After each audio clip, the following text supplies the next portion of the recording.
Hello, hello, hello.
1, 2, 3, 4. Testing. 1, 2, 3, 4. Testing. 1, 2, 3, 4. Volume level check. 1, 2, 3, 4. 1, 2, 3, 4.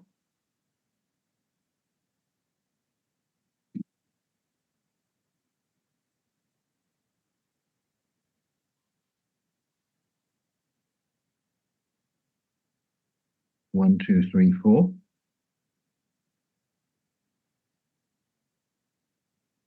1, 2, 3, 4. Testing volume level check. 1, 2, 3, 4. 1, 2, 3, 4.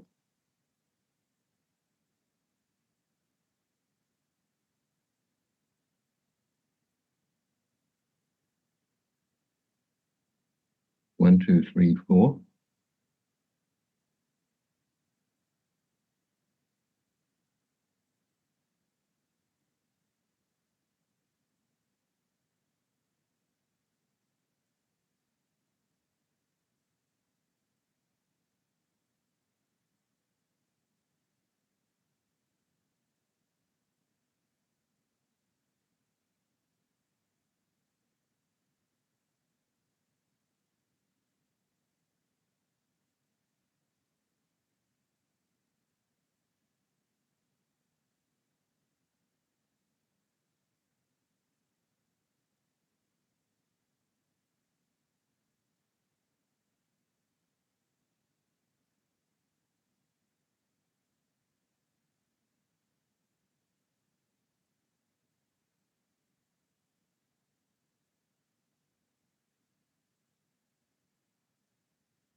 Mhm.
Good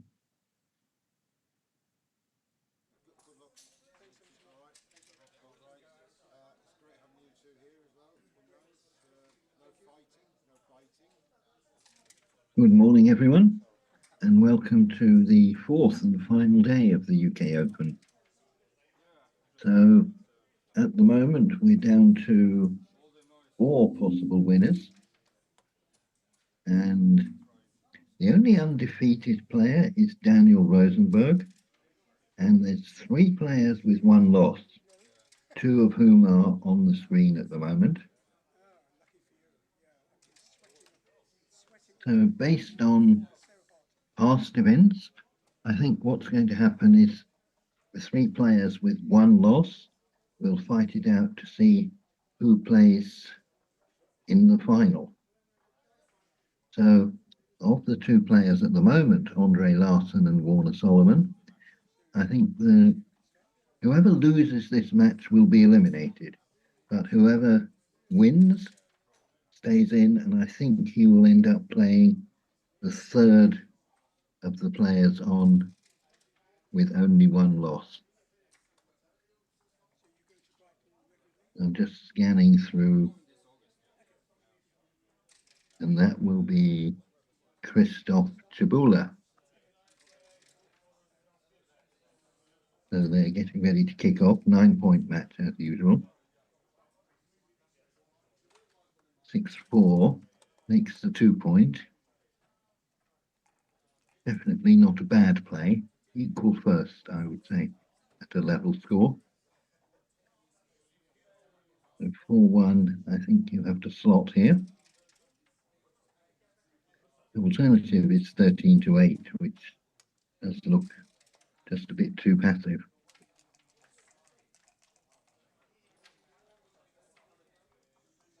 2-1, he's missed the shot.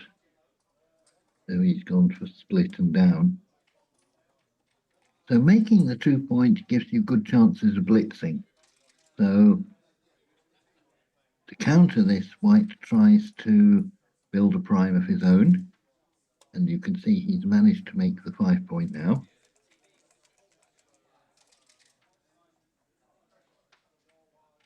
2-4 makes the 4. It's 1-4 apparently.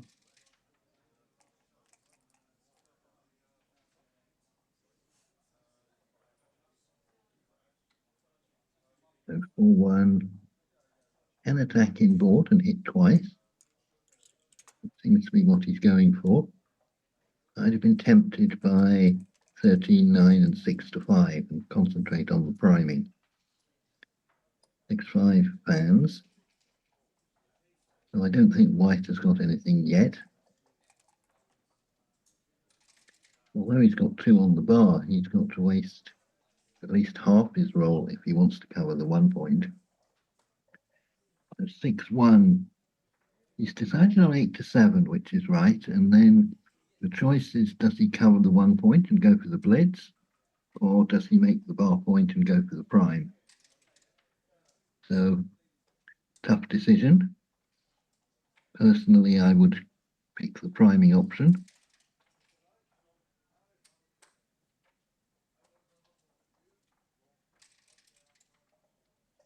Priming looks a good choice when your opponent's made the 2-point. It's a lot harder for him to build a prime. But can't criticize someone for covering the blot when he's got 2 on the bar already. So 4-2 brings them both in. So again, White's got nothing for the moment. 5-3. Normally, automatically you build the 3-point, but that seems to be moving your builders to the place you don't want to put them. So there's an alternative of running from the back, or just bringing in another attacker with 13-5 and getting ready to pound next row.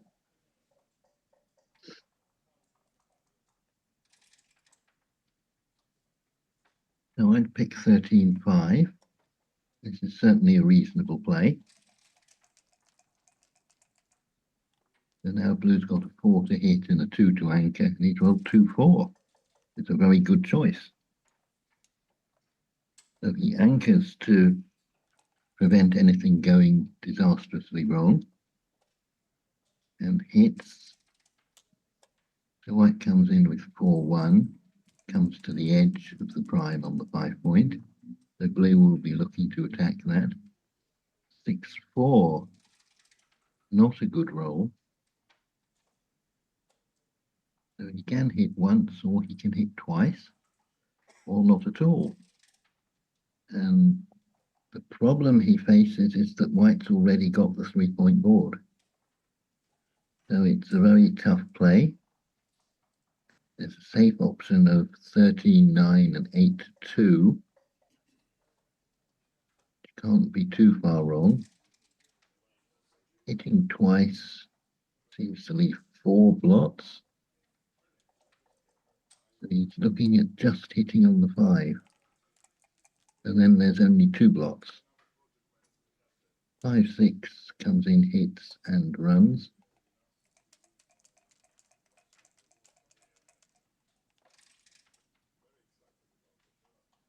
5, 2, he comes in with a 2. No good 5, so he's choosing to hit. So that's not a bad choice when you've had one checker sent back already. And White's still struggling to save his blot in the outfield.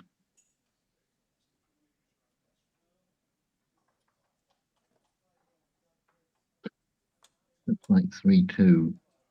He comes in with the 3 and he can't save his outfield blot with a 2.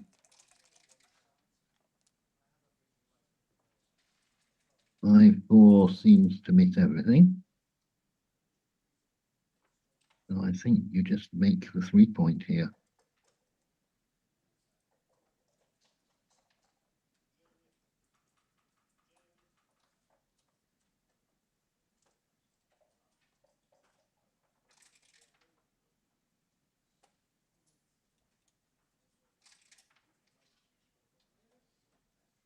He's decided to give up the midpoint to make the 8.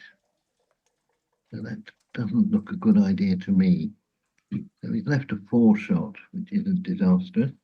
But White can now just escape to full freedom with 5 or 6. 4, 3 he hits.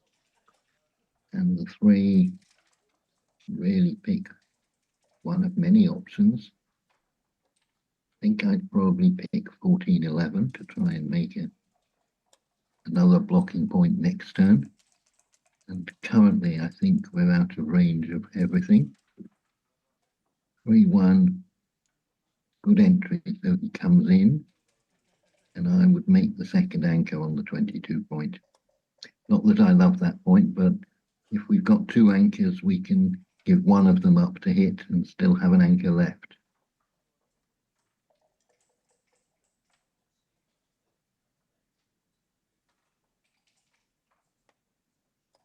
That was 2, 3, so he's made the 11 point and safetied all his other blots.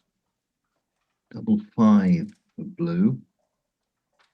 So now I think you come off the front anchor. So in a way, it's a kind of substitute midpoint. It's a point of yours that's controlling some of the outfield.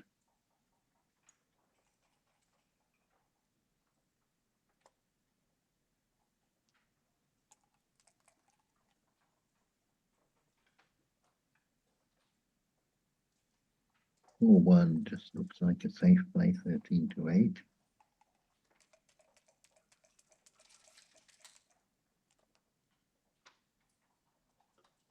So blue is going to gradually try and build up his board.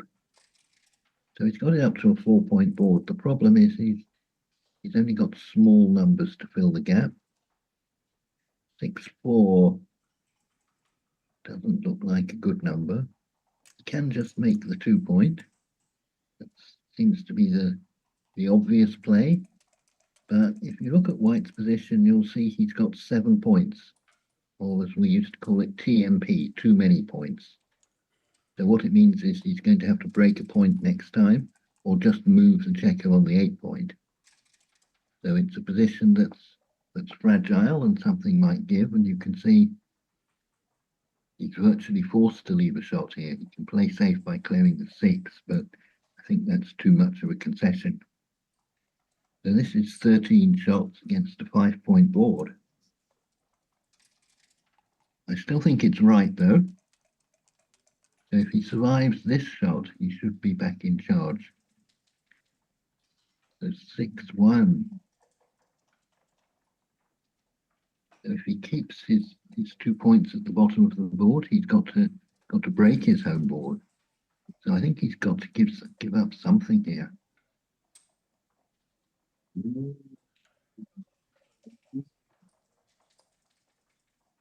Broken his 6 points, and now he's down to a 4-point board and 2 blots.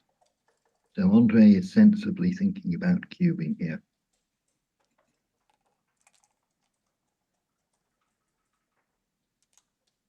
5-1. He makes the bar point, then decides is he going to kill a checker with 6-1 or clear the midpoint with 13-8.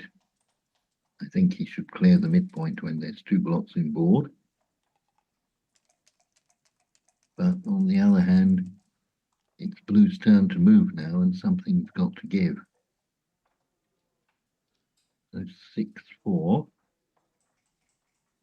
Could just play 16-6. Rebuild the point in board. Well, the alternative would be to bring the back one out with a 6, but then you've got to kill a checker with a 4. Now White's seriously thinking of cubing, but deciding against it. 5-2 is a pick and pass. But he's certainly, as I say, verging on cubing. I think he'll be cubing a fan. So there is the fan. And here's the double. And Warner gives this one up. So this year they seem to have slightly different scoreboards. So you'll see in this match that White's score is recorded in black and Blue's score is recorded on white. 3-5. One of the 5 best opening rolls according to Mochi. So 5-1 down and split. So all standard stuff so far. 5-4. I think you want to come down with the 5 and split with the 4. So once you make an inner board point, then the 8 point is stripped. So you definitely want to get a spare back on the 8 point. You can see in the starting position you have 5 on the mid and 3 on the 8. So there's 2 difference between them. But once you've made an inner board point, the balance has switched to 5-2. So there's a much bigger incentive to even up the 2 stacks. So this looks like a double 3. It's definitely a good shot. So he could have made the 5 and done something else. And he's settled for making the 5 and then going on to point on the 2 point. So White has come in and anchored and hit. I mean, the hit is not without risk when Blue's got a 3 point board, but there's a big upside when it works. So 5-3 hits. And 3, I think you have to come down from the midpoint. So Blue's still got this problem of filling in the 4 and the 5 points. White rolls 5-2, 5 comes in. It's no good too, so I would move that same checker out. Not that I expect it to be safe on the bar point, but while my opponent's hitting that, he's not making the 4 or the 5 point.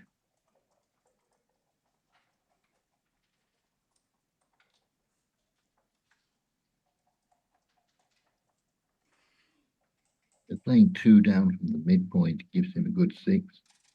And 6-4 moves the checker past the 5 point we're trying to make. The double 5, that points on the 5 point.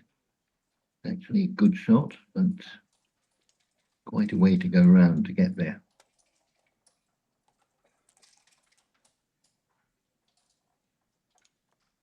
White's come in with the 4-5. The 4 comes in, 5 comes down. And now Blue should be doubling, I think. So he's got a good race lead. Problem he has is he's missing a point in the 3rd quadrant, but he's threatening to attack on the 4 point. If he wins the fight for the 4 point, there could well be some gammons if White's got 3 checkers back.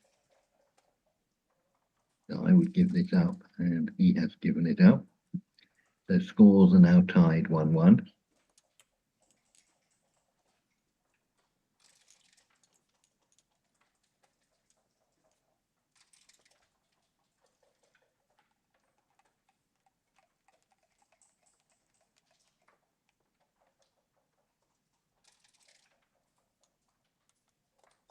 Four two for Warner.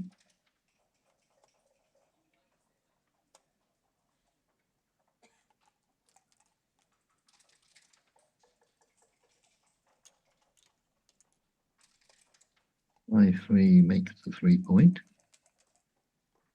A slightly better board priming position for Warner. 5-3. He's choosing to bring a couple of builders down to try and make the 5 rather than give up the 8 for the 3.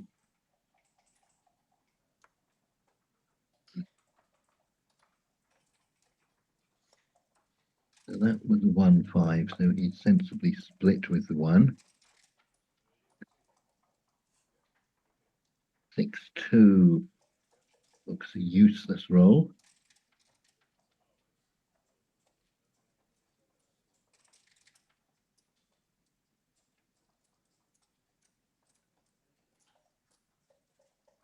I think I'd probably hit on the 2-point on the absence of anything else. He can save the 2 and split with the 6 is the alternative. So that's what he's looking at, and that might well be better, to be honest.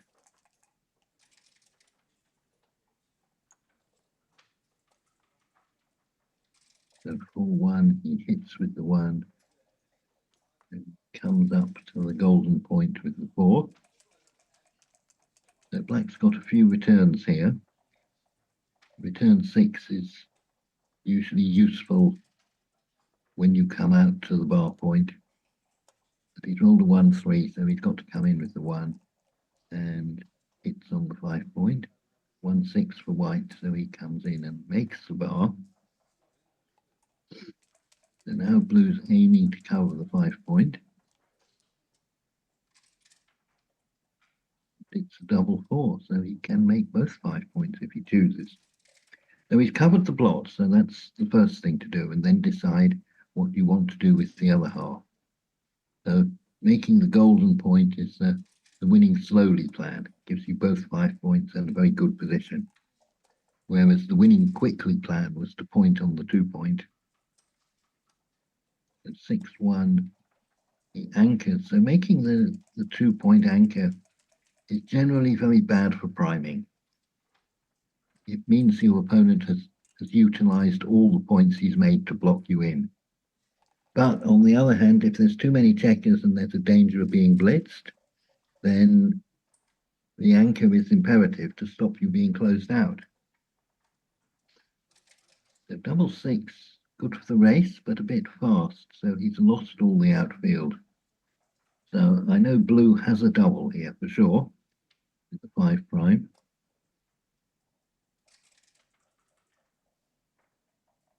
Looks very tempting to pass for me, but I have seen people take these and get out of trouble. A lot depends on the race. So he's given it up. So that's 2-1 to Warner. We did see Warner play a match earlier in the week. And the impression I got was he actually played quite well. I'm afraid I know nothing about Andre Larsson, but the fact he's scored 1 loss over his first 8 matches shows he must know something that's good about the game. So 6 for Warner's running. So I think the first move he tried slotting in the first game, but maybe if he's ahead, then racing comes out. Racing improves in the hierarchy if you're ahead on the score, and making the 2-point improves if you're behind on the score.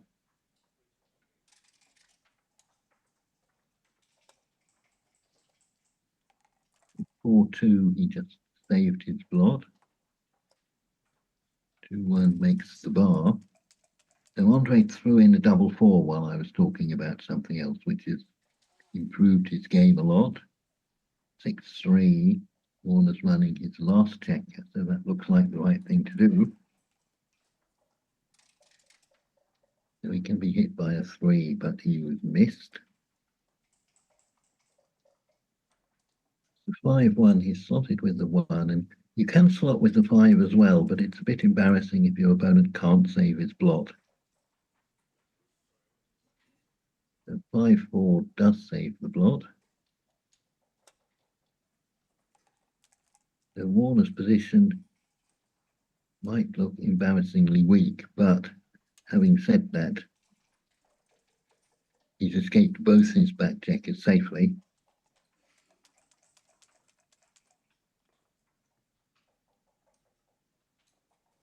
4-2 makes the 4-point.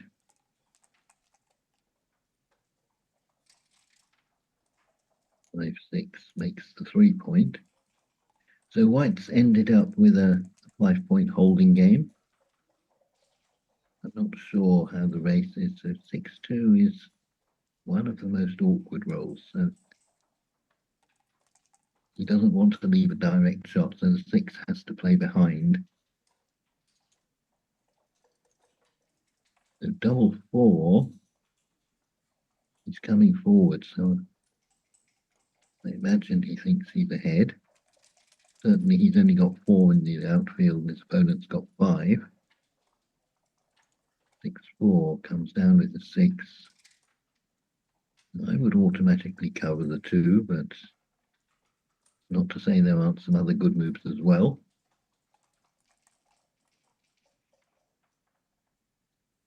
Double 2. So that helps with his racing plan. So there's a choice whether to clear the midpoint or not. I mean, they say a point cleared is a point not to be feared, but it does act as a useful landing spot at the moment. So White can clear his back point with something like 1-6 or 1-5. Ones work at the moment, and if he gives up the midpoint, the ones aren't going to work. So 4-3, he clears it safely.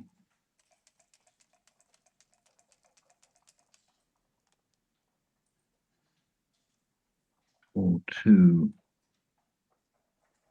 down and in. So neither player seems to, well, neither player has doubled. It doesn't look as though they're giving much thought to it. So conclusion is the race is probably quite close. 5-1. So Andre rolled a 6-3 last time, and Warner's got a 5-1, so he's gained 3 more pips, and now he's having a look at it. Yep.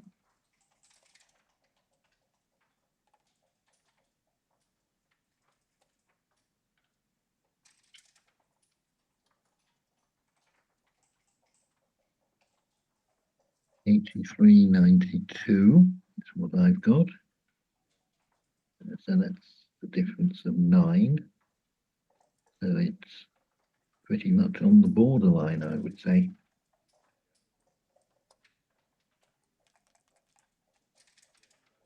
Warner has taken 3-2 is a small number. So the average roll in backgammon is about 8 pips. So if you're in a race, then I think you're happy if you get more than 8, and perhaps not so happy if you're less than 8. 4-2. So he's a bit thin on the 5-point. As White's much more even on the bearing. 2-1 is terrible.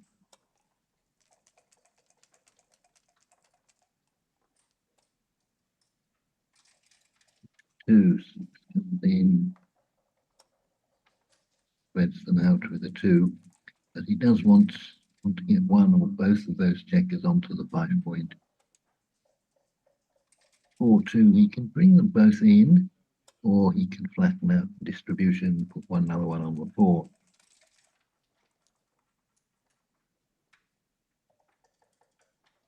The 3-2, he can come in with the 2. Then he's got an extra one on the 5. But he's still got 7 on the 6th point. And now the bear off commences.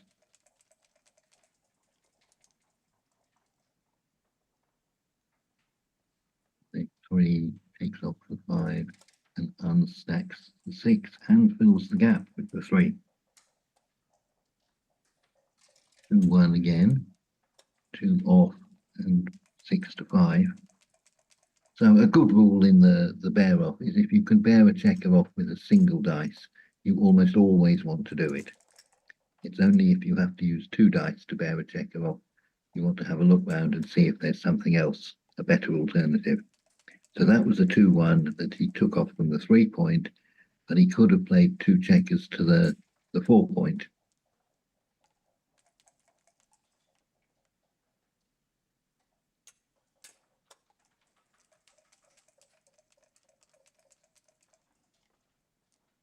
$52.46 I have at the moment.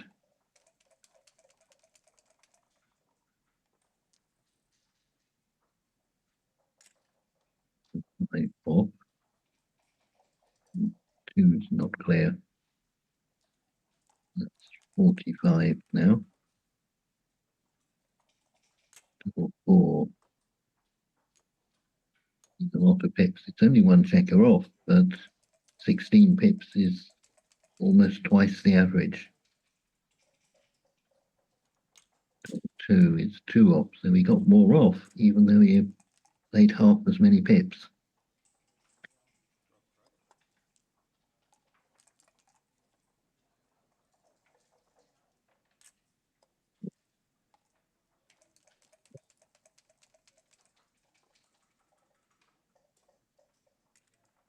Three, 5 off, 6, 3. So Andre's still got 7 left, even though it's a low pip count. Double 5 will do a lot of good. So it does take 2 off, so now he's down to 5 checkers and never going to miss. There's a double 5 for red. So he gets 1 off. He's down to 5 checkers. So blue's going to need a double very quickly, I would say. So 3s or better. He's looking for 3-2. So he can take 1 off. So now he's got double 2 or better playing next turn. 2-1 is no double. So double 2 or better. 3-5 is no good.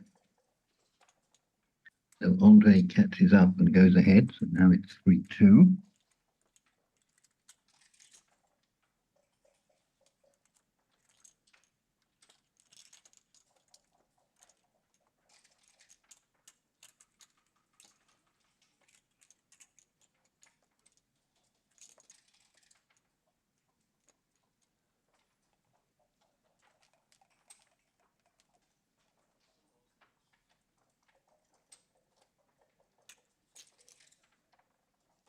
Right, so next game, 4-2 for Andre, makes the 4 point. 6, 6-2 splits. So as I was saying earlier, this split to the bar point gives you good 6s as return hits if your opponent hits you. But Andre's rolled a double 4, so he's unstacked the mid and made the golden point. So blue's looking for a 6 to make his advanced anchor here. 6-1. So he can do that and probably just shuffle his outfield blot. So whenever you make an advanced anchor, you prevent an immediate disaster. So that's double 3 for white. So he's built up his board very quickly. So now blue is going to be desperate to save his blot. So he's looking at doing that 10-3, which I think is better than making the bar. So white's board is so strong, you've got to play with great caution for the moment. 5-1 for white. It's tempting to remake the 8 point, to give up the 9 and make the 8, but I'm sometimes skeptical about these things that we're just doing that because it's a position we recognise rather than it's actually a good play. Now, I don't think there's many numbers, if any, that blue will hit with here. 3, 4, so you can cover the 3 point and maybe start the 4. So he's picked a worse point to start, but kept a better distribution, so it's safer. 1, 2 just saves the blot.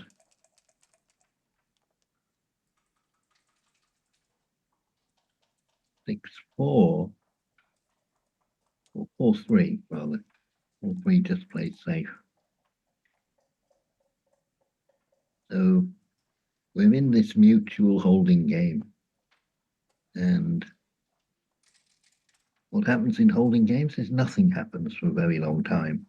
And then you get to a stage which I call the collapsing holding game, where basically every move you make, you have to give something away, and you choose what to give away. So white has come off the anchor, it's made a run-off anchor play, and it's reasonably safe at the moment. So blue's got a 2-point board with a blot, and white's got a 4-point board. So although he can hit, I think he should just cover the 2-point here. Just play safe and see if white can save his blot. I mean, even if white does save the blot, then so this is a reasonable alternative. I think this is better for the race, but you've still got the blotting board to cope with next time if you get a chance to hit him.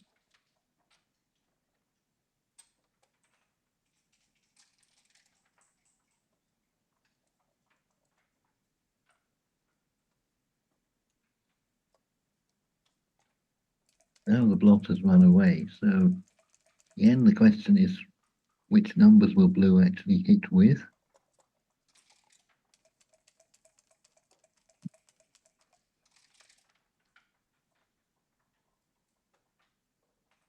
4, 1.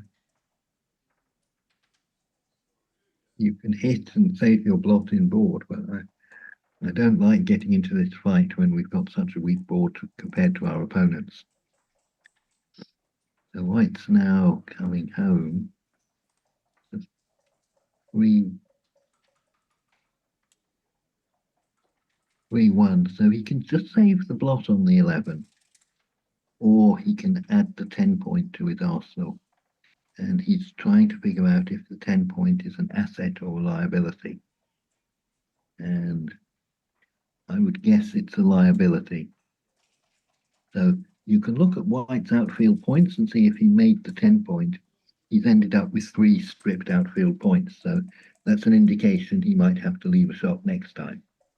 This way he's virtually completely safe. So that looks like a double 6, which is not too bad because it's always a help in the race. So he's still got 3 checkers on the 8-point. So he's not going to be forced off his bar point and leave any shots. Of course, he might choose to do so voluntarily. Or 1. So yes, nowadays people tend to slot all the points they want. When I started playing, you generally slotted 1 point and then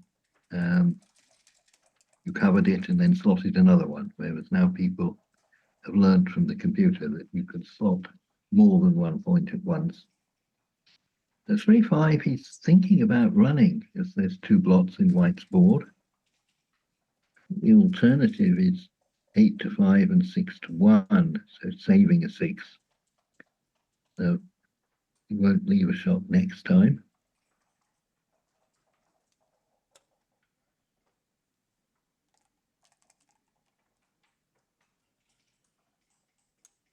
2, 1. He comes in with the 2. And 2 to 1 is the right play here.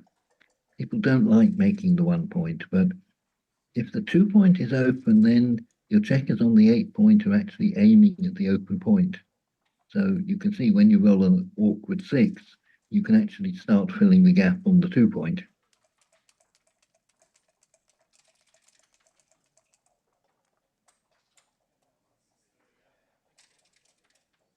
4-1, he can just clear the 5 point. Again, he's looking at coming in versus playing safe. Again, he's picked the safe option. It's not clear that White's going to be able to outweight him.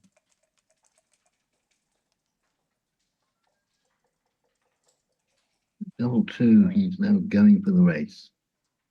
That was what he wanted. He wanted to buy some time so he could roll a double. Double two certainly isn't a very big double he was hoping for.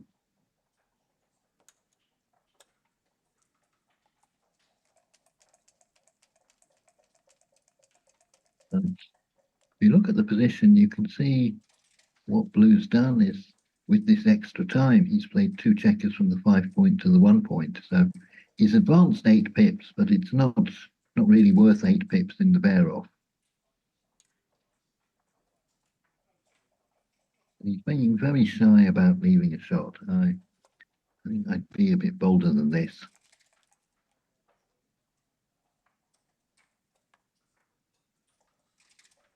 One. Often you stay back if it costs you only 1 extra shot. So if you were leaving 2 extra shots, you'd want to come closer.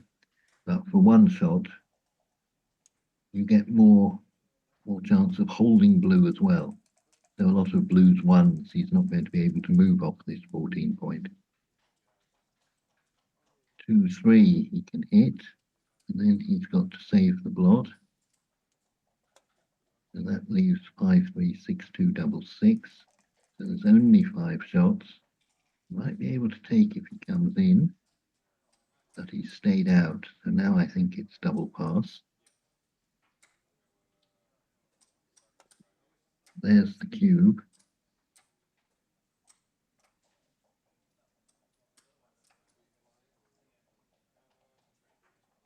Andre's sensibly taking some time to think about it. He should get some indirect shots while Blue's trying to get his outfield checkers home. And it doesn't look as though there's going to be any gammon losses for White. But I just don't think there's enough shots or enough race. So I think he's picked correctly in passing. So scores are now tied at 3-3. So 6 away, 6 away.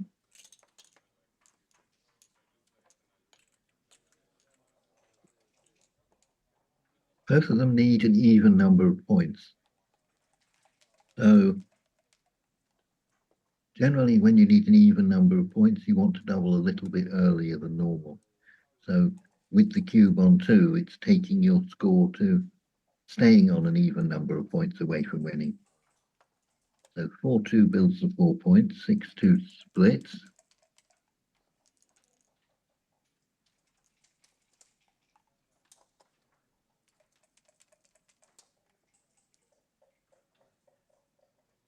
Five, 4 doesn't do much. I think a hit and split is in order here. It's often a good idea when your opponent splits with a 6 to the bar point that you hit him on the 1 point. So at the moment, you can see White's 2 back checkers are 6 apart, but if you hit him, you push him back 1 pip. So now his anchoring rolls all must be 7 exactly. So you've cut him down from 14 or 15 anchoring rolls down to 6. The 3-2 comes in, so we can do hitting, or we could come in with the 3 and build the 11 point. So he's chosen the hitting. I'm not too sure about this. He's got the weaker board. Double 6, blue pans. So now White's got the edge, but he's not doubling yet. 5-2. One option is to make the 3 point he's looking at. Another one would be to make the 18 and the 11 and leave the blot on the 5. But at least you get 2 points that way. This way, you've given up the 8 point to make the 3. So you can see White's still only got 2 points at the bottom of the board. The Blue's having a hunt for an advanced anchor, but staying out of range of the builder on the 11. So 4-2, he gets pointed on. But if he can anchor, he's doing fine. 4-3 fans.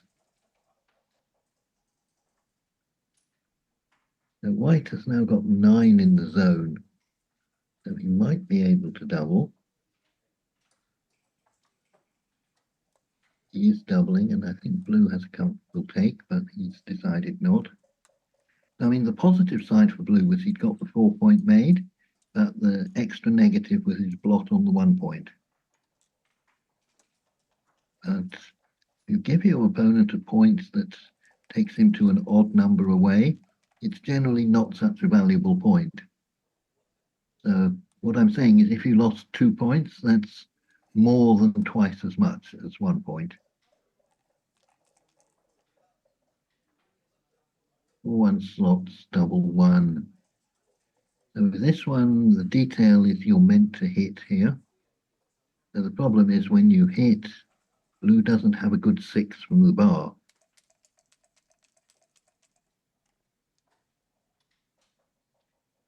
And that's not my brilliant idea. That was in Nat Ballard's book when he was talking about 3-1. But there is a 3-1, so he can't hit at the top of the board. So he can make either 5 point. I'm not really too fussed which one. I do have a rule that says any 5 beats any 4. If you've got a choice of 5 points, it's a defense or attack problem. I think I would have gone the other way, but it is dangerous when blue's got this third attacker.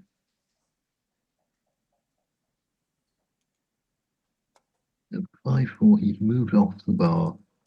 Not too sure about that. I think maybe it was an idea just to make the 4 point. Problem here is blue's 2 back checkers are in danger of being isolated. So 5-1, he's got to split with a 1, and he goes out all the way. Double 1 is brilliant, so that hits makes the bar and the 5. So now white is starting to get a good prime. So blue's got to come up as far as he can to the edge of this prime. Double 6 is a fan. So I think white's got a lot of positional advantages. He should be doubling here. So he's got both 5 points and the 4 prime. So he doubles and his opponent passes. So now we're 4 away, 6 away. So 4 away is a score at which you can double actually aggressively, even if you're leading on the match score. So the idea is you can double, and if it works well, you can win a gammon and win the match. And if it turns against you, you can pass, and then the score's just level. So 5-4 down. So if you're behind on the score, you generally want to make these plays of not moving the back checkers. 3-2 is terrible roll, doesn't do anything useful at all.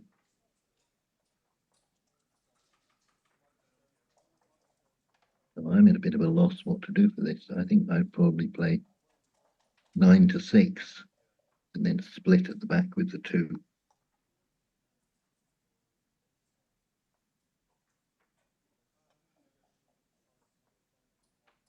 Some rolls just don't work in this position.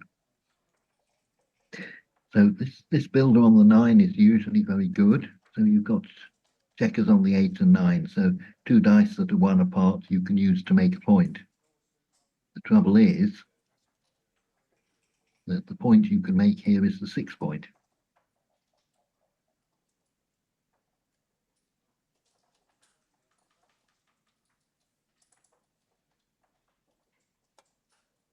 That leaves the shots and strips the midpoint. Double 5, not fantastic, but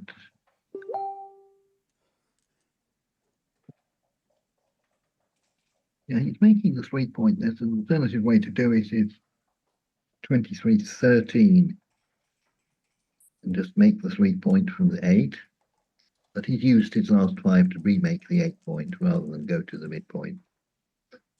So again, it's this decoy and diversion. He's forcing blue to hit him outside of the home board.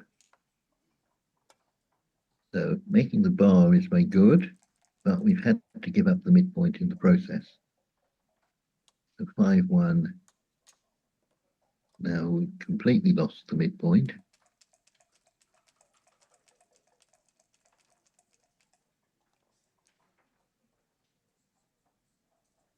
2-3 comes in and must hit.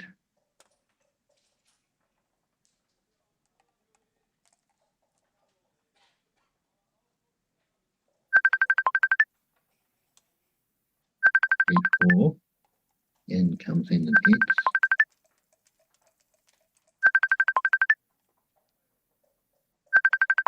hits. 3-6 fans. So is this the time for white to be doubling? So as I said before this game started, a double gammon wins the match. So it's a powerful threat. So he's got 6s and 4s to hit on both sides of the board, which doesn't sound very good. But he's got lots of other rolls make a point in board, and he's got all the outfield, and Warner decided to give that one up. So when I was saying earlier, some points have more value than others, the point that takes you to 3 away is not a worthless point, but worth less than other points. It's very difficult when you're 3 away to decide when to double, and especially in positions with gammons, because a double gammon wins you 1 more point than you can use. Okay, so 5-1 split and 5-1 in reply. I think he's got to play 5-1 split himself. The score now is 6-3, so 3 away, 6 away. 4-1 is a double hit. It's really just a tempo hit that it stops blue in doing any damage to you. 2-1 brings both in with a hit. 3-1, looking at making the 3-point anchor. So there can't be much wrong with that, I'm sure. Roll 4, definitely a good roll for blue. So to play it all aggressively, we could make the 4 and the 9. And I think seeing how Warner's playing, I think he's switched strategy and figured he's behind on the score, so he's got to play slightly more aggressively than he was before.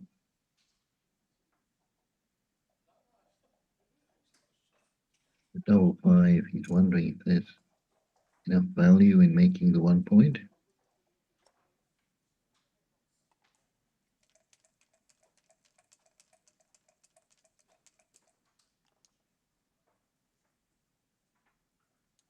Five, 6 comes in. I think we've got to play the same guy out.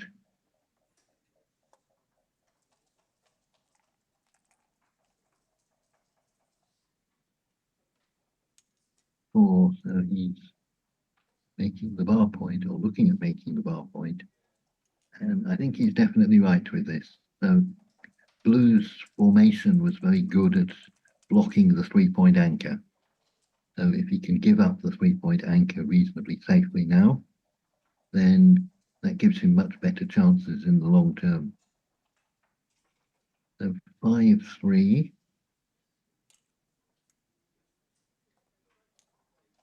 Again, he's looking at the attacking option.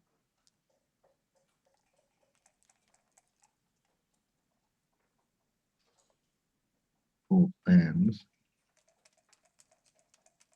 So I would think about doubling here and then probably reject it. 3-2 is not what he was looking for.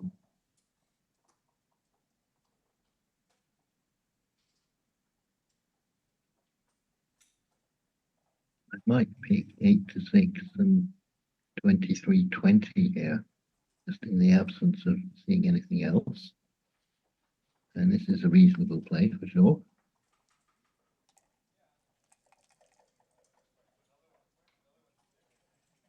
5-1, so that's good. He can choose where to come in. I think you definitely want to come in with the 1, bring the 5 down from the midpoint. So you want your back checker to be reasonably safe at the moment.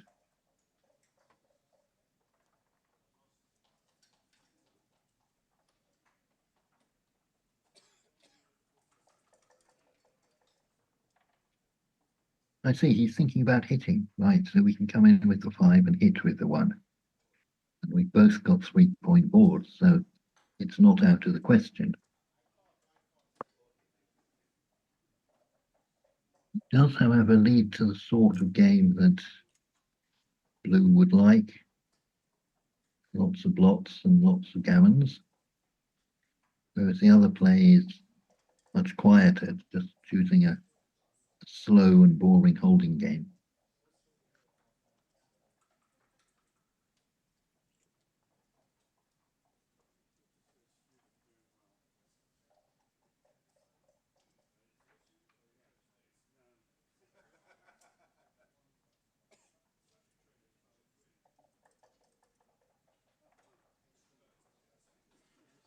Well, this would be my pick, primarily because of the match score. That it seems to be a position where there aren't going to be many gammons. And he's gone for the wild play.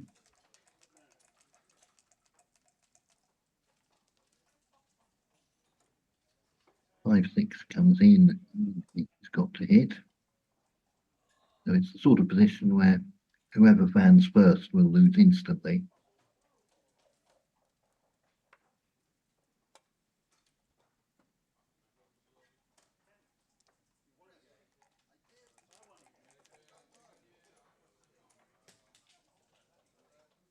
Five, five. Good shot, but not quite as good as you would imagine. So he's made the 5-point anchor. It's one positive, and he's hit in the outfield. It's the second one. And he's got 2 more 5s, but he can't do much with them because he's already made the 3-point on his last double 5. So he can do nothing in a couple of ways, or he could hit on the 2-point. That looks a bit deep to me. So the problem is you've only got 6s to cover it. And if you're making the 2-point, how are you going to fill in the 4 and the 5?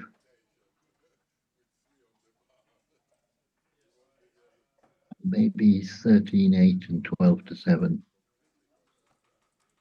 I think over the board, I'd play 12-7 first, and then that gives you a better visual idea as to whether it's going to be right to hit on the 2 or bring down another attacker.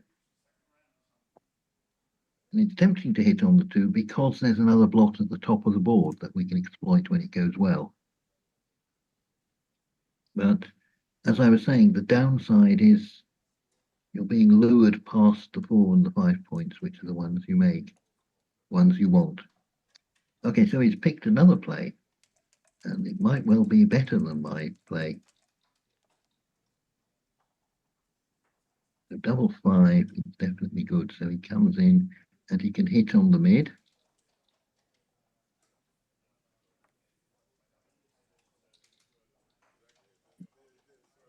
Probably bring the same one down. It's a target wherever it is, but at least it's aiming at the 5-point here.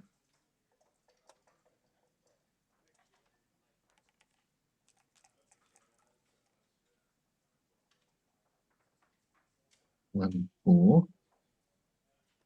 1 comes in. Won't like coming up with the 4. But what's the alternative? 13-9. If he comes up, he's under 4 builders. This is just a single shot. So blue can hit the shot, make the bar, make the 5-point. Lots of good options, but so many things to do that he can't do all of them.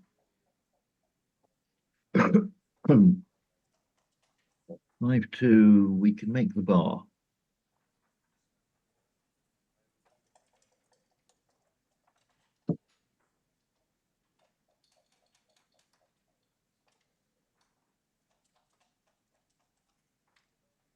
Then I would probably go 8-3. Point I want next is the 5 point.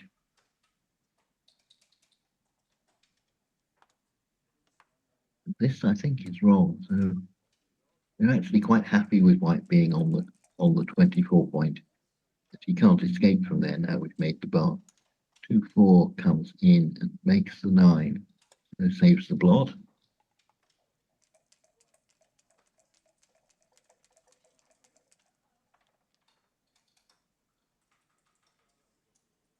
4-3 can just make the 5 point. Or we could cover the 1. So I would make the 5.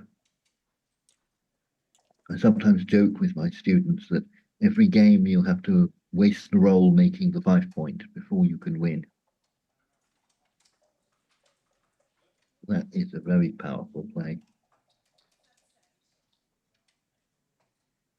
8-1 is completely safe, but the danger white will just slip through your fingers. If you make the 5 point, he can't escape with 3s, and you've just left him 6s, is what you're playing against.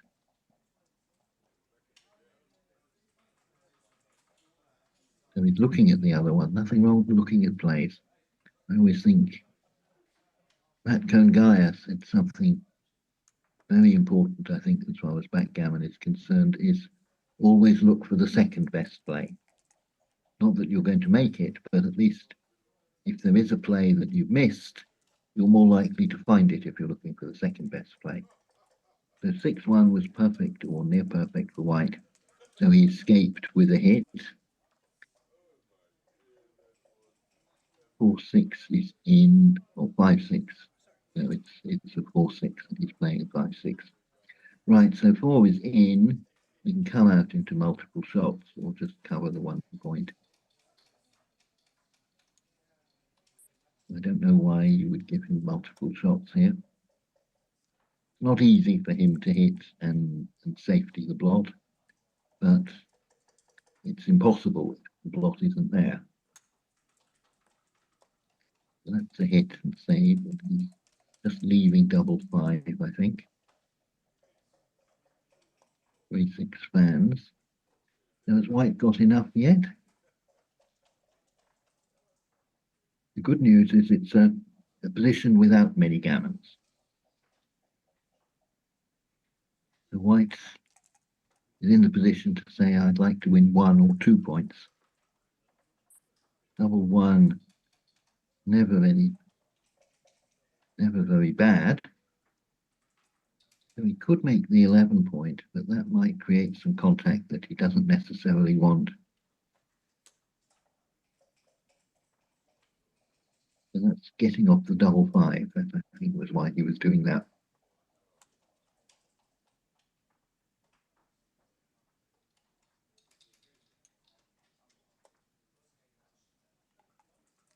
But he's chosen not to do anything significant.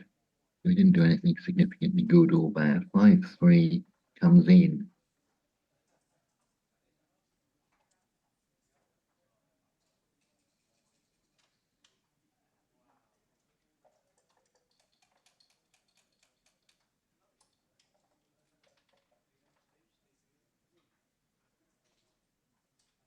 So nothing wrong with the 3s.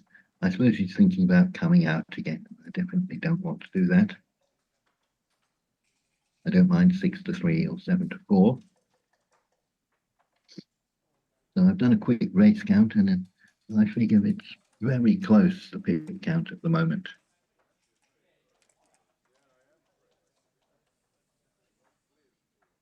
Five two. So he's playing this the right way, so he can just safety that checker or make the point 6 in away from the anchor. So that's a reasonable thing to do, as I said, the pip count is so close. If he was leading by a lot, he wouldn't want this extra contact. It would make it harder for him to come home safely. but now it makes it harder for black to get off the anchor. So he's stopping to think, deciding that he's not there yet. So 5-4 can clear the 11 point, which he has done. Now blue will hope to free one of these three checkers on the 20 point. But he's done better than that. So double 6, he can just switch into a race himself. If he counts that, he'll figure, I think he'll find he's ahead.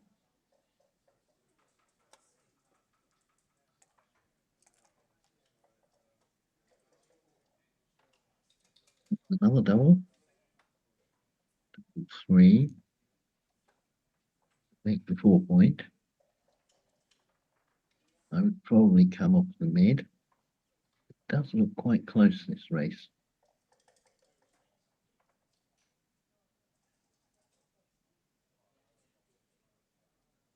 In fact, I've got it exactly level at the moment after this roll.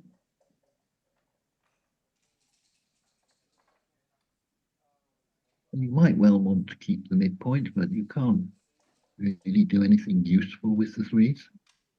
You can't start to fill the gaps on the 5 or the 2. So again, I wouldn't worry about it too much. I think you could play in 9 to 6 and 7 to 4, or you could come down from the midpoint.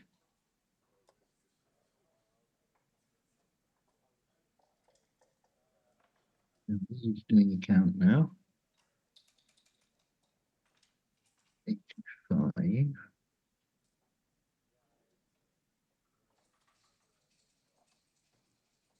85. And it's a score draw. 4-3, he can clear the back point. And now he leads by 7. 6-1 is a 7. And probably 13-12 is marginally better than 6-5.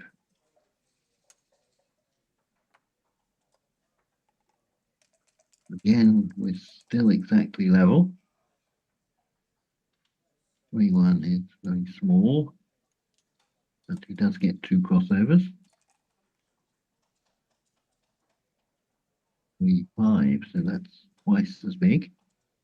So now white leads by 4, but he still can't fill the gap on the 5 point.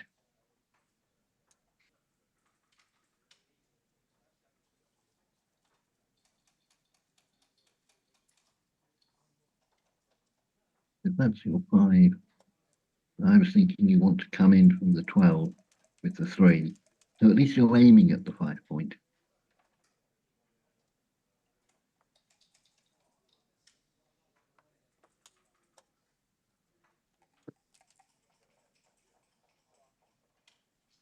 Double 2. Okay, so he's filled the 5, or he's got 1 on the 5. And come in.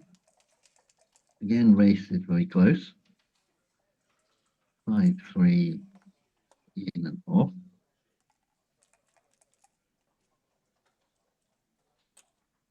3-1, small roll, but 2 off.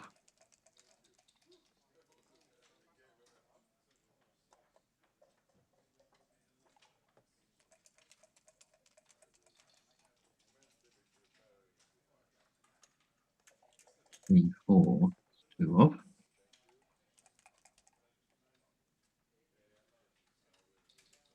2-1. So you take the 1 off.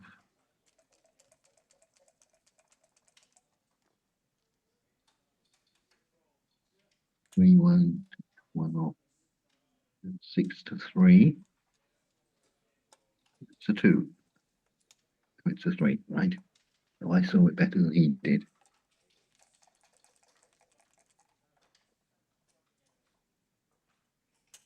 So good play by Andre, being honest there and pointing out his opponent had done himself out of a pip.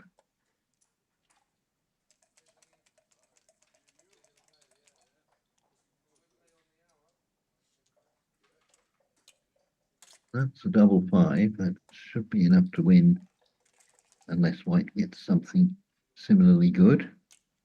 3-2 is 2 off. So 31-43. It's just a simple double pass.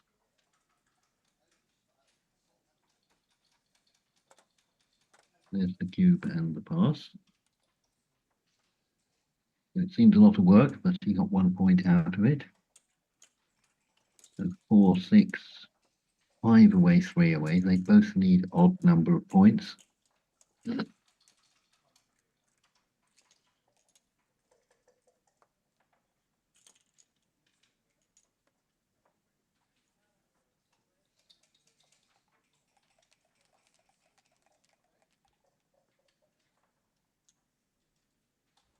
3, split them down, which he calls that the basic in backgammon.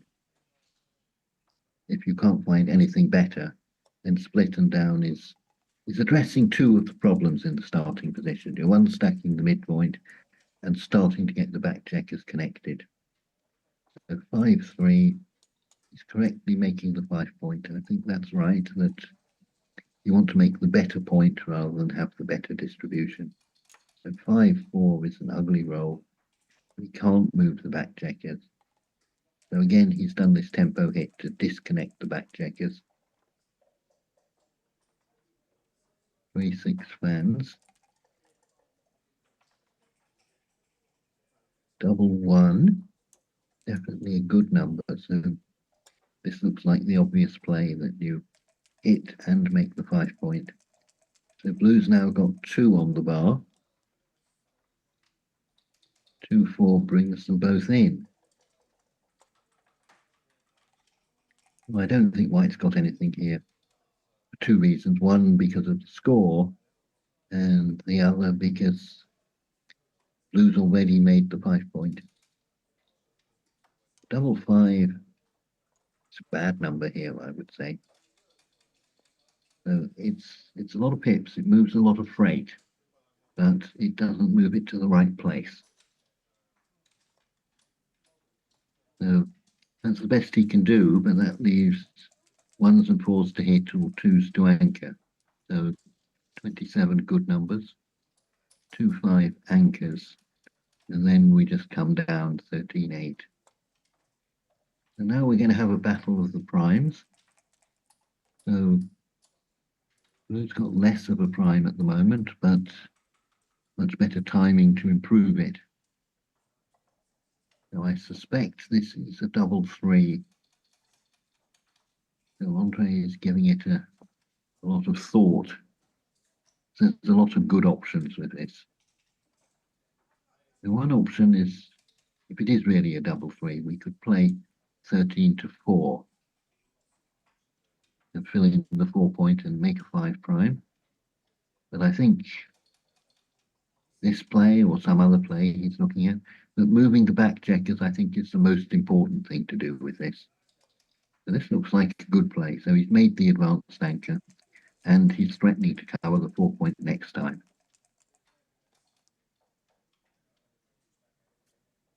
5-3, not a brilliant shot, but he can make the 3 point.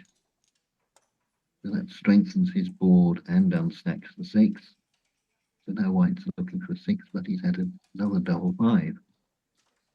And he still can't get to the 4 point, but he's getting to a winning race. The blue is getting more desperate for this hitting too. 6-4 is a miss again. And now I think he should slot the 4 point, start building a prime. So white is having a think. He's wondering whether to double. Decided to double. So he can cover safely with almost all 6s. Oh, its opponent's passed, so that's made life easy. Okay, so now we're 2 away, 5 away. So that's the score I always remember, that it's when you're playing a 7 point match, the score would be 5-2, you'd be 5 away, 2 away, and your winning chance is 25%. So Andre needs 2 points. So I was saying yesterday, I think, when I started playing backgammon, they taught me you should never double your opponent into the match. So never double the person who's two away. Whereas in fact, actually the reverse is true, that if your opponent is two away, then you want to double generally more aggressively than usual. I mean, a couple of features are that he can't ever redouble you, and you've reduced his gammon value to 0, whereas yours has considerably gone up.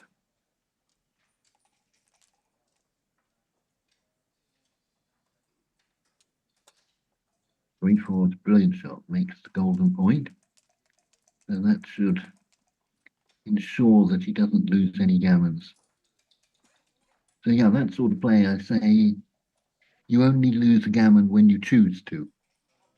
So while you've got the 20 point, you're not going to be gammoned. But if you get lured off there to hit, then it opens up the chances of a gammon. So 6-5 is a bad number. I think I would go 22-11.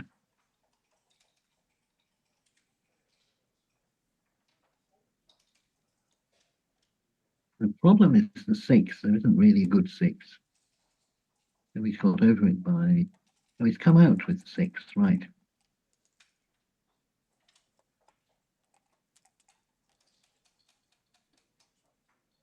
Double 5. So Andre's getting a lot of these double 5s. And he's sensibly using it to switch to a race. So I don't think there's anything better than this. And it looks to me as though it's going to go to what I call the race plus position. So White's got an option just to be racing home, but the contact is favouring him as well. So he might have an opportunity to contain blue or to hit him.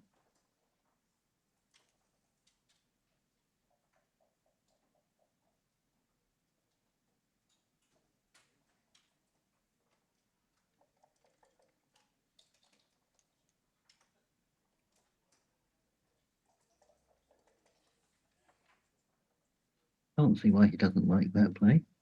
I would like that 6 and covering the 3 point.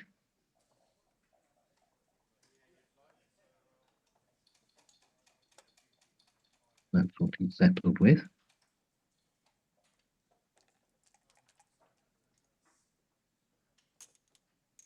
3-1 makes the 5 point. He could have made the bar, but I suspect the 5 point is right. So 6-1. I think Blue's got to try and get his back checker out. I think you creep up with a 1 so you can make a run for it next turn if you're not pointed on or blocked.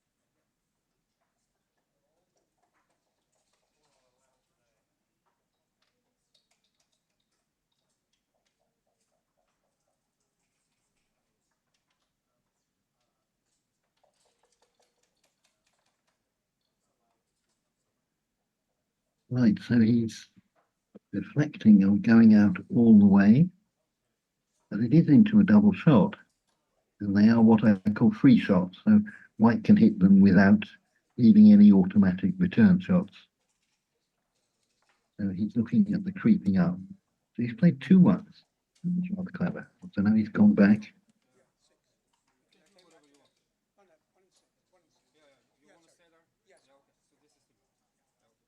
Now he's played a 6 and a single 1. So the play is legal. But as I say, I like the idea of creeping up with the back checker. Looks like 6-2. Doesn't seem to do a lot.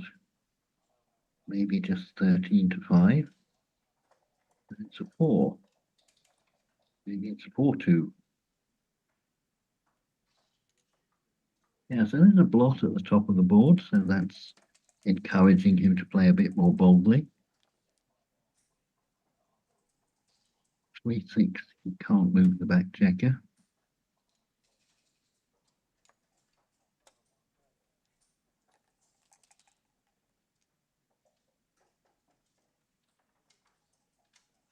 Five, 4, not much help.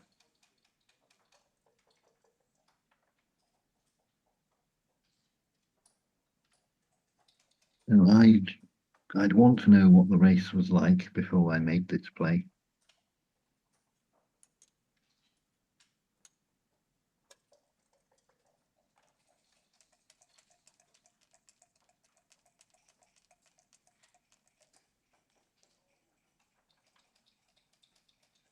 Two, the back checker can't move, but the board's got very strong now. So Andre was a bit unlucky in not getting any particularly constructive rolls to make the bar or to point on blue.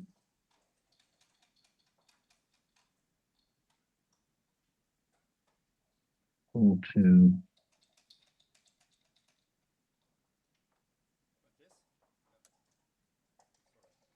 Yeah, so we could clear the 10 point, or we could play 10-4. So this is completely safe. So I'm sure blue is looking for an opportunity to run out here. 6-4, he can't move.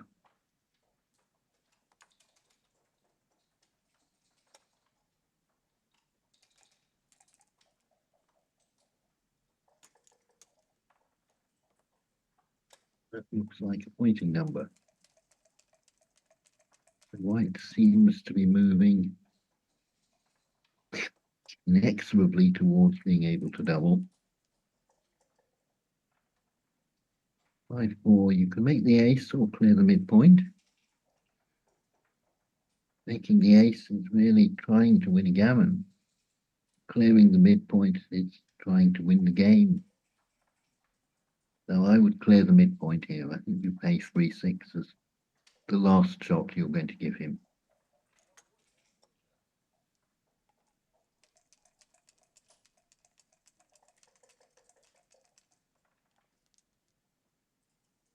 The flaw with this plan is I don't think there's many gammons there anyway. Double 2 is a great shot, so that clears the midpoint safely. So he could go on with those, or he could switch 5-3 twice. So this looks 100% safe for the moment.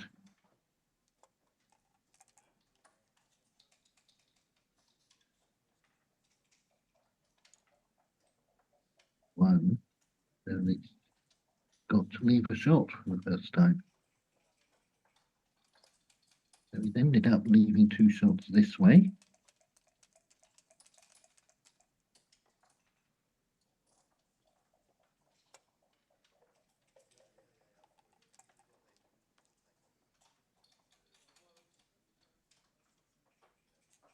One. So he's wondering whether to leave some indirects to get another builder. I think he's sensibly chosen against it. 6-3, so he's in.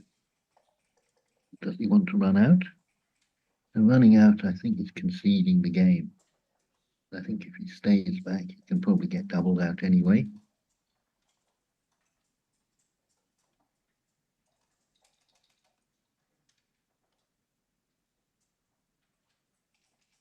So I think this is going to be a single game for white, no matter what blue does. And now white, I think, can double him out.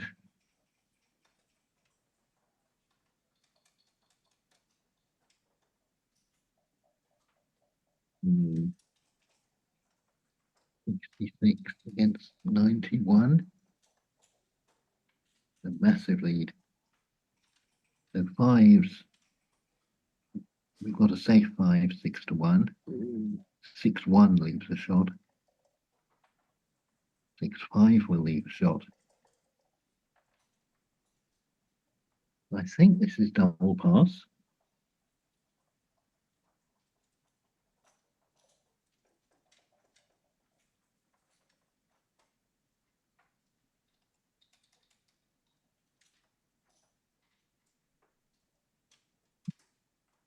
Can go wrong for white, but seems to be common for most backgammon positions.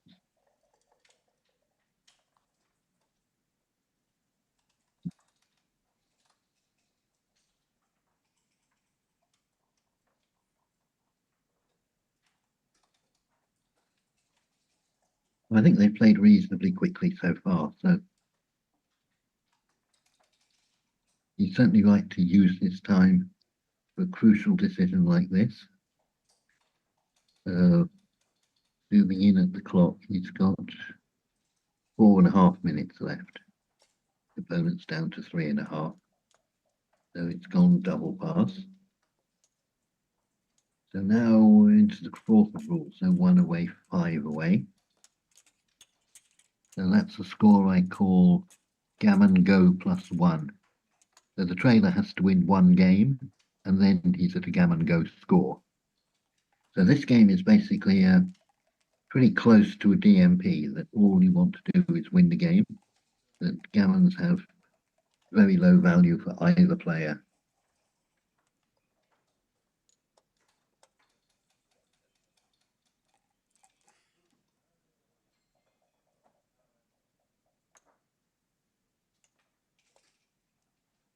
The 3-5 makes the 2 point, 6-2, split and down. 5-3 we've had already. I think last time he had this, he played this move. You could also hit on the 1 point, but probably less value when the gammons aren't worth anything. So 5-3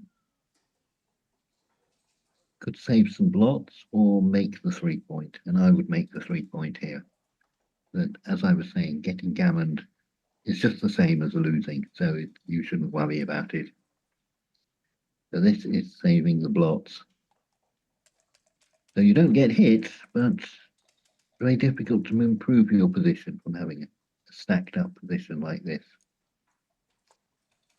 And that 2-1 I don't like. I don't think you need to make an anchor here. One is you don't mind being gammoned, and two, white hasn't actually done anything, so he doesn't have a threat to gammon you anyway. So I liked bringing the 2 down from the midpoint, 13-11. Okay, 3-2 brings something down from the midpoint. So he's actually bringing 2 of them down.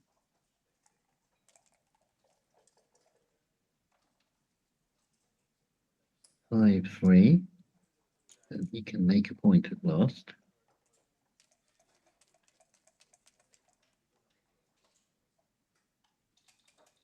Double 4. So usually a very good number, but here both his back checkers are blocked. So one option is to make the 5. That's usually a good play. Or the other option was to make the 4 and the 2.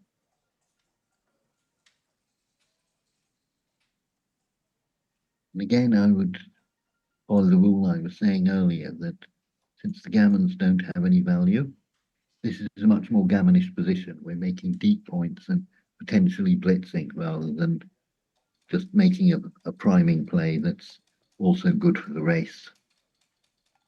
So this leaves some shots, which you'd be delighted to hit. 6 is a good start. 6-2 is slap in the middle of all the blots.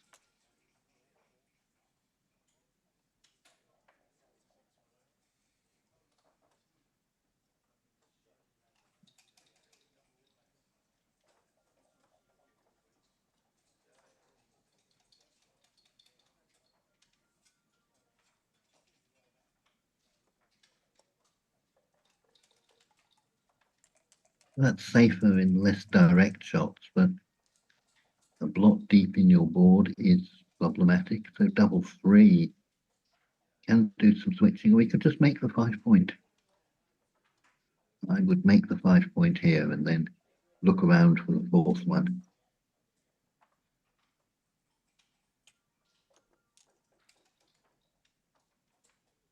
Where he's got to. That looks the best idea. So first of all, white's got to roll a 6, and then he's got to cover his blot inboard. The double aces next to 5 is a good idea. Maybe just making the 7.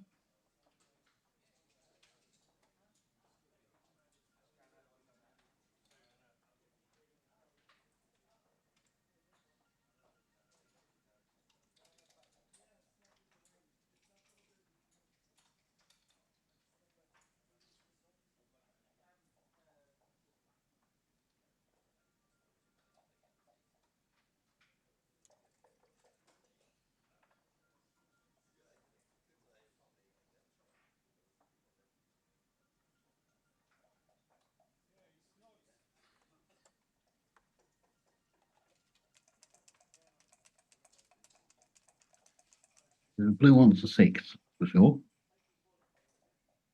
4-3. That looks like an outfield hit. 21-14. So eventually he will see this.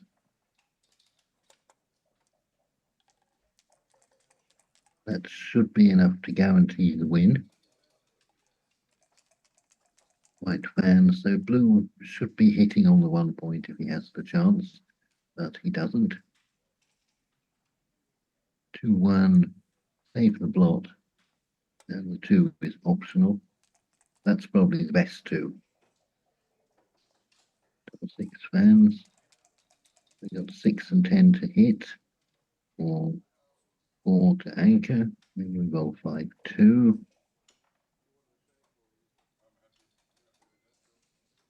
Sometimes backgammon's a frustrating game that you have lots of numbers working for you and you find the only ones that don't.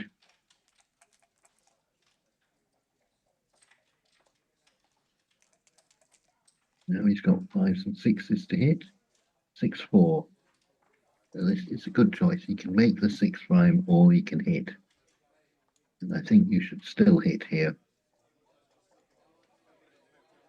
If you allow your opponent to anchor on the 1 point, then he will get some winning chances from there.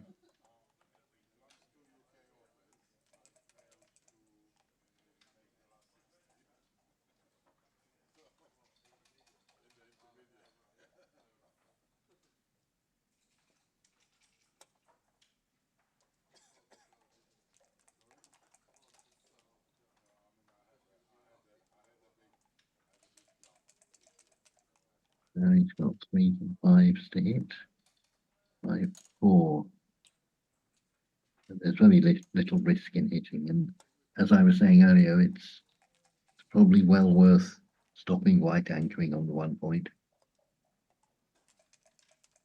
Now he's got 3 and 6 to complete the closeout.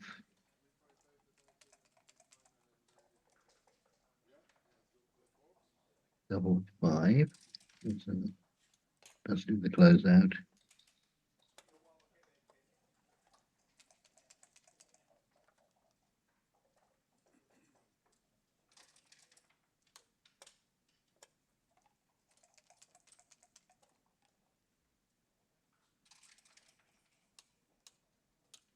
He's got 2 white checkers closed out.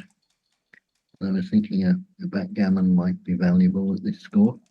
And it is valuable, but I don't think you'll get very many of them if you've only closed out 2 checkers.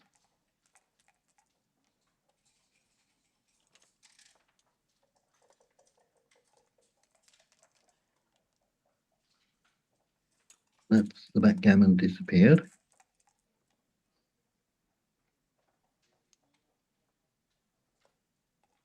We still need 13 crossovers to save the gammon.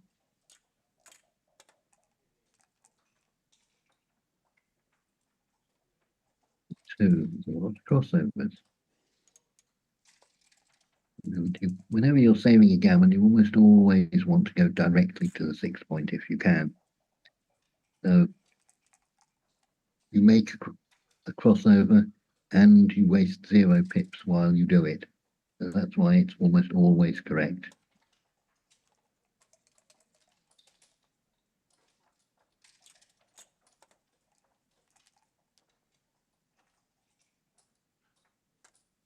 Okay, so that's the gammon.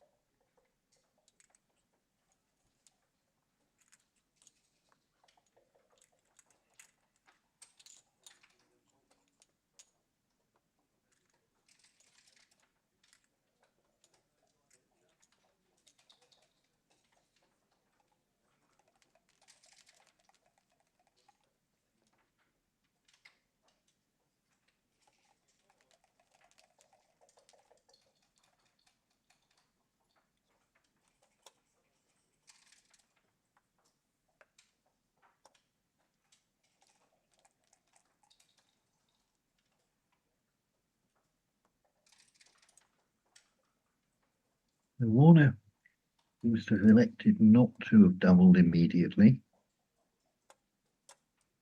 Not sure if that's a plan or he forgot, but he's doubled now. So he is gammon go at the moment. Now he can hit or make the 5, and he's chosen hit and make the 10. Is 2 good things. Double 2 comes in, makes the 4, and splits. So yes, I think that's a good idea that he wants to make an advanced anchor. And the best time to do it is before all your opponent's attackers arrive. So Warner's got a problem that he keeps rolling numbers that play well on both sides of the board.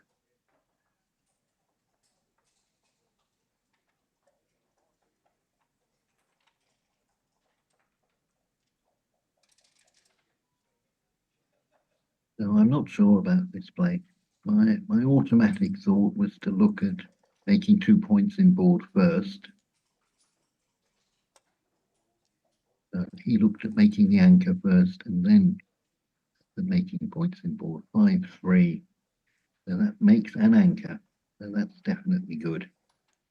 That should stop a lot of gammons.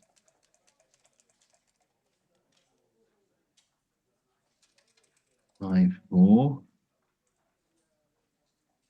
Pretty useless number. He can't complain. He's had 2 good numbers for the last 2 rolls. Can just play safe. 8 and 6. Couldn't see anything better than that.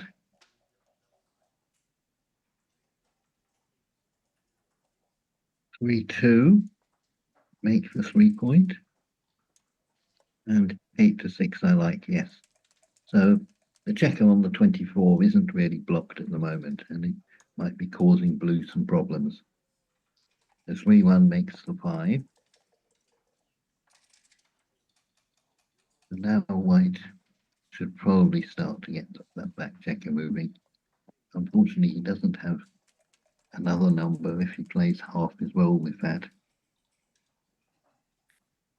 6-3, something's got to give.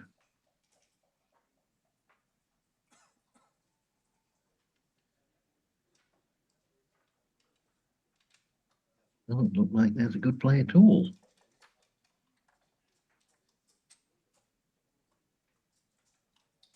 Play 8, 2, and 3 down off the midpoint. I think that's what he was thinking of. We could go all the way with that one, 13-4. That duplicates the ones. Give him 1s and 3s, but if we're not hit, it's a good point to make. 6-3, hit and out. Definitely right.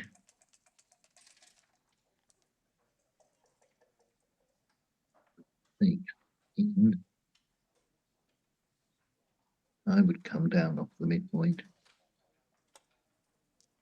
Often you have an opportunity to leave shots and your opponent has to pay to hit them. So it's if white rolled a 4, he'd have to give up his anchor to hit.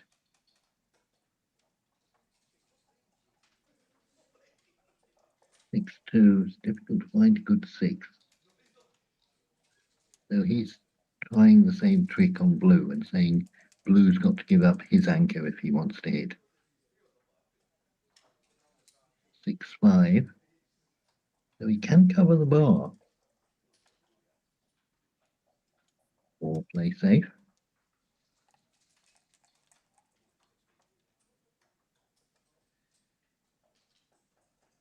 6-5 for 6 is the difficult bit.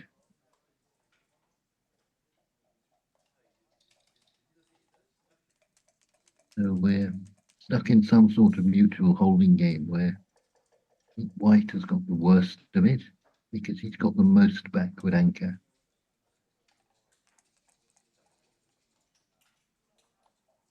What that means is if the race is equal, then you're the one that has to make a concession first. You run out of timing. If you've got, you can see the 22 point is 4 pips further backwards than the 18 point. So you've got 8 pips of your timing tied up in this backward anchor.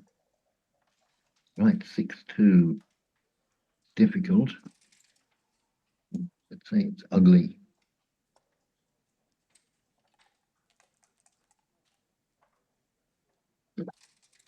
So both sides are coming under increasing pressure about having to play their roles and try and not give up as much as they can.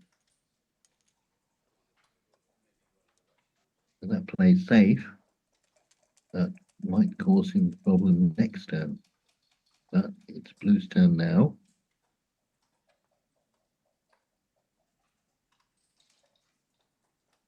One. And you've got to come off the 6 point. Got to leave a shot somewhere. So at least this way you improve your position if you're not hit. So 6-3, he can run off anchor, but then it does open up a gammon losing risk. So anything but a 6 is reasonable. Double 4.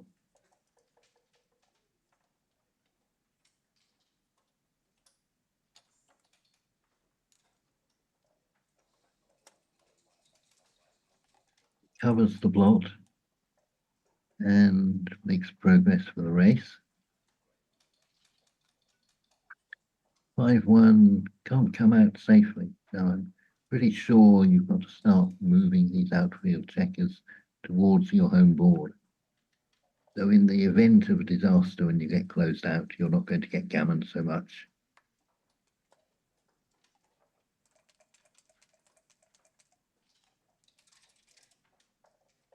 6-1 is one of the bad ones. So 2 small numbers were good pointing on the blot, but big, small, you're going to leave a shot somewhere. So 3 or ace-2, 1-5 comes in and in, 2-3-5 to cover.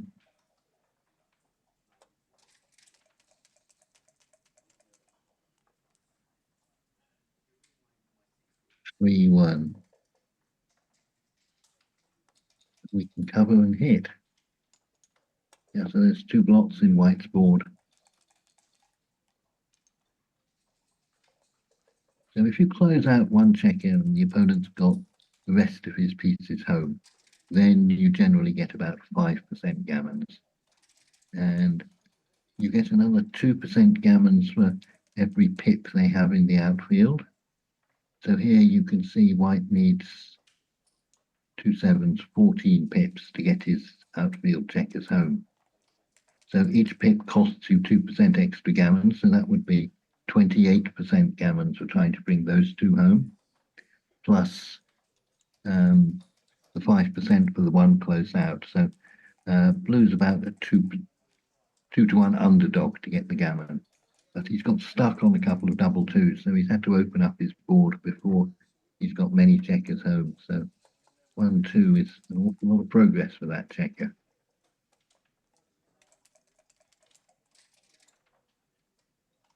There's some gammons here for blue, but very low, I would suggest.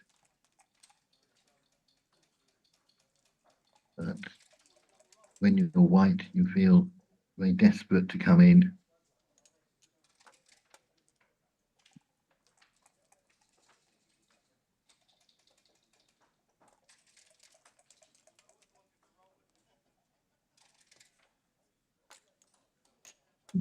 Yeah, so that's an aggressive bear off. He's by taking 2 off, he's got an even number of checkers left.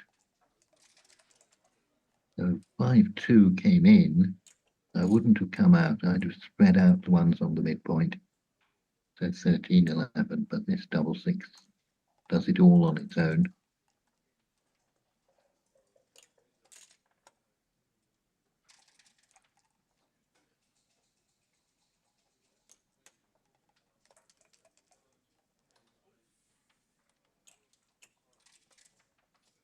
So that's it. The scores are tied at 8-8.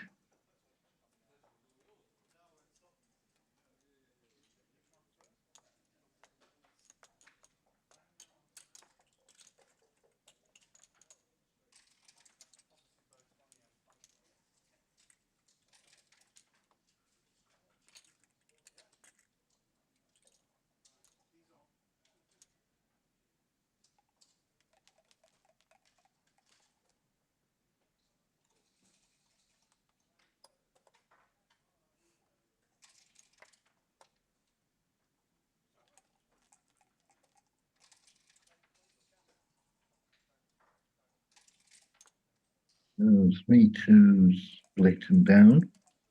3-1 make the 5. 2-1 make the anchor.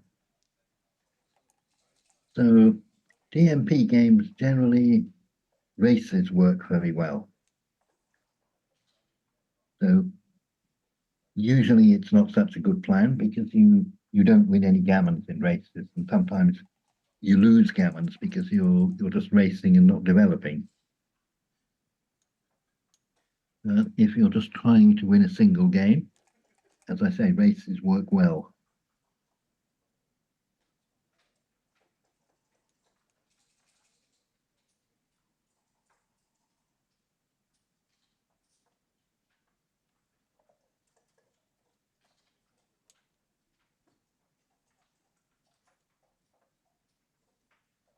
And this looks like a good play, in that he's playing it the right way. He's deciding which bits he wants to play and playing those, and then picking the optional bits and seeing which of them he prefers. 6-1 makes the 5. So blue's got the advantage of the advanced anchor, but white's still got a reasonable blockade in front of him.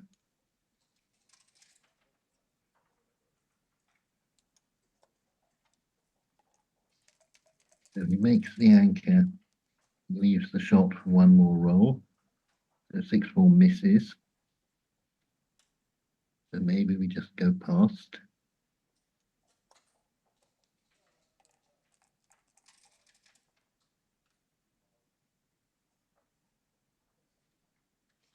Or he can make the point. Then the 6 is difficult. So if he breaks the anchor, gives 1s, 2s, 3s, 4s. I think you just have to come down from the midpoint. 13-7. And looking at this, so that leaves 1s and 3s to hit in the outfield, 2s and 4s to hit in board. So I wouldn't have done this, but he has got his 5 prime. Double 5 is a total miss.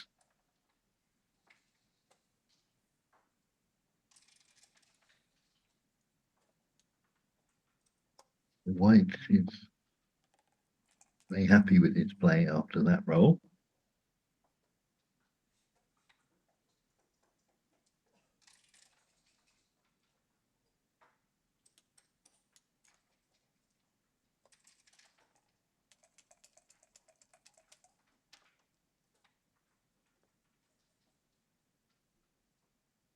White couldn't get his back checker moving.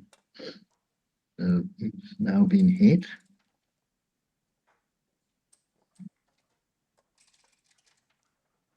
So in and out.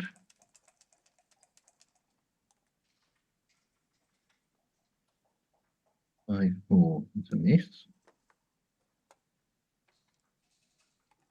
So Blue's got his 4-point holding game, and 4-point holding games generally takes if your race isn't too bad. I'm try and have a go at figuring out how the race is.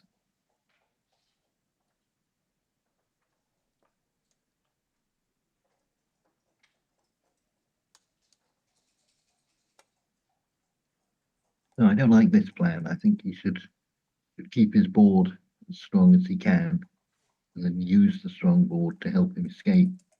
So now he's stuck behind a 6-5, but that isn't fatal. If you've got a 4 or 5-point anchor behind a 6-5, you can sometimes still take a cube. Really depends on the race, but you can race from a high anchor. Your opponent's ultimately got to dismantle their prime. Can't start bearing off while they've got the 6' outside.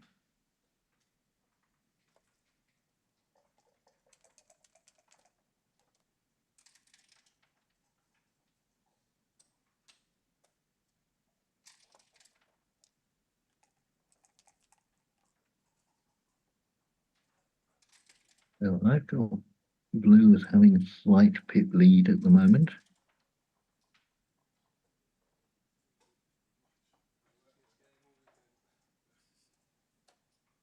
So if White's behind in the race, he generally wants to keep the high blocking points. So clear the 7 or the 9.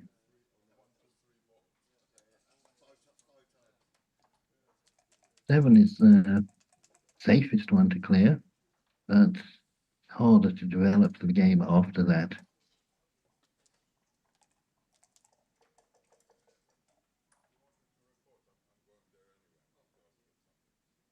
6-1, so now he's got to clear the 9 or leave a shot. So Blue's got a 5-point board, so he can't leave a shot. So now Blue wants to sprint with 5s or 3s, need be. 3-5. So does he take both out? So that leaves 1s, 4s, 6s, but if you played them both out, it's just 1s and 3s. And there's double 6, which is a great shot for the race anyway. So Blue needs a 1 to stay alive.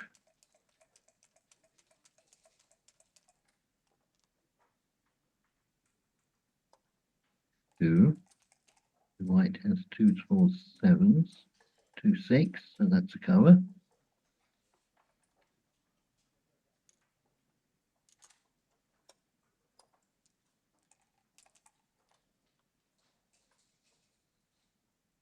Or 2.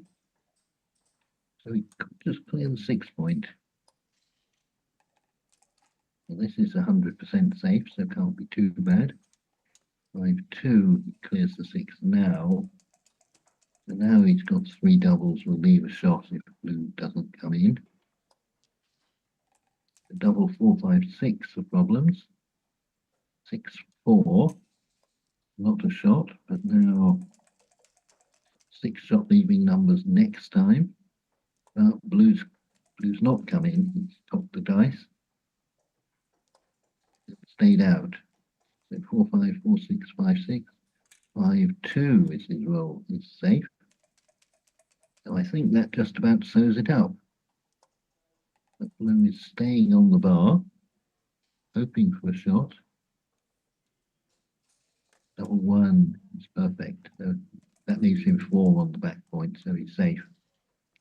So Andre has, I think, squeezed through this one after a very tense finish.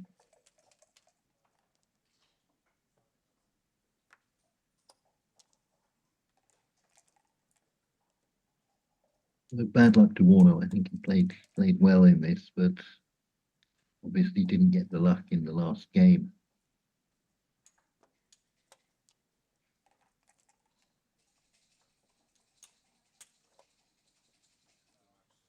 Okay, and that concludes that.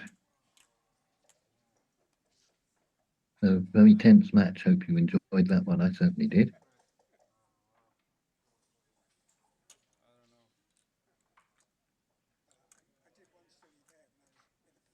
That's Warner eliminated, I believe. So Andre is still alive. And I think next round he will be playing Christoph Chabula.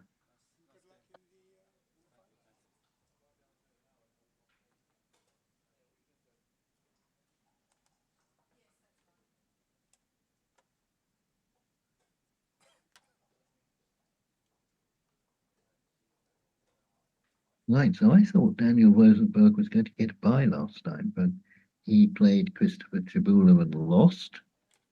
So now we're in a position with, I think, three people on 8-1. It's Daniel Rosenberg, Andre Larson, and Christoph Chabula.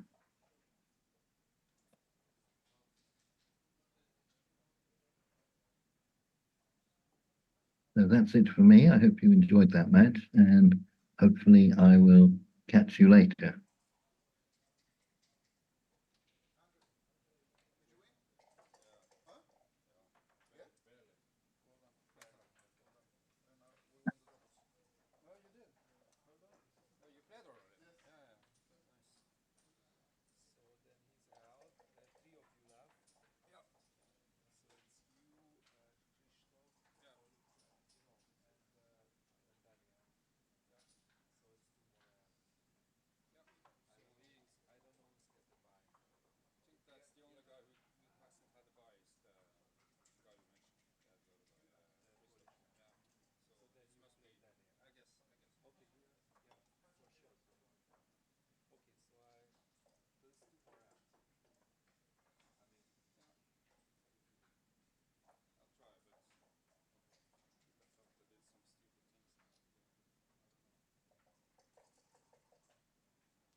Good afternoon, everyone.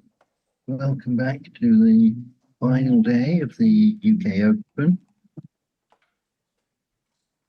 So at the bottom of the board, you'll see is Daniel Rosenberg. So he was the only undefeated player, but he played last round against the fourth player with one loss, and Daniel ended up losing. So we've finished up with, at the moment, three players with one loss each. So this match, you can see we've got Andre Larsen with one loss, playing Daniel Rosenberg with one loss. And the third player is Christoph Jabula, who is, fortunately for him, sitting this one out, so he can't lose. So again, we're in the same position this time, that whichever one of these two players loses will be eliminated.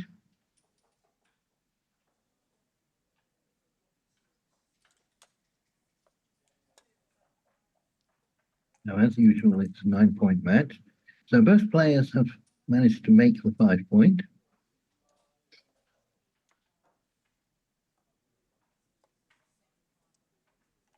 So that was a hit, so I guess it's a 3-1. Double 4 comes in with a hit. And some combination of making the 2 and the 4. So he's looking at making the 2. So he's put 2 checkers on the bar without any direct returns. So white's come in with a single 3, but left 1 checker on the bar. So blue should definitely be doubling here. So he's got 11 in the zone. And the question is really whether white can take. So he's made the 5-point on the other side is good, but he might just get wiped out. But Daniel has obviously figured he wanted to take this one. It's 6-3. A reasonable attacking number. So he's hit with a 6. So he's thinking of hitting with a 6. He can just play defensively. He could just make the 18-point. Or he could hit an anchor on the 21-point.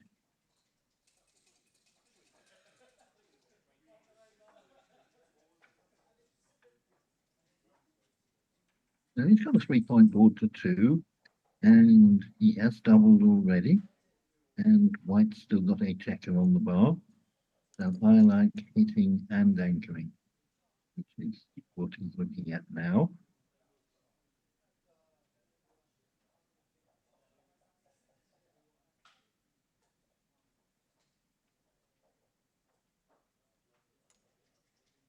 I think the other play of just making the 18-point rather lets white off the hook a bit. It gives him an extra roll to recover. And this is certainly risky, leaving a couple of lots. 1-6 comes in and anchors, so he'll be pleased about that. Double 2 just covers the lot. Double 3 comes in with a 4. Not mad keen about making the 4-point, but there isn't any other reasonable 3. 6-4 for black. And now is the time to run off the anchor.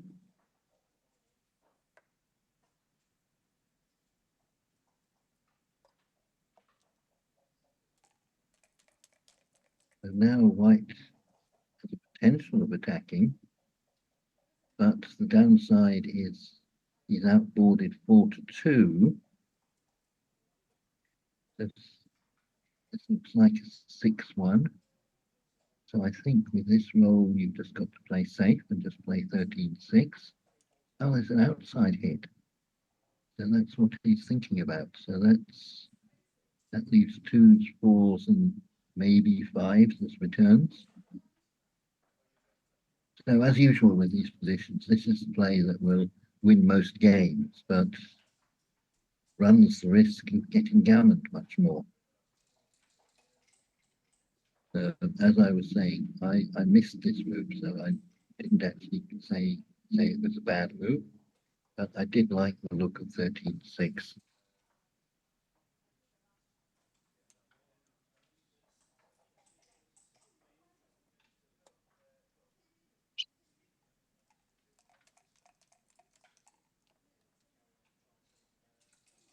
Go for the hit and double 6 fans. So this is always a bonus when you hit your opponent. They can stay on the bar.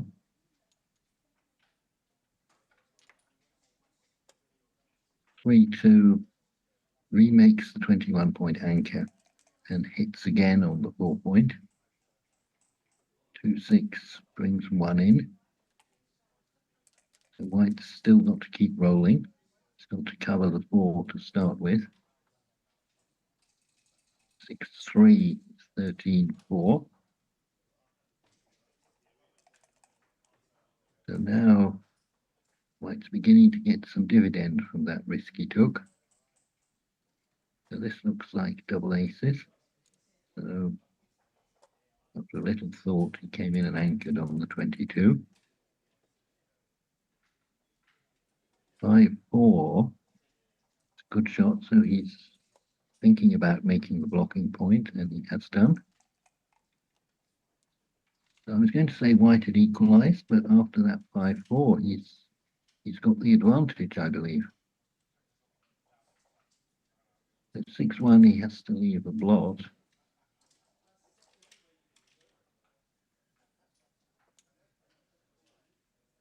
This is leaving the blot on the midpoint. The alternative is to break the 8-point. This play is better if you survive the hit. And he's redoubled to 4. He's got a 5 prime against the 3-point anchor.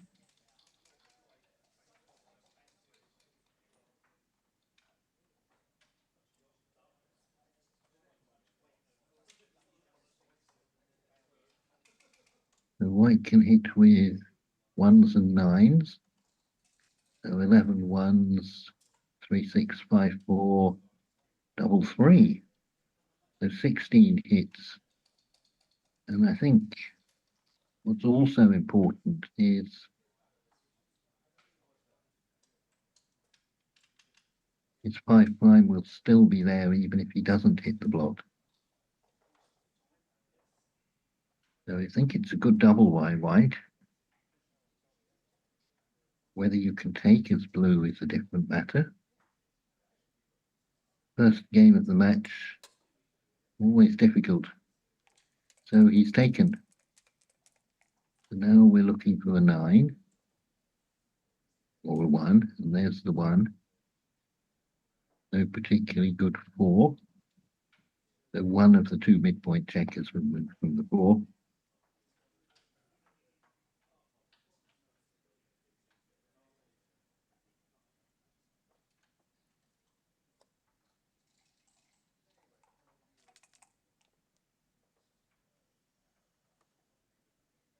Six, 2 comes in.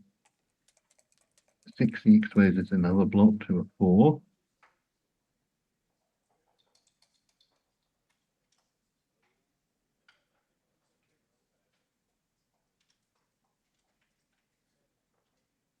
Five one is not a good shot. So he missed the blot and just play safe with 13-8 and 6-5. And I think that's the thing to do for the moment, to see if black can free his third back checker. Or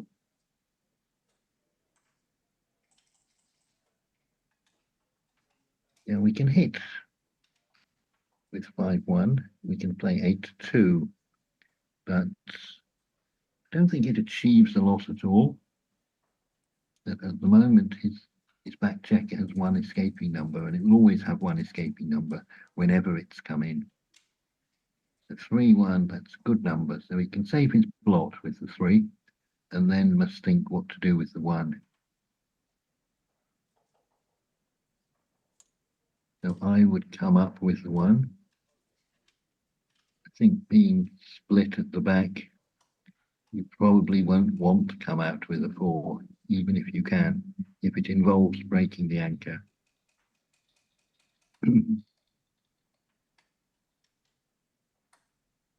So cube's on 4 already in the first game, so he's right to take his time over this, and he does stay back. So as I say, that gives you more escaping numbers, but on the other hand, it gives white more chances of attacking. So this looks like 5-2, so we could play 8-1, it's the safe play, or we could come out into the outfield.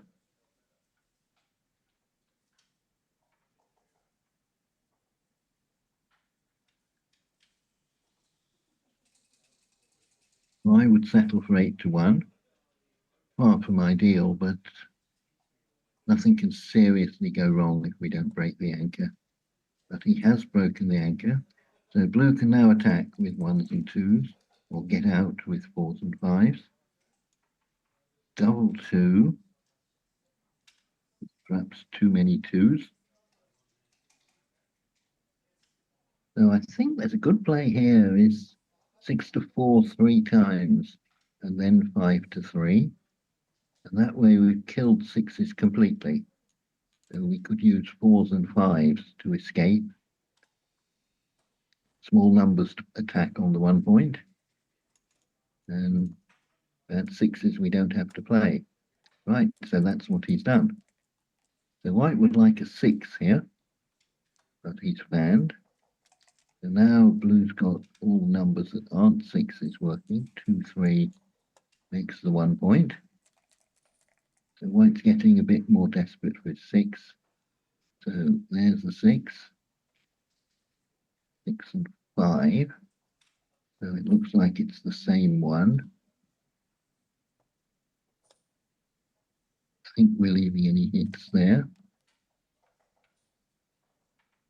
1, 2. So again, he's got this choice whether to come up with the 1. Now I think it's a bit tougher. Given the fact we've got the 5-point board built now, certainly not so bad to get squeezed off the anchor and get into a hitting contest. And he's looking at the safe play.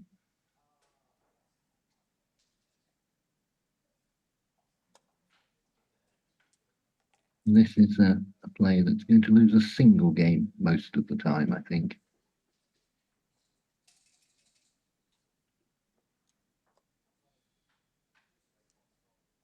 6-4, he brings in an attacker. So blue wants a 4, he gets a 5-1.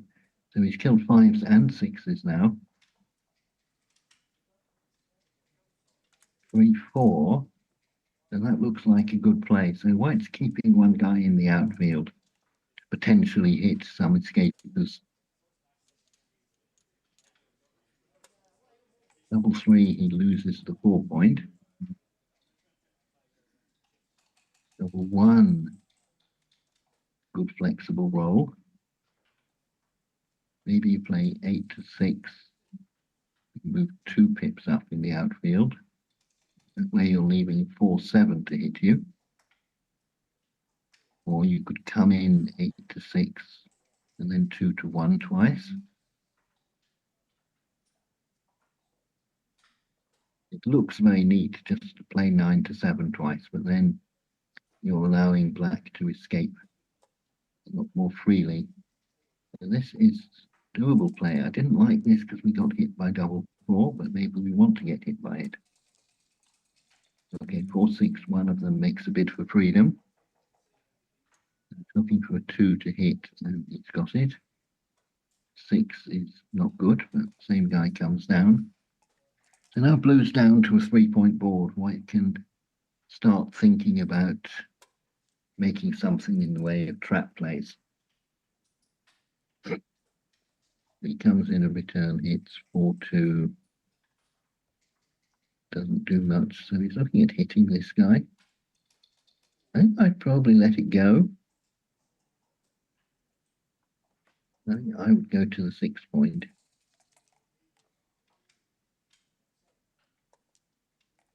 So while he's got 3 back, he's probably not going to break his anchor. You can see what's happened is he's transformed his prime, so he's not blocking 6s anymore.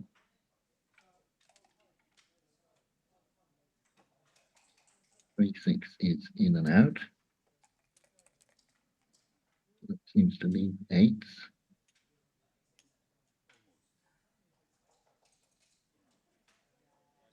Trying to hit with a 7, so that doesn't work. So we could just make the 1-point. That's the play I would make here. There comes a stage in these sort of games where early on you're stopping your opponent escaping, but now you've done the damage and got him to break his board. Now you want to switch much more to a hitting contest. So yeah, he's right to think about clearing the points at the back, but blue's still got the spare checker in the outfield, so I would have waited a turn before doing this. 6-2. We can break the anchor, but I think that's too dangerous.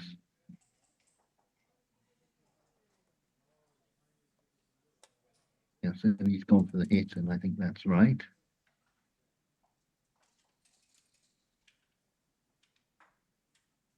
But 1 is come in. Now blue will hopefully save his blot, but he can't. That looks like a double 1, so he's got to hit if he plays this. He might not like the hit, but those are the rules. White fans. 4 is not too bad. He saved his blot, but not broken the anchor. So he's going to be forced to break the anchor sometime soon. Double 3, no play. The white has finally come in with 5-4. So in and out.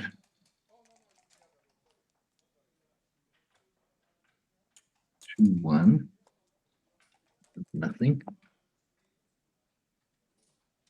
2-1. Now I think you should start the 1-point.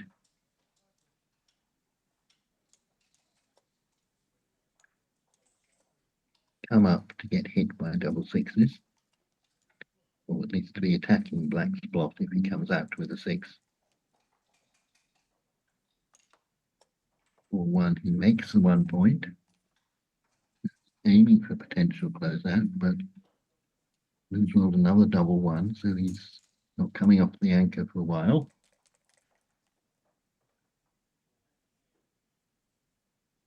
I think he's just got to come in as he did. So now when one of the blue blots escapes, there'll be one of them has got away, which will cut down on his gammon losses. So 1-2-4 to hit, 4-5. So he hits loose. A small amount of danger with this, but he's only fighting against a 2-point board now.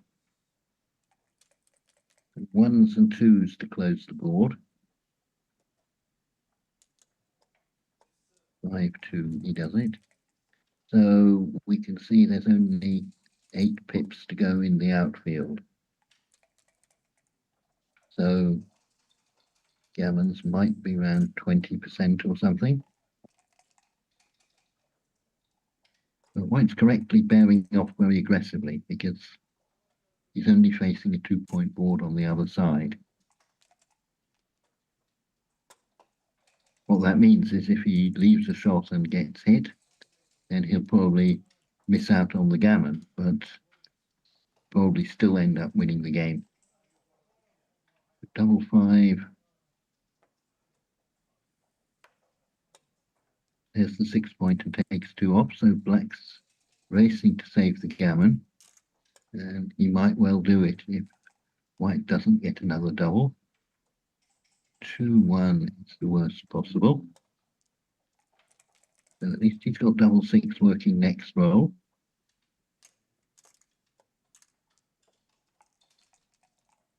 Looks very hard to save it here. 3-1. Yeah, so I think we'll probably give double 5.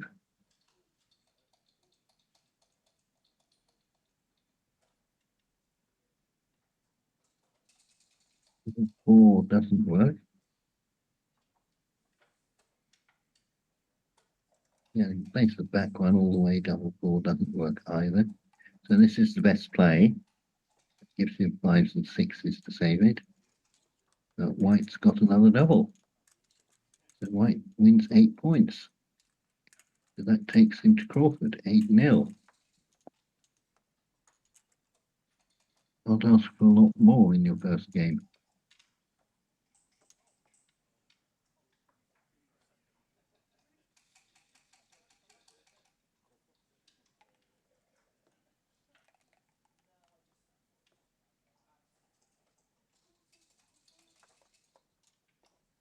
So Crawford all the way. So the trailer gets very little from gammons.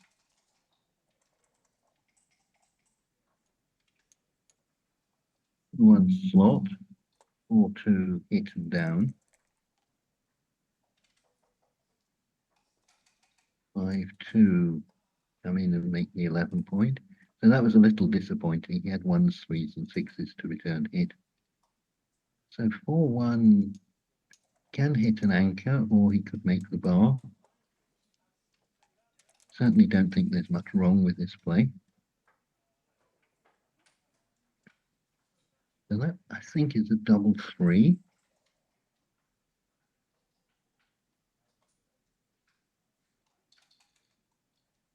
Comes in. I think you make the advanced anchor. Only play behind, 6-3.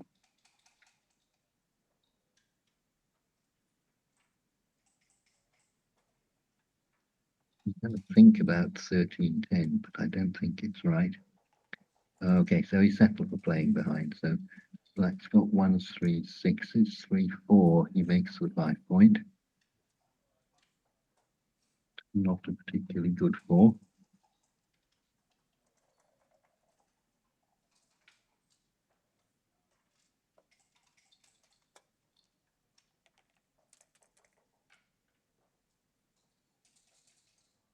Four down is a good move. It's kind of tempting white off his anchor.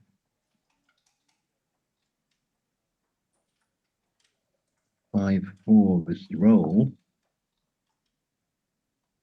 But we can hit and open up Pandora's box, or we could just play 22-13,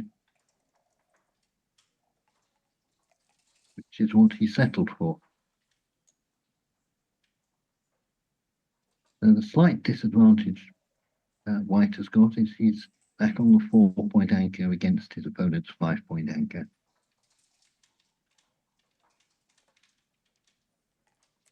Blue's trying to build a prime in front. So double 6, that gets the back 2 out. And round. So white did have a third checker hit, so maybe he's not got a massive race lead yet. Leaving the blot on the midpoint, thinking there's not many hidden covers. So this is a 1-4, so it does hit, but it doesn't cover. Could just play 8-3 for a quiet life.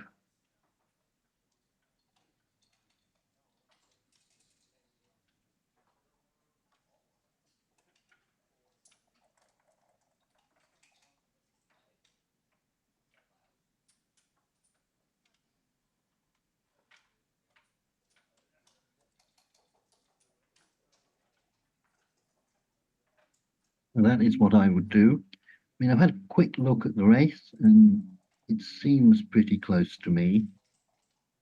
So White shouldn't be in any rush to try and win this game. He's still got black stuck with four blocking points in front of him. So if nothing happens, blue's going to have to try and either roll a big double or come off the golden point anchor and be open to attack.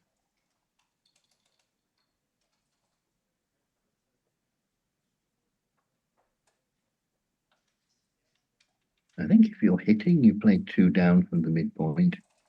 So that gives you more builders for missing points in your prime. So it's a big difference, as I say. So one play is aiming to win the game in the long term, and the other play is aiming to win the game much quicker, but at a bigger risk.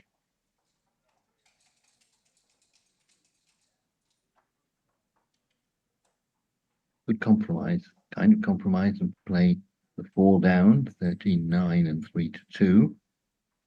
That way you get some more builders for the bar point, but slotting your board on the 2 point is less valuable. Blue hasn't been able to tempt him.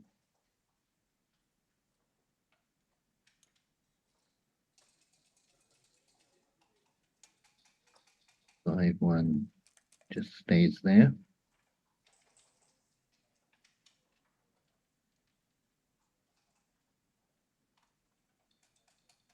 2 just play that one all the way, I would think.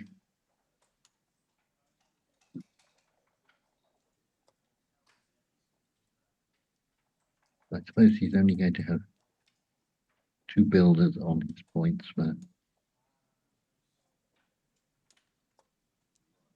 make the bar, however he does it.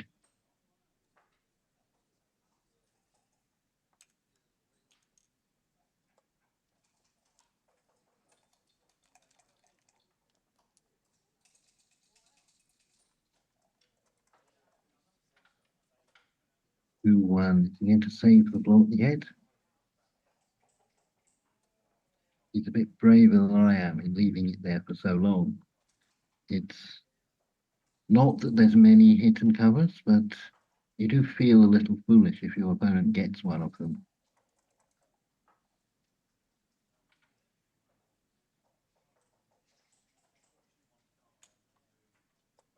So I'm not convinced he needs to pick it up, but it's the sort of play that there's not a big gain from it when it really works. It's a 5-4.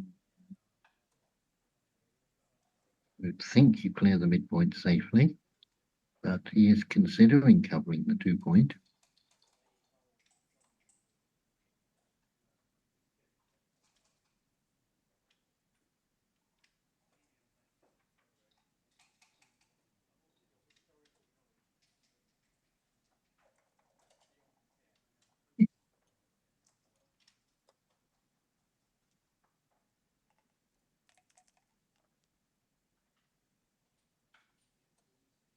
Six four can't run off the anchor, and whatever good it did, the checker on the midpoint isn't doing it anymore. 13-7, 8-4.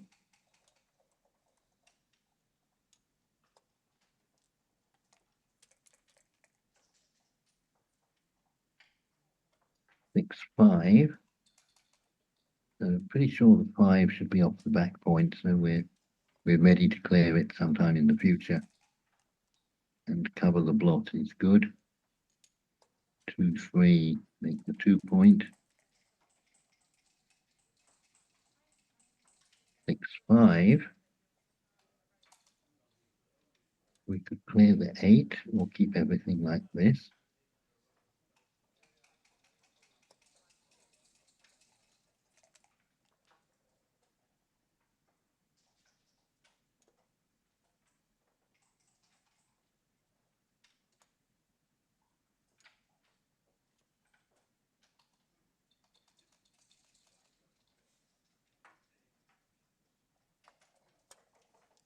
I would have come in with the 2. I think that's a better racing play. 4-1, difficult roll, but we can play 6-1.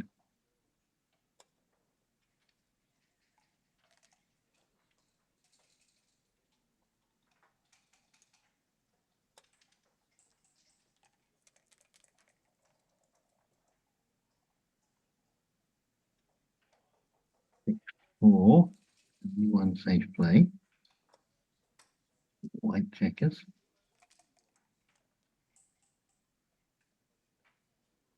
4-3. And now blue can make a run for it.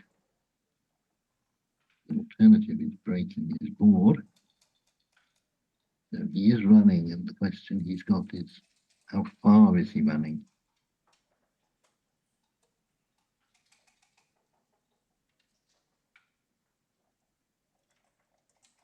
So whatever he does, he's going to leave white some hidden covers. So I think those are going to be less if you move the front one away.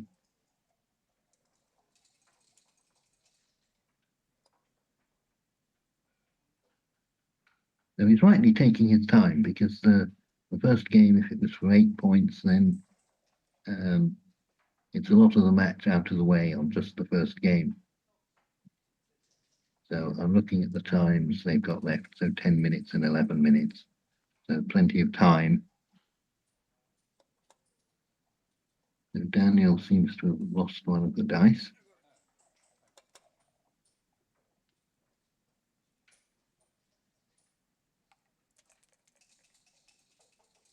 4-1 and 6-1 are what he's looking for.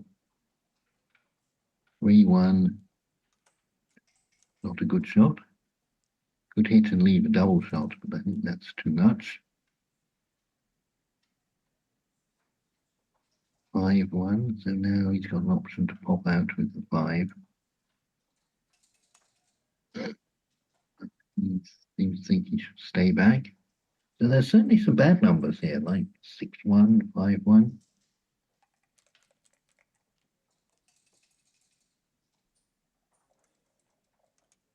Looks like 4-3. So that's pick and pass.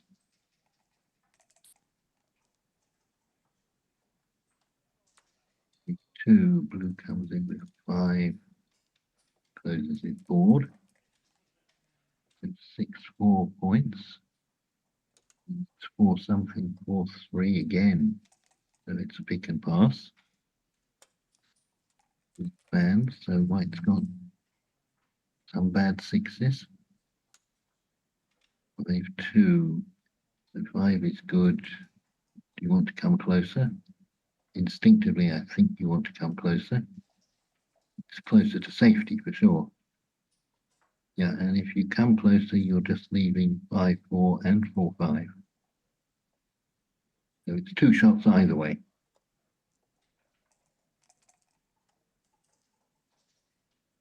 Double 6 fans. So now white might have made it to the bear off.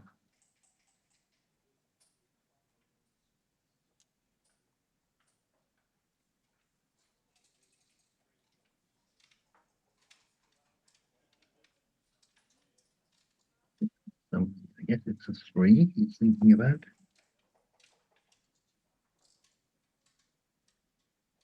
Whether to strip the 6 point now or to start taking checkers off.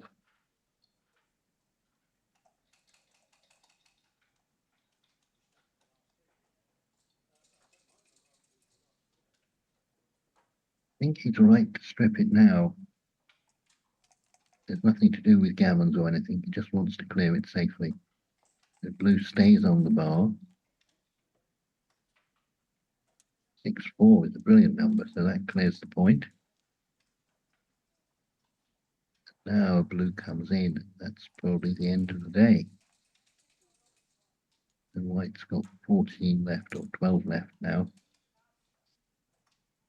It looks as though it's almost all over.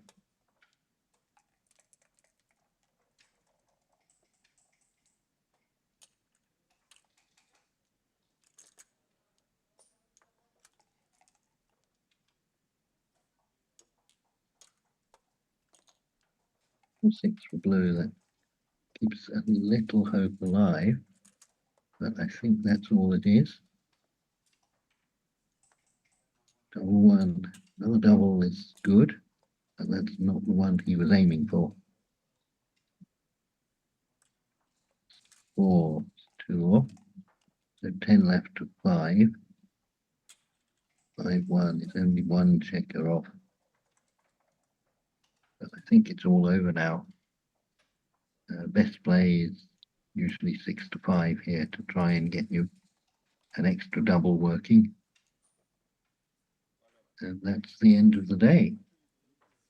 So that was a quick match, 9-0.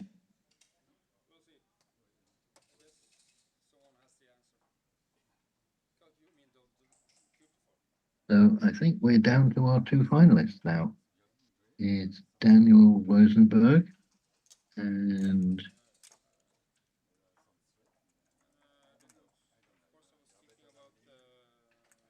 Christoph Chibula.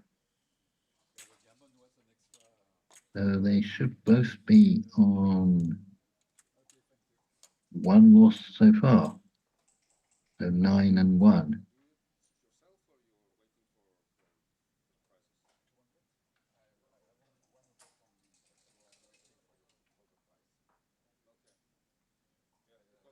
So thank you very much for watching.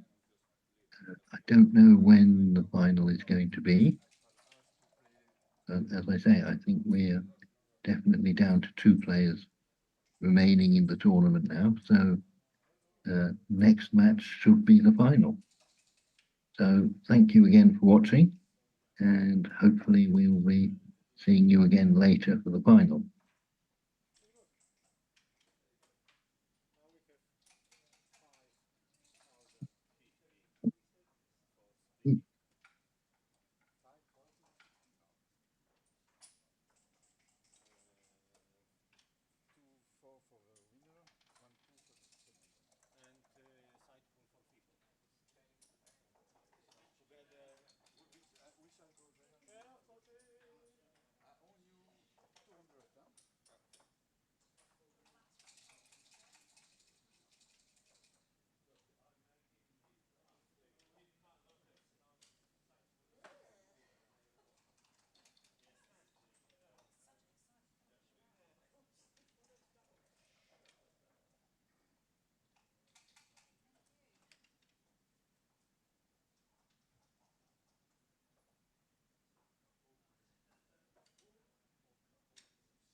Right, hi everyone. Sorry I'm a bit late getting back. So I can see this is still the first game. The white has got a 6 prime. He's obviously very comfortable with. Blue's prime is breaking up.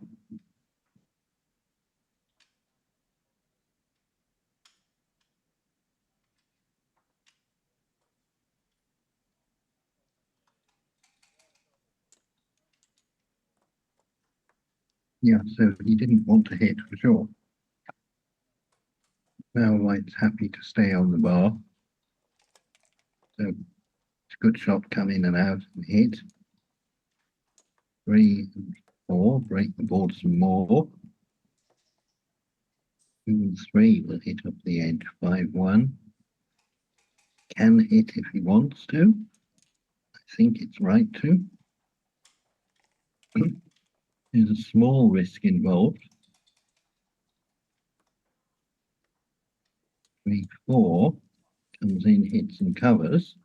So now white's under a bit of pressure. 5 save the blot at the back of the prime, I'm sure.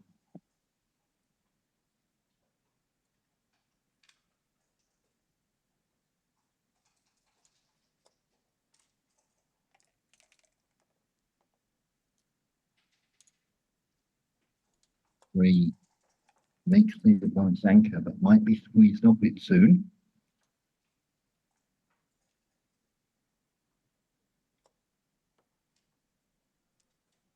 White's preparing its attack as if black gets 6. 3-4 loses point in board. Nothing disastrous. 5-1. Why are we hitting that one? It's hoping to get hit. That's a third checker. Got a shot at it.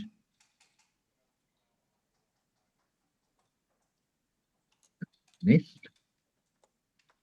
Since it worked out so well, he's trying it again.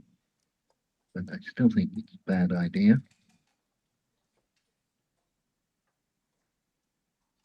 Yeah, so this is the right idea. He's coming out and controlling the outfield, so stopping any black checkers that might escape.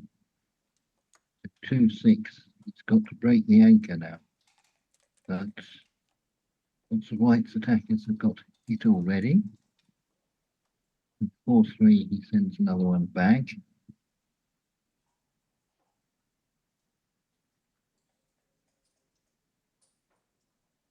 He's thinking of leaving that one there to go back for the 4-point again.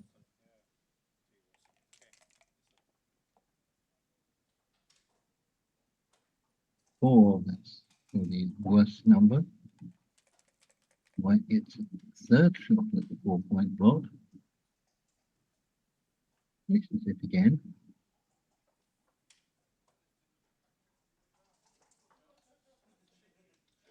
Wondering how aggressive to be. We can make the 6 prime, or break the prime, make a point in board and hit twice. So, like the first game of the last match, Daniel is working very hard to win a gammon in the first game. 6-1, he comes in, can't do anything with the 1. That is a very creative play, and don't think it's right, even though he's got another shot at the 4-point blot. He's a long way from building his prime. So finally he's hit the 4-point blot. Now he's got 4 back behind the prime. I don't think he's got much hope at all of stopping black from making an anchor. But white's got so many checkers at the back. That's a double 4. Right, well, that's a very good roll. Why we're hitting on the 1, I don't know.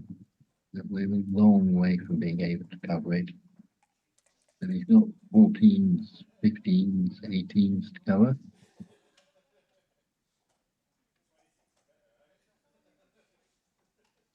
6-4. So he's pointing at the 8 point, so he understands what's going on, that he wants to catch any black checkers that come in and out. But at the moment, black's still got 3 on the bar. 2-3, so now he's anchored at the edge of the prime.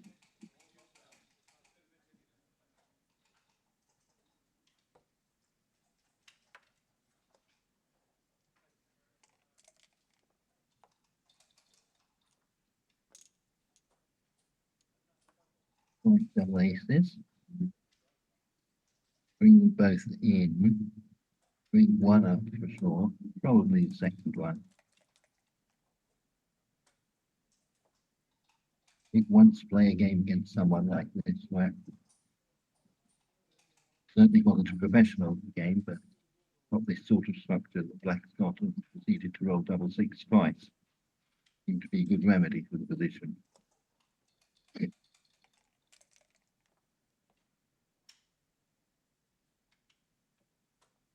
Out, and I would stay there. We're still in communication with the back ones.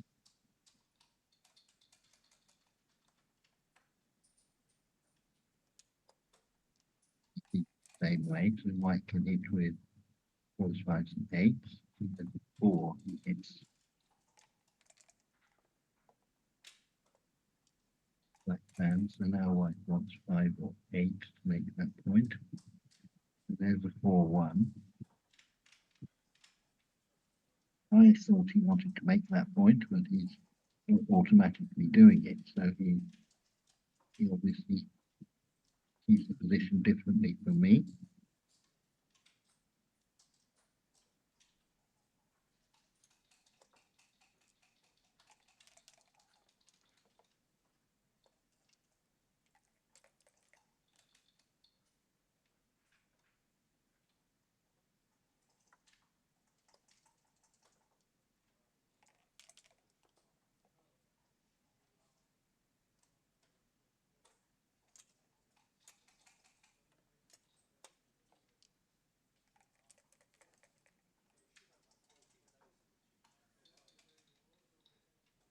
Black's now got all his checkers in. Even the bar point slotted, that will be better than my play.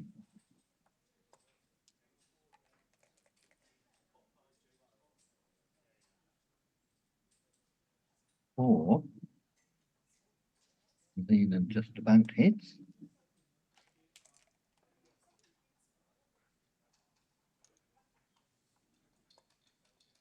5 in and out. 2 and 5 will hit easily. Looks like a double 1.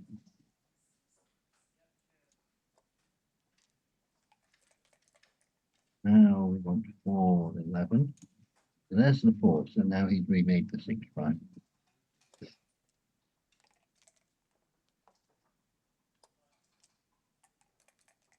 The best way to get gammons in these positions is start bearing off when your opponent's on the bar.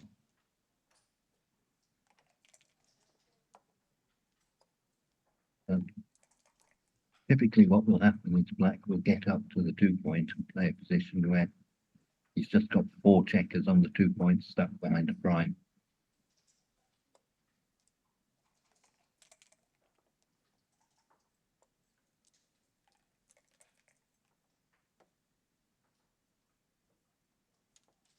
Three, in the builder. Game's a bit slow for the moment, that one side's got a lot of work to do and the other one can't really do anything. I thought that was a good time to actually make the 1 point and break the prime. 6-5, so 6 is forced. So this is a kind of trap lane, but I think black would happily hit if it could. So yeah, I think he's got more chance of getting one checker escaped than being on the bar when white is bearing off. Blue wants 10 or more, so 9 is hitting. Then he gets the slot. White gets a 4. Comes in and hits. Black stayed on the bar. So white should now be looking to clear the 8 point. 3-1 is not a good number to do it, so it's perfectly sensible to wait. Now it's definitely time to clear the 8 point. So 6-4. 6 comes in, it's forced. He gives 2-6 shot. Now some 6s are bad for white. 4-3. Off. Now it's looking a bit more like a gammon for white. Double 1. So often you open up 1 point to get some more off, but here maybe it's counterproductive. It lets your opponent in. So maybe just 5-3 twice. Or 5-3 once for sure, then maybe take the 2 off.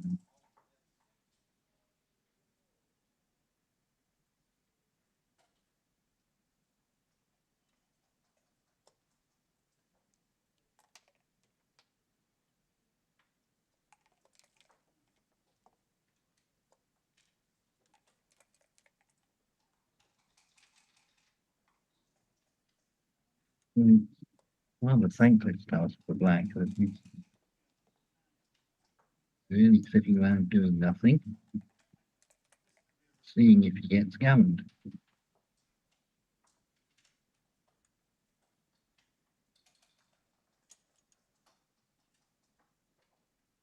3-4. It's an equal shot. Got to leave a shot. We've probably got a hit through before.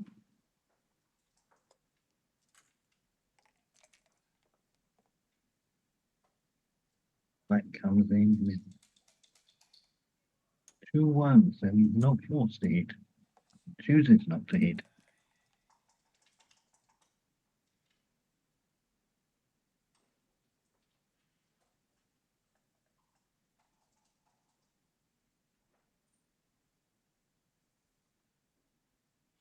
This is 4-2, so that's a bad shot. I think there is no safe play. 1 breaks his board some more.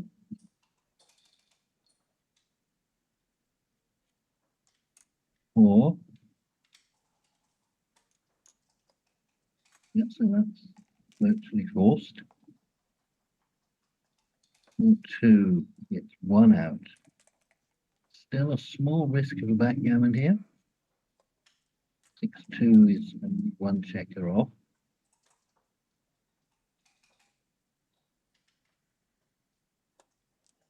Black is rushing to get off the backgammon. Double aces again. Seems to have been forced, but he's still got 5 left. So black's going to bring 1 out to leave white some bad ones. 4. So he's got 3 checkers on the back point. So is black going to come out? Yes, he is. So he comes out and concedes the gammon.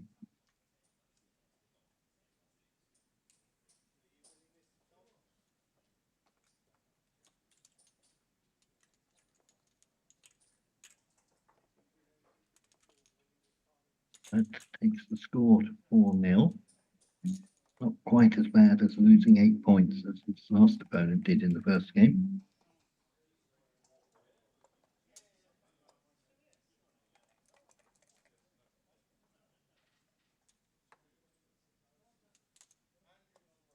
Five run, double 2, make the 4 and the 11. So yes, the double 2 I sometimes call the unstacking double, because it's the double that's best placed for unstacking your 2 stacks of 5 you have at the starting position.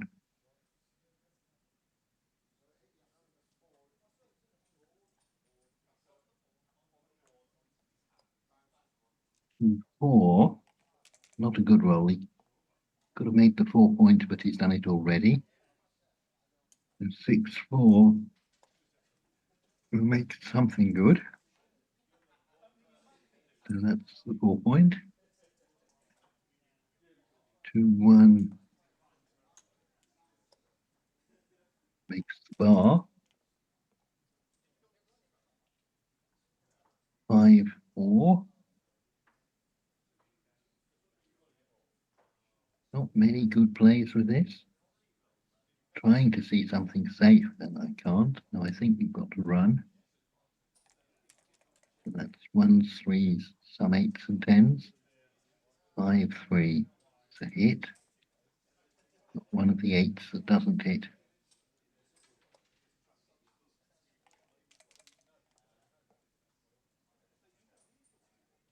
5-1. I think it's too dangerous to come in on the 5.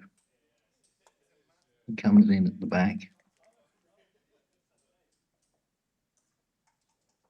2-4 makes the golden point. So that's the defence sorted out. So black needs to get his back checker out. 2-4 makes the 9 point or the 11. I suspect you make the 9 here. It's white's got 6s that will make the 5 point. So perhaps if you block his 4s, that will make it a difficult number. So this is a bit of everything, this play. This is a bit bold. But it's, I think the idea is it's overtasking white, telling him he's got to make the 5 and he's got to hit the last checker and he's got to hit the checker on the other side. So he's got 3 good things to do and he can't do them all. Right, so 6 will get us out. He's done it. He's leaving 2s and 6s. And lots of hits, but sometimes they miss. White's got a 5 prime. He's thinking about doubling. It can't be wrong to think about it.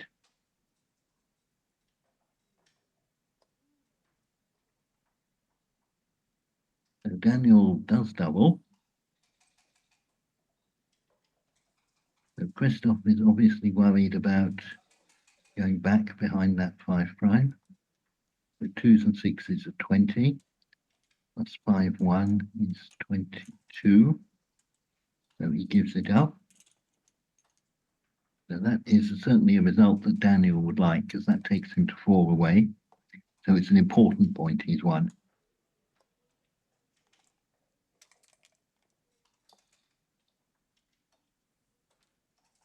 Well, 4 is a good reply. So he makes the golden point and the 9 point.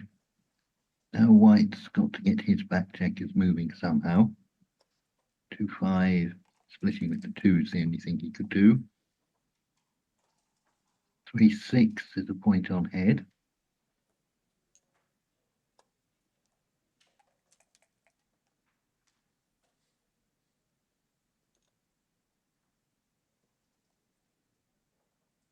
By 4, he can anchor or hit.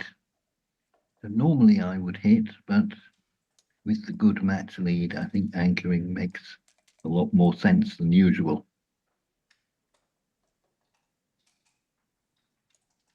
3-1 makes the 9 point.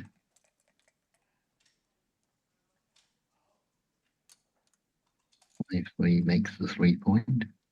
So white's behind in development, so he welcomes this opportunity to get his pieces into play. So double 5 is brilliant. That gets off the back anchor.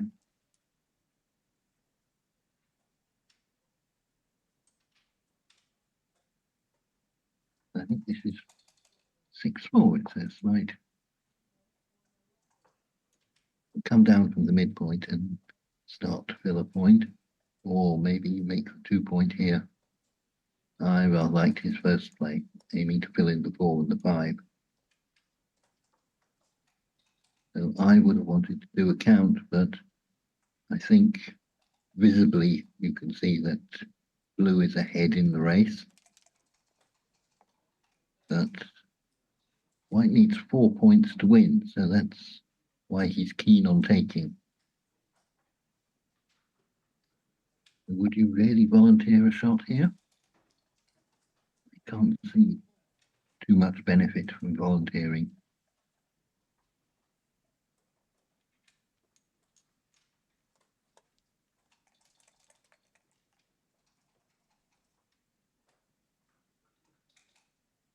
I always tell people to be suspicious of positions where all your outfield points are stripped, because it means something bad might happen next time. Or you could roll double one to get out of trouble. Yeah, so 9 to 7 twice is a good play. Not that it does a lot, but it means when you've cleared the midpoint, it's easier to bring it home.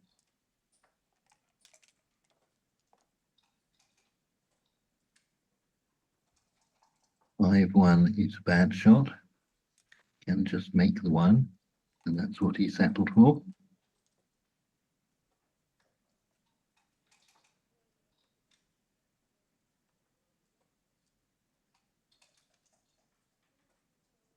Six and 4.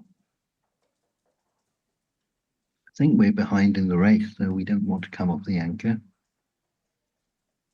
So you want to play the 4 down from the midpoint and then decide, do you want to cover the 1 point or save the other blot? I think it depends on what the race is like.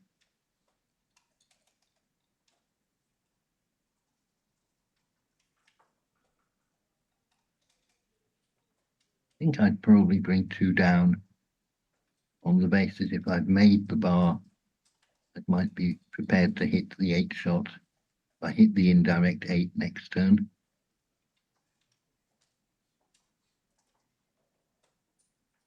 But leaving it there only leaves us open to double 1.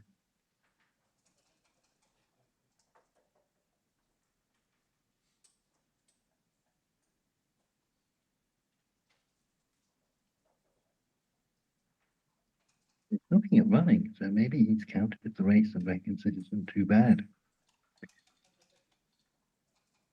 37, 57, 67, 73, 74, 74, 75.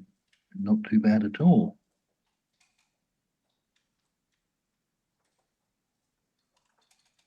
And that makes a lot of sense. This might be a brilliant play. So he's leaving 1s, 2s, 4s, but there are 2 blots in board. Yeah, I think this is a really good play.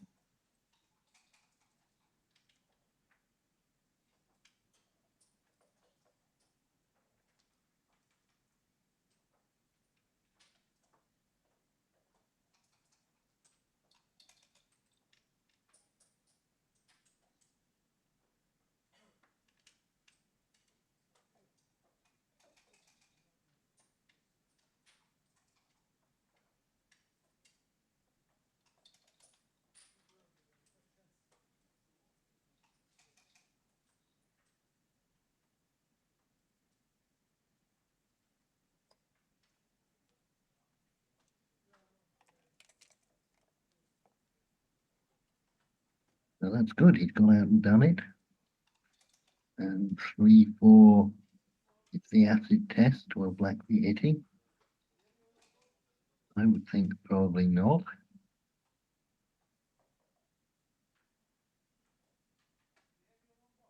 There are lots of choices.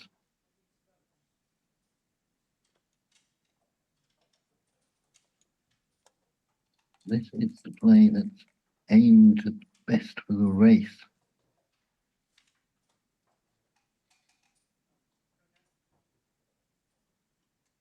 Something is good.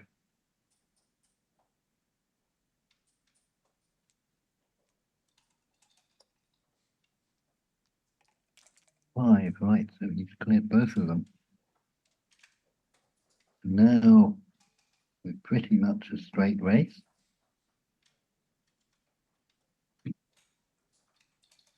The 6-3 can clear the midpoint, but unfortunately it lands on the points we've got already.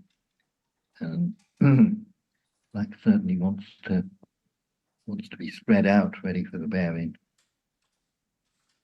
Yeah, so play he looked at, two checkers to the 4 point is reasonable for sure. In fact, I think it's probably the best play.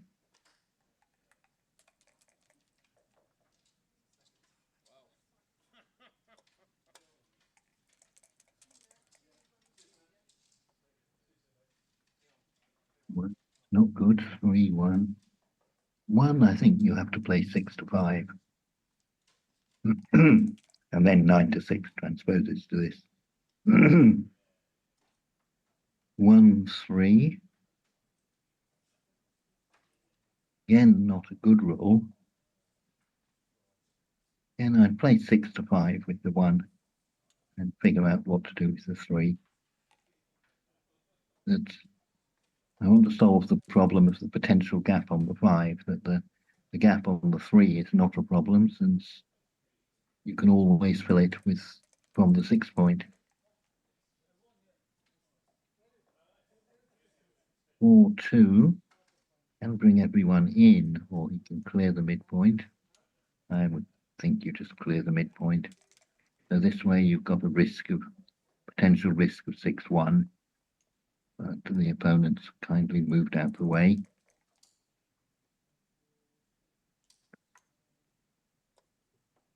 4 is 2 down. All 5 will help a lot. That's the first checker off.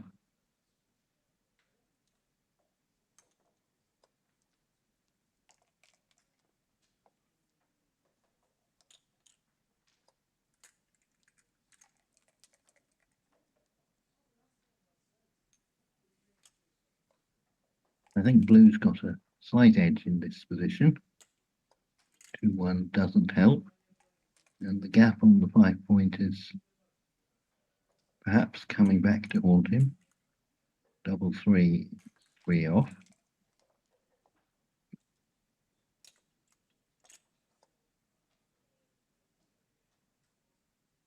White's having an audit. 39-35, so he's behind.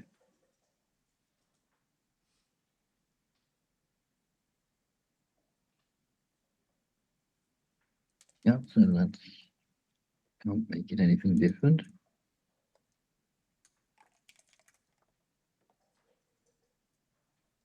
5-4, so there's our first missing 5. So it was 5-4, so blue's gained a pip. We gained a pip but missed a checker.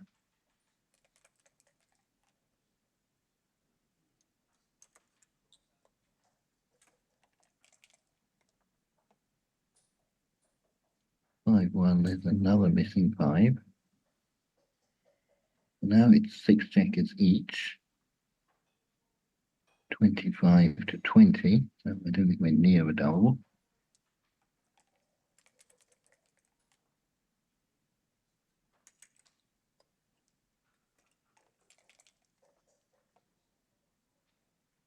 Six five is a great help. All sixes is the only winning number. 5-3, so much help. Take a 5 off. Can't see how you can get 3-3.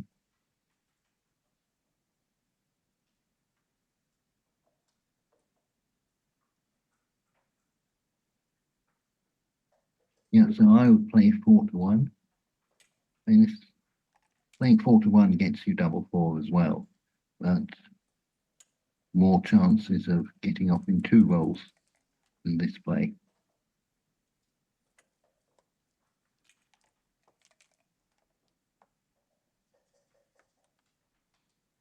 6-3, he managed it.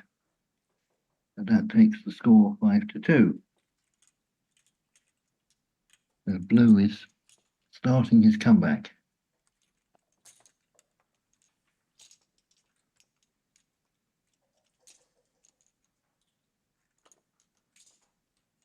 So now it's 7 away, 4 away. So effectively, white is 3-0 up in a 7-point match. 3, 4, 2 down. So usually when you're behind in the score, you like to make these plays of 2 checkers off the midpoint rather than some splitting variant. 5-1 makes the 5 is a good shot. 5-4 can't move the back checkers. Comes down to the midpoint, so I think blue's got the edge now. 4-1, it makes the 9 and unstacks the 6.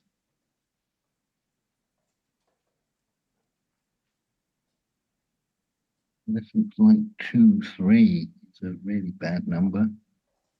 Doesn't do anything. So he's figured now is the time to do splitting. So should blue be doubling now? 4 away, 7 away. He's almost twice as far behind. So I think you should double here. He gets the same idea. And Daniel passes.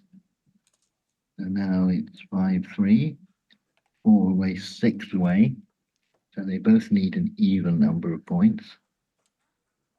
5-4. And now he does split and down. Not sure if he just prefers this play or he thinks that the score is a bit closer now. 6-6 is probably the best number. 6-3 doesn't do anything.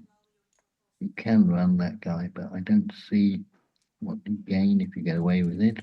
So I would have just played 13-4. 6-1 doesn't do anything, but he goes for the slot, and that's a good play. 6-5, the back checker is trapped. The white's got 1, 2, 3, and 8 to make the 5 point. 3 is a very good number.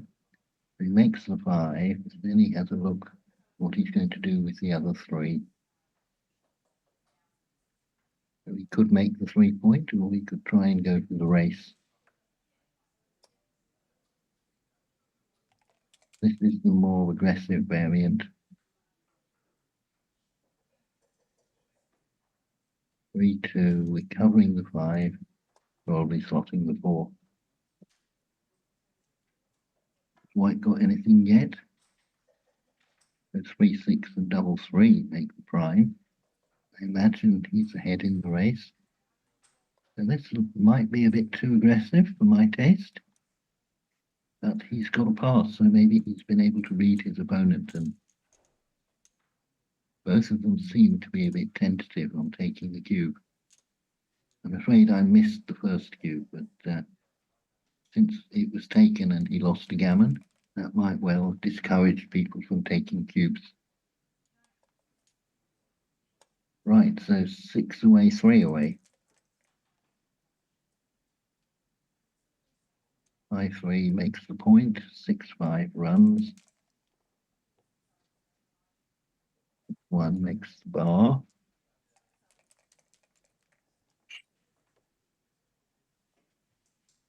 4-3 jumps the prime and hits outside. That's one of the dangers of giving up the 8 points. So 3-2 picks an anchor. That's a great anchor. 3-1 makes the 5. Much better than just safetying the blot.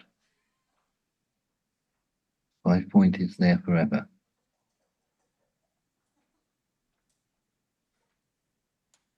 1, 7 and 5 looked natural.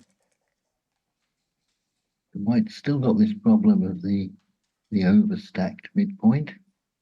He'd like to save his blot, but he can't. I think it's a 3-2. Yeah, so 3-2, I think you just play 13-8. So it does a lot to improve your distribution in the outfield. Messing around and trying to figure some play with less shots. Yeah, so he's played 2 3s. Now he's played a 2 and a 3, so he's left 3, 7, 9, 12. The 3 was on my list of hits. So he can hit either of the blots. Whichever he hits, he can't cover the 5-point. But I'm sure he should be hitting. He decides to hit the back one.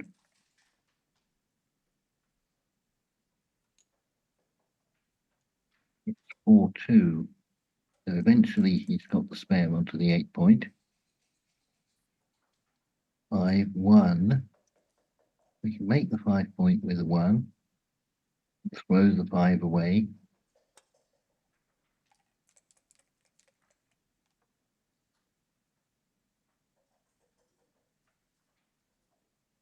Almost get safe.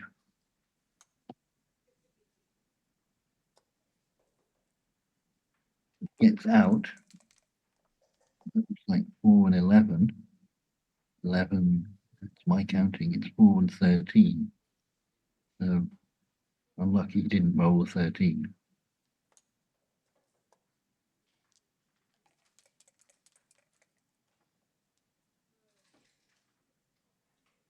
On the 3, we'll do something good. Daniel's having a look as to what's best. So he can make the bar, but that involves leaving a shot. Maybe just play that bound to the 10, and then it's a build-up of some blocking points next time. Double 3, the back checkers can't move. He fills in the gap on the 4-point and comes round to the bar. The white now wants to make 1 extra blocking point. 6-2 is the 4-point. So I think if he had a choice, he should have picked the 9-point to make his best blocking point. But certainly the 4-point is a good one. So we've got 4-1 to make the 9, 3-1, 3-6, 1-6 to make the bar.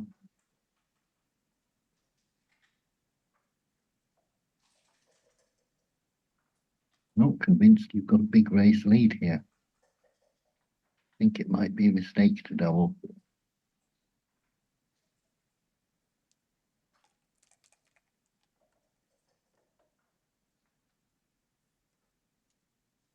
Four, 5 down, playing the same one in. He chose not to double. I think that was a wise move.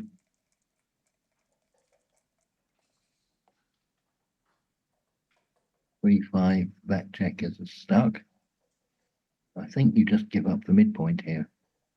Looks rather mundane, but that's the right play, then so be it. The Blues built a 5-point board, so any hit is almost an instantaneous winner.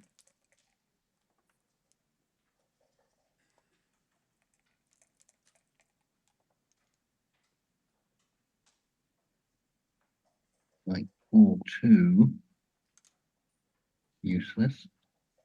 So he's cleared the 10-point. I don't know what use that is. So 6-4, potential running number. There's a potential hitting number if White had left him the shot. But he's staying put, and I think that's right. So there's no weaknesses in White's position. There's no blocks that are encouraging you to run. So double 2 is perfect. He's made the 9-point. That's the best blocking point. So I've seen several games where Mitchie's made the 9-point, and that makes a big difference. The 3-point game is much less good if your opponent's got the point 6 in front of you. So Daniel didn't hesitate at all when he made that point.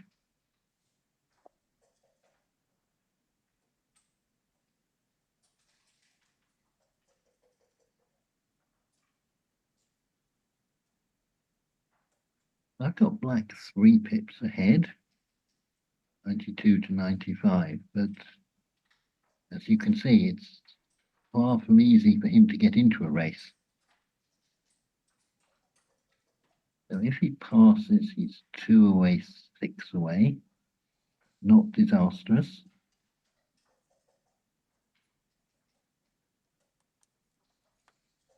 He has chosen to pass. 3, 7, 2 away, 6 away. So as I was saying earlier, today, and I think yesterday, when your opponent is 2 away, you've got to be very aggressive with the doubling cube. The 2-1, he slots correctly. 6-2. Oh, well, I like 13-7 and 6-4 here. But this is the move the computer likes best. 4-2, pick and pass and cover. That looks brilliant. 4-1. So now I think blue should be doubling straight away. So he can remake the 24-point anchor, but then he's getting himself primed. But if he splits, he's walking into trouble.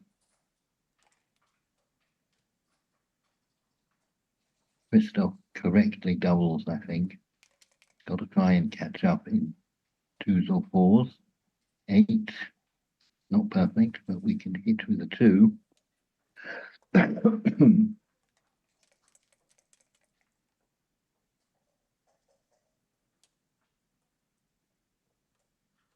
2 and 6. The 6 can cover or hit. And one of my maxims is when you slot the 5-point, you want to cover it next time. The reason you slotted it is so you can make it next roll.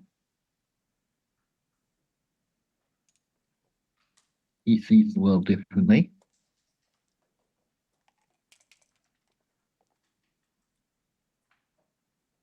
Five, 4 hits and covers. That's a brilliant shot. Now he's taking control of this game. 2, 5. 2 is good, and 5, you've got to make the 18-point. Else you're going to get stuck behind a prime. Now blue's got 6s to hit. 6-1. So hit and split. It's a good plan. Don't need to waste half the roll saving your outfield blot. 3-1 makes 22 points, so now he's got a good defense.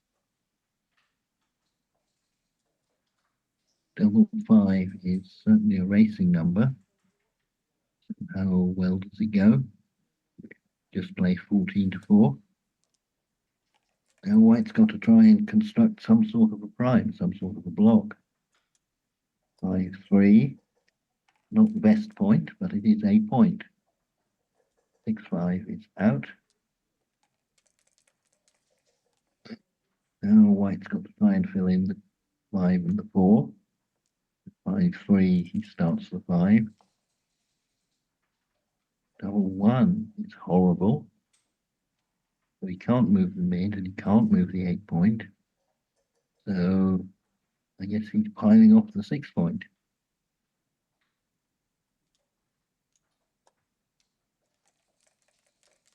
Yeah, before the roll, I thought double 6 might be difficult, but clearly double 1 is actually worse. So he's hoping for a 5. 2-1. Strange play. I would have played 5-2. We've got the, I guess the sacks are the same. 6-3. We clear the midpoint here. We clear it with 1, or we clear both of them.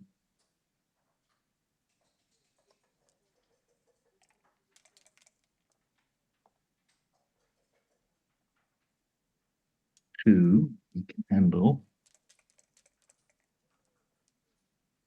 He does want to roll a 5 to get a spare on the 8-point. So double 5. I think you go back and make the midpoint. Make the midpoint, yes. So 18-30 twice, and then see what happens on the other side of the board. Probably 2 and 6.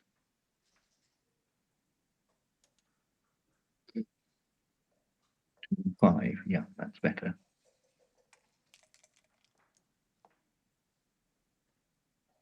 Okay, 4, so there's the 5. It's good. The 4 makes the 1 point.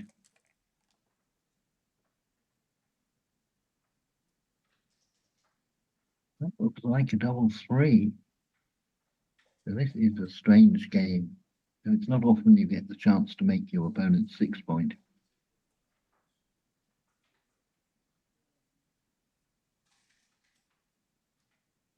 Is it worth doing? Problem is it's 7 away from the midpoint, so it's not much holding there.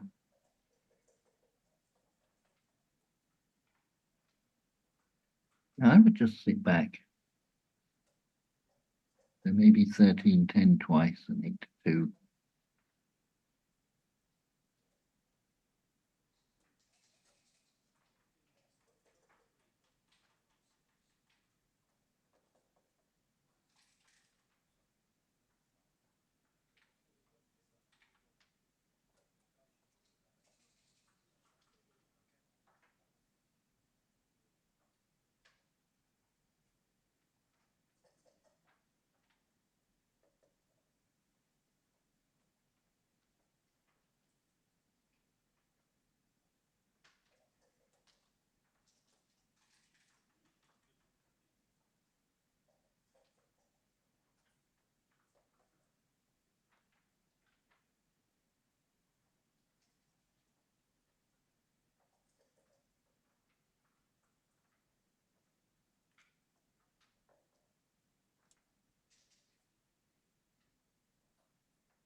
We settled we're coming up to a 6 point. Not mad keen on that idea. Double 2, the rule that makes his play work. So now we could clear the midpoint, but then we've got to make the 0.5 in front of him.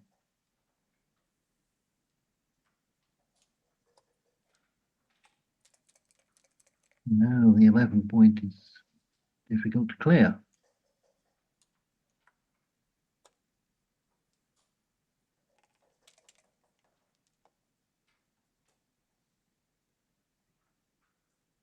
Two, so 6 is from the back.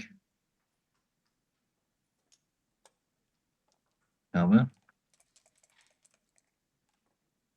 So now you can see how difficult it's going to be to clear the 11 point, that he's only got 3s and 6s as safe landing spots.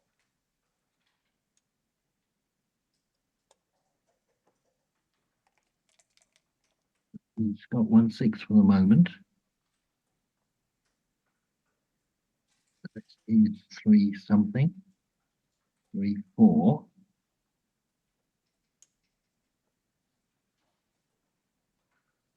Right, so he's got a potential pay now, pay later. He could clear the 11 point now.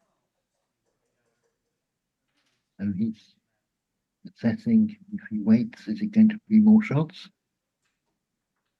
That's White's having some timing problems. We'll have to give something up.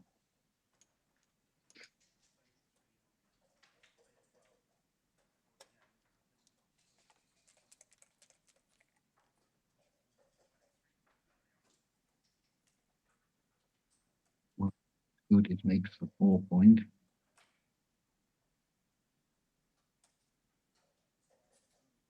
Don't know why people reflect on these plays. The 4 point is better if there's some hitting, and it's better if you're racing.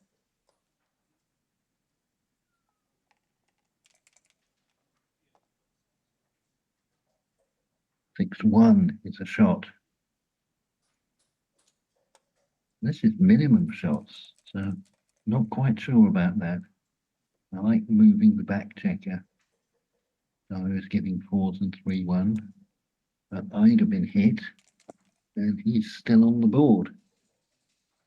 5-3, safe.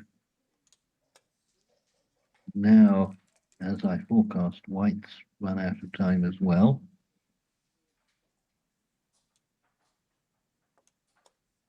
3-5, he breaks the 6 point. So now we've only got sixes to safe.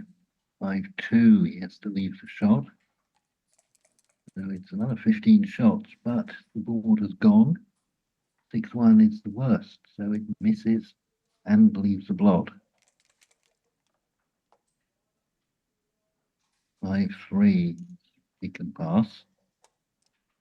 Now black's firmly in control.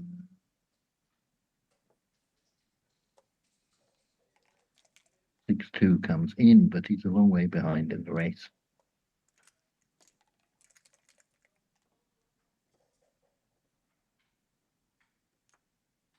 To the 6 point.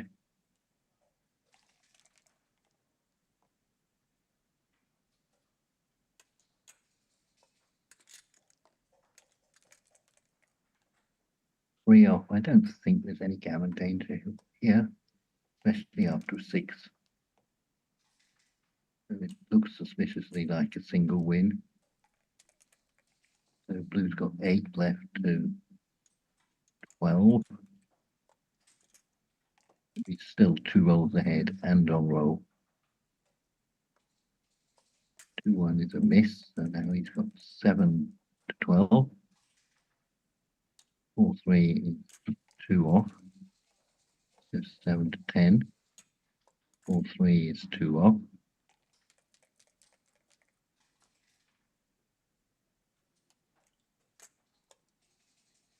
Something. 8 to 8.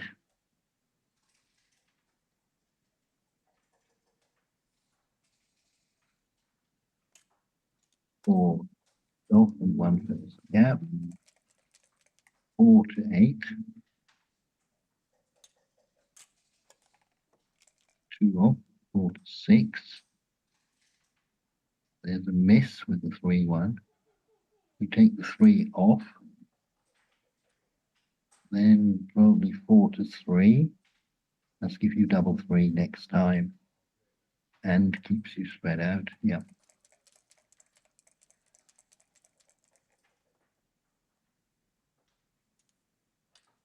Double 2, so that's 4 off. So now he needs double 3 or better to stay alive. And he hasn't managed it. He's got 4 and 3. So that's the end of the final. So Daniel Rosenberg is UK champion. So congratulations to him. And certainly the matches I saw him play, he played very well indeed. So thank you very much for watching. I hope you enjoyed the weekend. I'm sure there's going to be some more videos later on, that there's still some other events going on. So as I say, thank you very much for watching, and hopefully we'll see you again soon.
Yeah.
Okay, welcome everybody to the intermediate final. Sean Brodie versus Catherine Addy. I'm John Barnes, your commentator. Whether I'm going to be joined by somebody else, I do not know.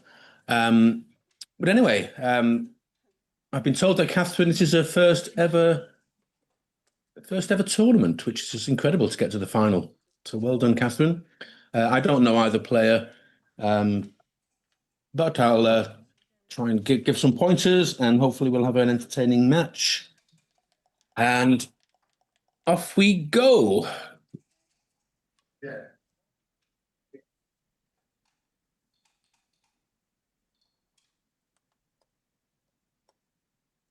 I think that's it.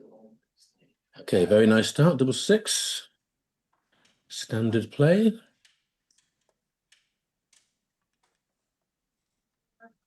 And 5-2. I imagine Sean would try and split here. Yes, I called him Saul because there's a Saul Brodie I know from up north, but this is Sean Brodie, slightly different spelling of Brodie. So Catherine is a slight bit more improvement, and then she can cube this. 3-1 is good. I think she should anchor to avoid anything nasty happening over there. Okay, 6-2. So the options are 2 down, aiming for the 5 point, or slot the 5 point straight away and duplicate ones. Both are fine. This is good. Double 5. Okay, well that evens up the race. And if he swings them all out, and I think there's been no contact yet, so the race will be very close. So I imagine this is going to be fine.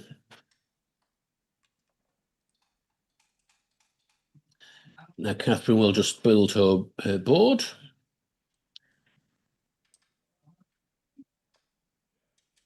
And if we get to any cube action, they'll pause and then I'll do a quick check count. But I think the race is too close to even consider that just yet. 4-2. You can double slot, so I'll make the 4. Oh, now that's not double 5. Okay, that might be a market loser, but we'll see. Yeah, great. So 2 double 5s. Should win the game. Let's have a look. So he's going to thinking, oh, he didn't. Okay, I would have definitely paused and counted there. Let's have a look. He might be right. So maybe I doubt if he's keeping a running pip count because that's quite advanced. But let's have a look. He's 10, 20, 31, 40, 62, and 32. He's 94. Catherine is 36, 46, 56, 66, 72, 83, and 50, 98. Right, I think, I think he should have been cubing this. I think he'll break contact here and probably cash the next game, the next move. But I think he should have given Catherine a decision to make. Oh, it's Catherine 6-3, so I wasn't. Because they're playing with the baffle box. I got confused there. Oh, 3-5, still clears.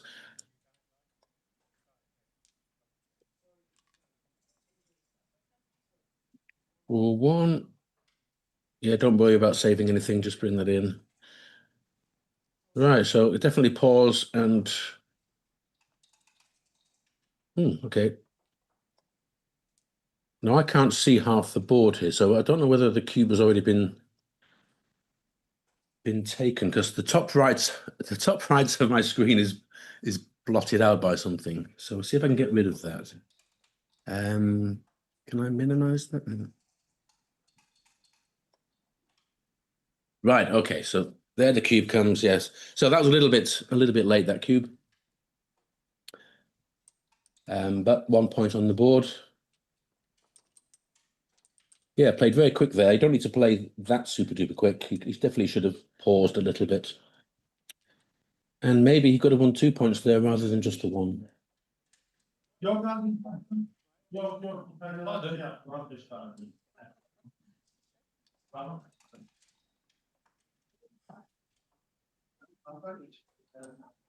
A6-4. So I mean, it's a style really, because the match score doesn't really dictate any particular play. But 6-4, I'm not really a fan of the 2 point. But if he wants to make that, then I have no objections. 3-2 split. Splitting after a 6-4 isn't often advisable, so maybe 2 down was better for Catherine there, because that gives him the option of blitzing. So it makes his 2 points very useful, whereas in some games it might not be useful.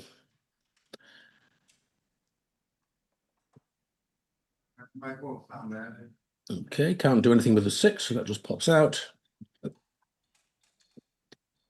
And Catherine, well, the 4-2, you could do 2 things with that. You could make the anchor and the 11 points, which I think is slightly better than this, because she is outboarded 2-1. So I would have made the anchor, because now that vital point has gone to Sean's arsenal, if you like. Yes. Now the final one is one more. They had just split there.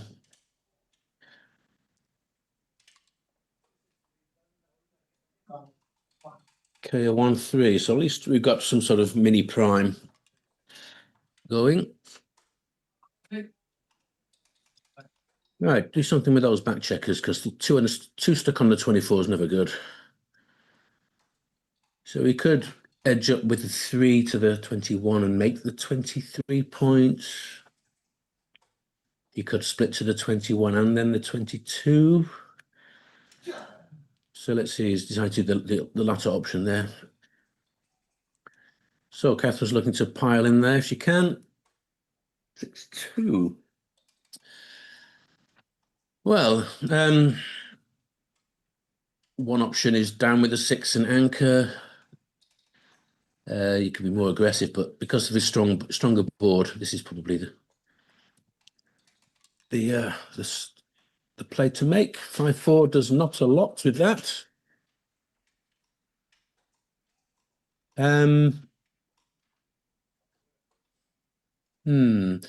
Ideally, you'd like to just pop out into the outfield because he's got a strip midpoint. So if you do that with the 5, then there's the 4.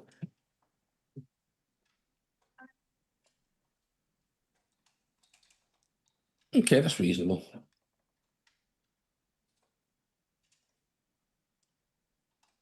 Oh, my screen's gone a bit while Mate's typing up the intermediate nomenclature, whatever the word is. Right, I think that's a double 3, which looks a splendid roll. And Sean's under a bit of pressure here to anchor. Now, he did not. He rolled a terrible one. Probably too good, actually. I would have. I think most players, but the Masters would have taken a pause there. But as Catherine saw a quick way to win a point, and she snatched it up. No problem. Right, 1-1.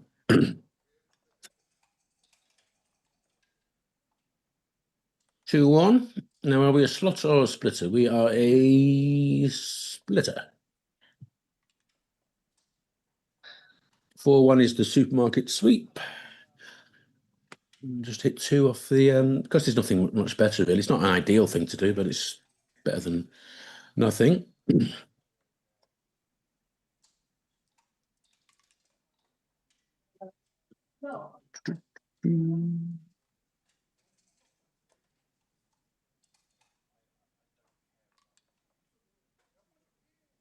Nope, untimely, but not disastrous. Nothing much happened just yet. 6-5. I think that'll be a swing round to make the 11 points. There we go. Good play. Well done. And 3-1. Could slot with the 1 or just keep all the checkers split at the back.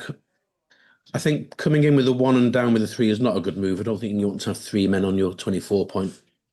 So definitely enter on the 20, 22. Okay, and you carried on to the 21. Fine. 6-5. Okay, so another running play. But not easy to bring this home. Sean will anchor and say to Catherine, can you bring this home safely? You can hear back applause in the background. I don't know what quite that's about, but 3-2. So I don't think there's much advantage in. Oh, I was going to say just play 13-8. I can't see an advantage in leaving a blot. She's doing this to try and get him out of her hair, but it doesn't work. And the 4, I think, down. Give a builder to make the bar 5 or 4 points. Yep, good.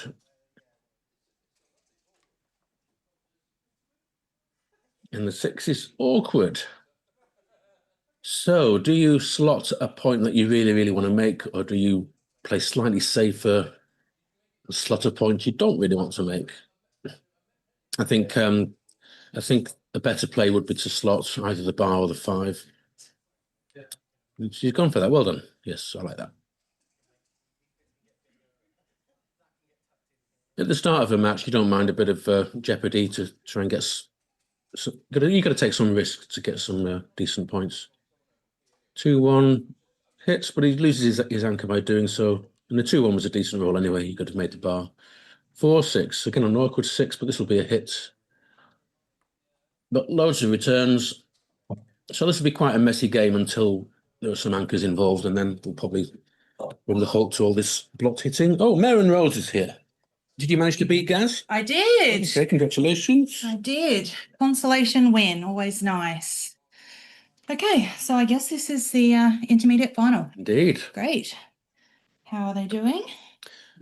Well, fine. There's been a few pointers, a few slight plays that I would not have made, but overall, okay. I'm actually not familiar with either of these players. No. Oh, do you know which clubs are? No idea. I know. So I was told just before I came on that Catherine this is her first over the board tournament. So. Wow, that's amazing. What a great result for her. Yeah.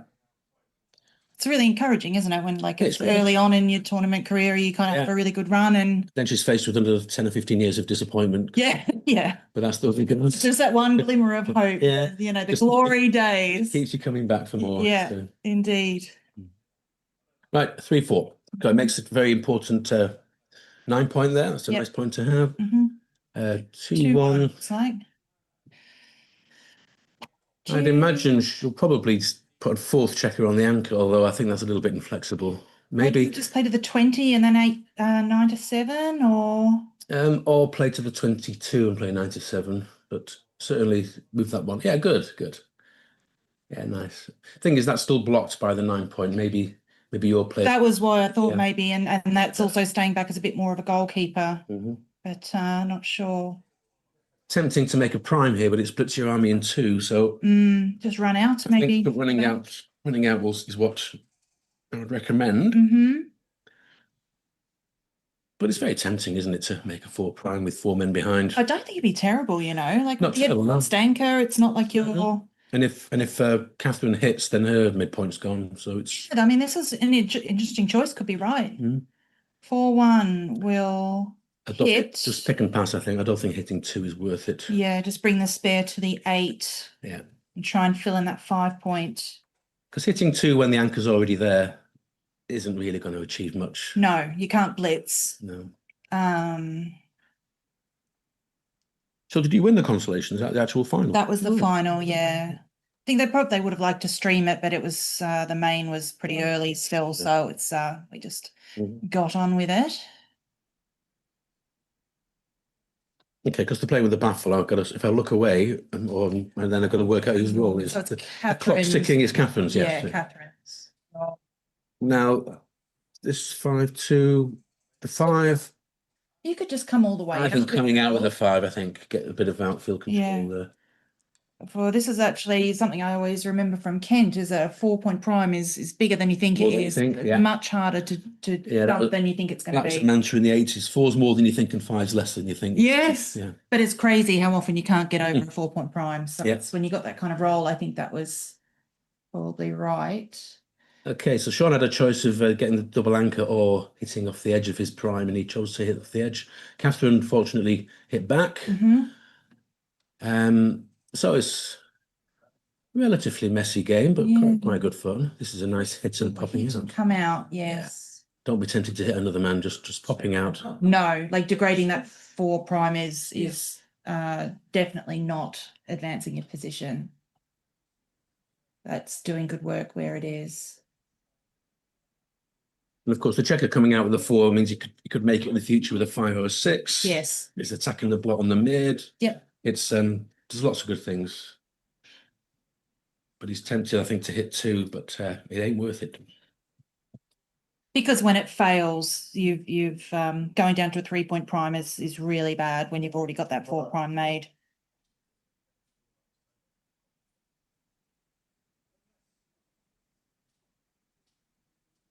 I think Sean's attire wins the prize for because Jeff Hall's, I think, left early, but so this top he's wearing. Oh yes, Jeff okay. would be proud. Yes.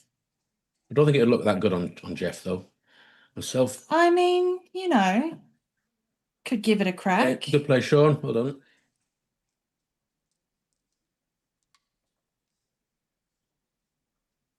Okay, so I presume here should make a nice 20-point anchor and reasonably solid.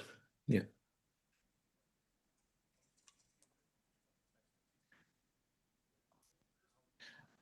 Okay, that just plays itself.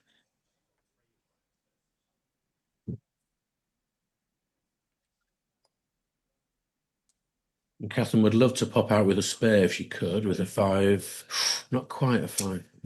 Let's with the 5, and then the 4. Maybe put another. Maybe put 2 spares on that. It really is a case of who can control the outfield here. You don't really need that goalkeeper back, do you? I don't like this play. This is a waste of a checker that you really want to use to make the 5. Yes. And you stick it on the 2. Yeah. The liability. 6-4. So now Sean's going to get some control. Yep. Just pop out. It could even be popping a spare off the 21. Could have been. This is fine. This is okay. Okay. The 3 should do the same. Just run out to the 12. I think. Yeah, I like that. You could stop on the 15, is it? But I think quite keep on going. Yeah, this is fine. There's nothing else I really like with the 3. Well, it would have been moving that goalkeeper. Yeah, indeed. 6-5. Okay, so again, popping out. It's all popping out. Popping out and then playing to the bar. I think what I would do. Really nice distribution of spares. Yeah. Yeah. And you're not too worried about being hit because Catherine's put that blot on her 2-point. You're not too worried about being hit. That's one of the drawbacks of that. I mean, it's kind of prime versus prime, but And Sean's thinking of slotting the back of the prime, giving a double shot, and there's some merit to that. That's what he's going to do. Wow. Yeah, it might Big be right. play, yeah. Might be right. Big Kudos. I mean, if he can then make that point. Oh, but however. Okay. Fabulous roll. Double 6. You can do a whole lot of stuff with this. What are you going to do? Probably just make the 9, right? I think so. I think coming out with all 4 maybe isn't great. But the 9 point is a good point to have. Make a 4 prime of her own. Yeah. Yeah, fantastic. Keeps an anchor. Nice. Okay, 3-1. I think get that spare on that on the 21, isn't it? To pop out with a 6 if you can. Yeah, good play. Yep.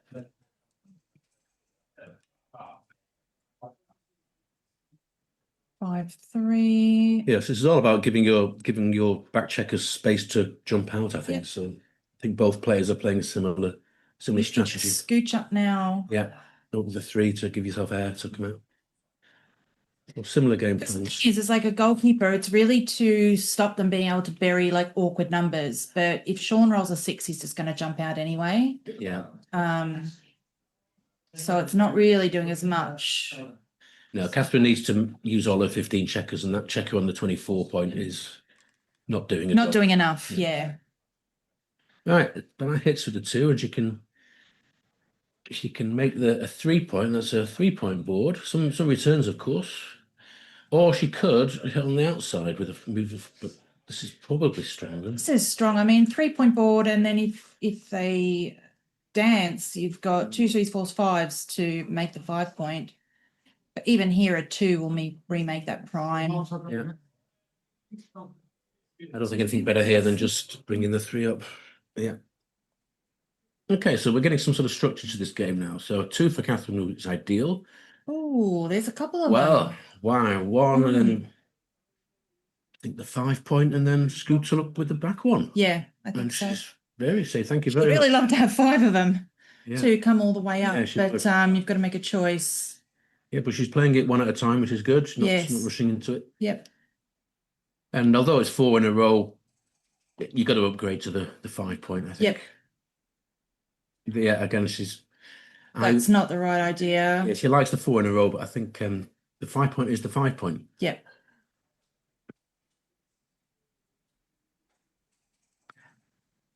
Okay, the 6 is clearly popping out, and Yep. the 4 carried on. Okay, so good 6 for Catherine. She can escape and hit with a strong board. So yeah, I will play the 1 and then hit. I would just hit, yeah, and I think she's just realised that she can. Yeah. Yeah. I think hitting with tempo is good because then you can't really attack easily. Yep. Just hit and scooch with the 1 so that sees some daylight. Yeah. Yeah, it's a great roll. Okay, I'm not sure why. I mean, she's just nervous of letting go of the anchor, but she's got much stronger board. She's in, you can't be afraid to be hit. Yeah. When a hitting exchange favours you, right? Yeah. So she might never be able to move off that anchor safely now. Yes. Then again, she might go to 6-5. And she instantly sees it, just comes out with both. It just leaves a 6-4 only. Okay, so this is where you would start counting to see. Oh, quick as you like. For it. With a gap on the 5-point, I think it's quite a very easy take. So Catherine's 110 and Sean is 42, 60, 90, 105, 25, 128. So she's 18 pips up. Yeah, but can easily take with her that gap. The gap on the 5, she's not going to get Sean's not going to get gammoned with that high anchor. Yeah. And he's got some time to build his board. Okay, past it. Yeah, I think that was yeah, I think that's not easy to bring home. I think he had a lot of chances there.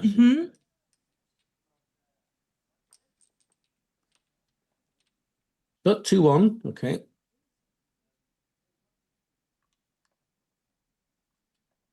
I mean, often when your opponent cubes very quickly, like Catherine did, it does make you think, oh, this person, it's an intimidation tactic, knows what right? they're doing and knows this is I loved it. Like, and it appears that I'm doing that sometimes, whereas actually I've got a running count going, so I know exactly where I need to be. But then you just hurl it across, and they're a bit like, oh, what's going on? The art of not doubling for the position, but just doubling with authority. Yes, clumping it down and quickly. then just stare them in the eye. Yeah. What are you doing now? A huge part of over the board backgammon. Yes, absolutely. indeed.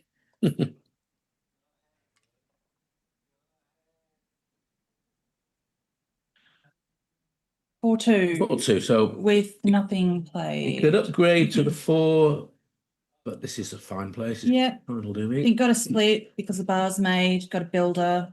Oh, that's a corker. Beautiful. Make the 5 and the 3 insta board. Yep. Nice play. Now a fan here would be interesting. Mm-hmm. But he's in there. Does not. Okay. I think he'll probably enter with the 2. Yep, and make the 9 strong. Yeah, now that prime though is not easy for Sean to improve it. It's front heavy. It's like a little giraffe, Yes. long neck. Well, I think then, buildings. I think of like churches or something with people. But yeah, you think of the animals. people, You yeah, think of animals like, yeah, little giraffe. or Nessie maybe. You could have the Loch Ness. Yes, yeah, thematic. I like it. The But four, yeah. yeah, this is fine. She could have made the 9 and come up with a 2, but this is equal. Nothing much in that. 5-1 is awkward. Yeah. Well, for God's sake. Do you make the 23? You've got to come down with the 5, really, don't you? So do you hit? Well, this If is that's the case, because you're leaving a shot anyway. It's a lot. Okay, I would have to think about this a lot. This is aggressive play. I like this. Yeah. I think this is what I would play. Okay, 5-3 is going to hit and make that anchor. What a beautiful roll. That 5-1, I'll have to think about that. Yeah. He might have played it correctly. I don't know. Maybe. Yeah. Okay, and he's got with 3 checkers back, you get more chance of making an anchor. He's come out of that nicely. Yeah, I he's think. done all right with He's that. not unhappy with how that's unfolded. Double 2. Maybe just bring all 3 down and then 8 to 6. Possibly, or make the 9 and give the 1 shot. Yeah. Yeah, you're not that concerned, are you, with that advanced anchor? And again, the stronger board is you're kind of tempting them to hit you. And yeah. So she's making this is fine. Yeah. This is okay. Double 6 is a corker. So I think you're running the back one for well, you can't get to safety all the way. 1, 2, 3. Well, again, this is where the count comes into it. You'd leave your anchor if you're ahead. One. Let's see. So 1, 2, 3. Now, whether Sean knows go the to the counts. 2 there, so that's 270, 101, 108, 32. He's 134 after that play. And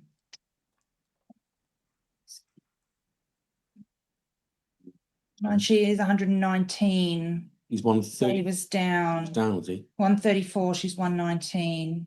Okay. So it was 15. So it's 10, 20 pips now, I think. 20 pips. 10 pips. Lost it. Okay. Well, we kept the anchor then, as you made it right. You keep the anchor was good. Okay. 6-2. Right. So I would try and slot, and although it runs the risk of Catherine running off, there's not a lot else. If you make the 2 point, then you got a terrible 2. So just slot everything. Yeah, I'd do this. And okay, yep. Hold the position. And if Catherine can run out, she will, but she can't. So I think that was Sean was doing all right there. He can now make a board, and she'll have to think twice about moving off next time. It could have just been 8 to 11 to 6 there, because he doesn't really want to hit with 3 blocks in board. Yeah.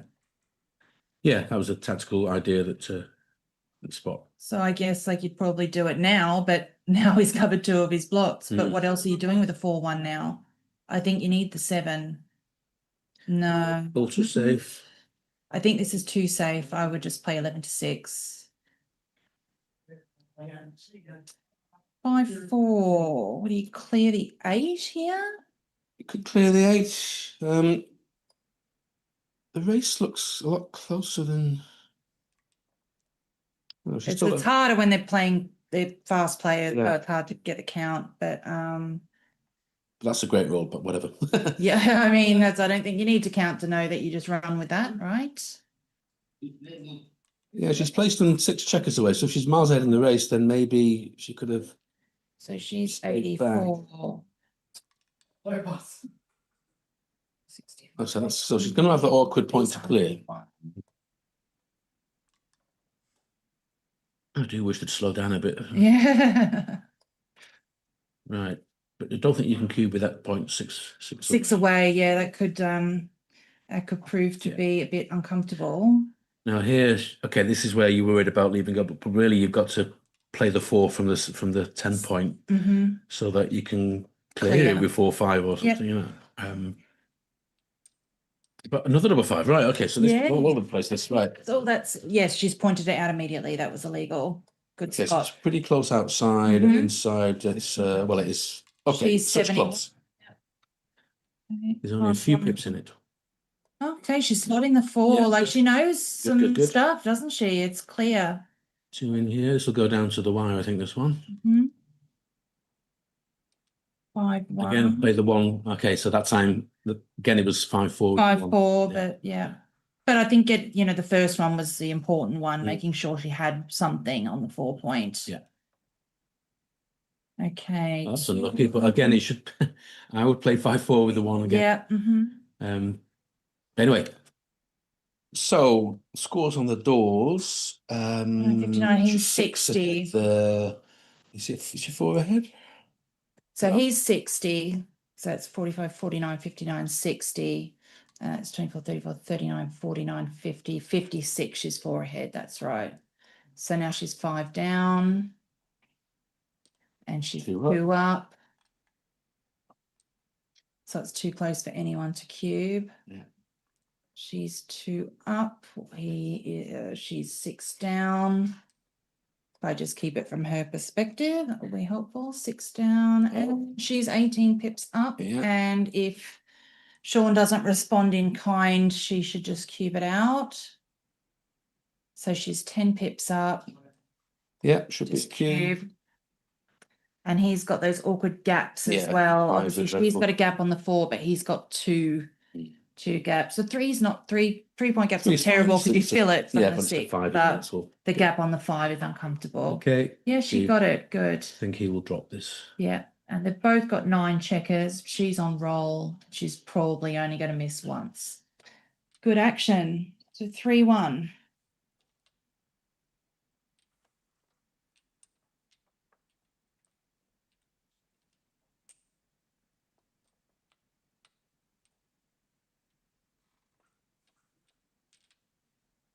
So a 6 away, 8 away.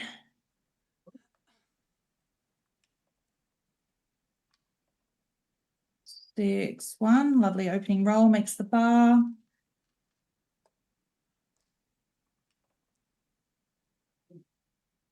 Double 3 right? steps up and makes the 10 Yeah, point. it's a good response. Yep. She knows that.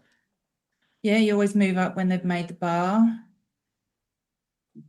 5-4, splitting down. Yeah. Mm-hmm. Could play him from both sides. 4-1. 4-1. I think it's Probably hit. Only the Play one. the 9. Yep. Don't think hit twice. No, 6-5 and 13-9. Builders ahoy. The reason you don't hit the 1 as well is because the 5 point is just so important. You want to make that point. So if you hit on that point, you just leave it. If the 2 blocks are on the 1 and 2, then the 4-1 is the exactly. But not for lack of any better options. Indeed. Yep. Okay, so she hits back with a 5-1. But he's got the advantage. Oh, well, he's not rolled like a dream here. Yeah, that's fantastic. Make 5 fun. points. Just pop out with 1, I think. Yes, I think so. No need to bring one down, strip the mid, just come out for flexibility, I think. I hope he's not tempted to hit a second checker. That's not necessary. He is, but I mean, he's got 9 in the zone. It's not, it's Good okay lad, for yes. blitzing, but this is much better. You really want to make the 4 and the 7 here. So putting a checker on the ace is not the right idea. Now the 5, you're either going to play behind or strip the mid, and I think popping out is better. Yeah, pop out. Yeah. If she doesn't get hit, she can try for an advanced anchor of her own. 6-4 should hit and play around to the 11. 4 would have been a good roll making the 9 anyway. So yeah, by coming out, it sort of distracts him from making what would have been a good play, whatever. Yep. But she's very happy with that roll still. 2-6 is going to hit back, which is necessary for Catherine.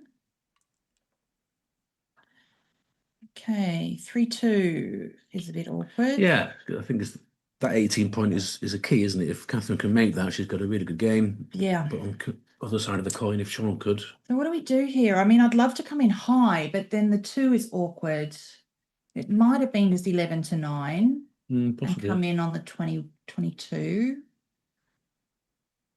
4-2's This is a duplication play, I think. I think you move it. But yes, scooch with both of those back Yeah. checkers, dupe the twos. And he really doesn't want to hit from the midpoint. He's Exactly. only got two Yeah. checkers there. Yeah, I like that play. Didn't see that immediately. The only other option for me is 13 to 7, and that just feels a bit. I mean, this isn't bad. You know, it helps to fill in the 5, but It does. I think scooching from the back is better.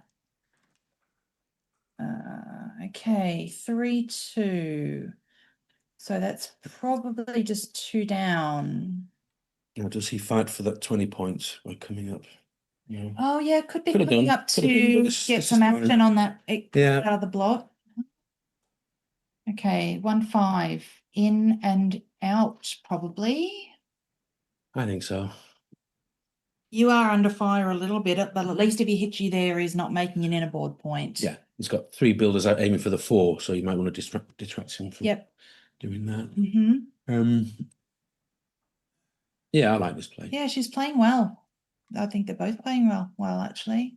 4-3. 4-3 makes the bar. Well, look at that. That was a good roll anyway. Yeah, exactly. It's Yeah. a good roll anyway. So, and you know, he's only got a 2-point board, so she should. Ooh. Sorry.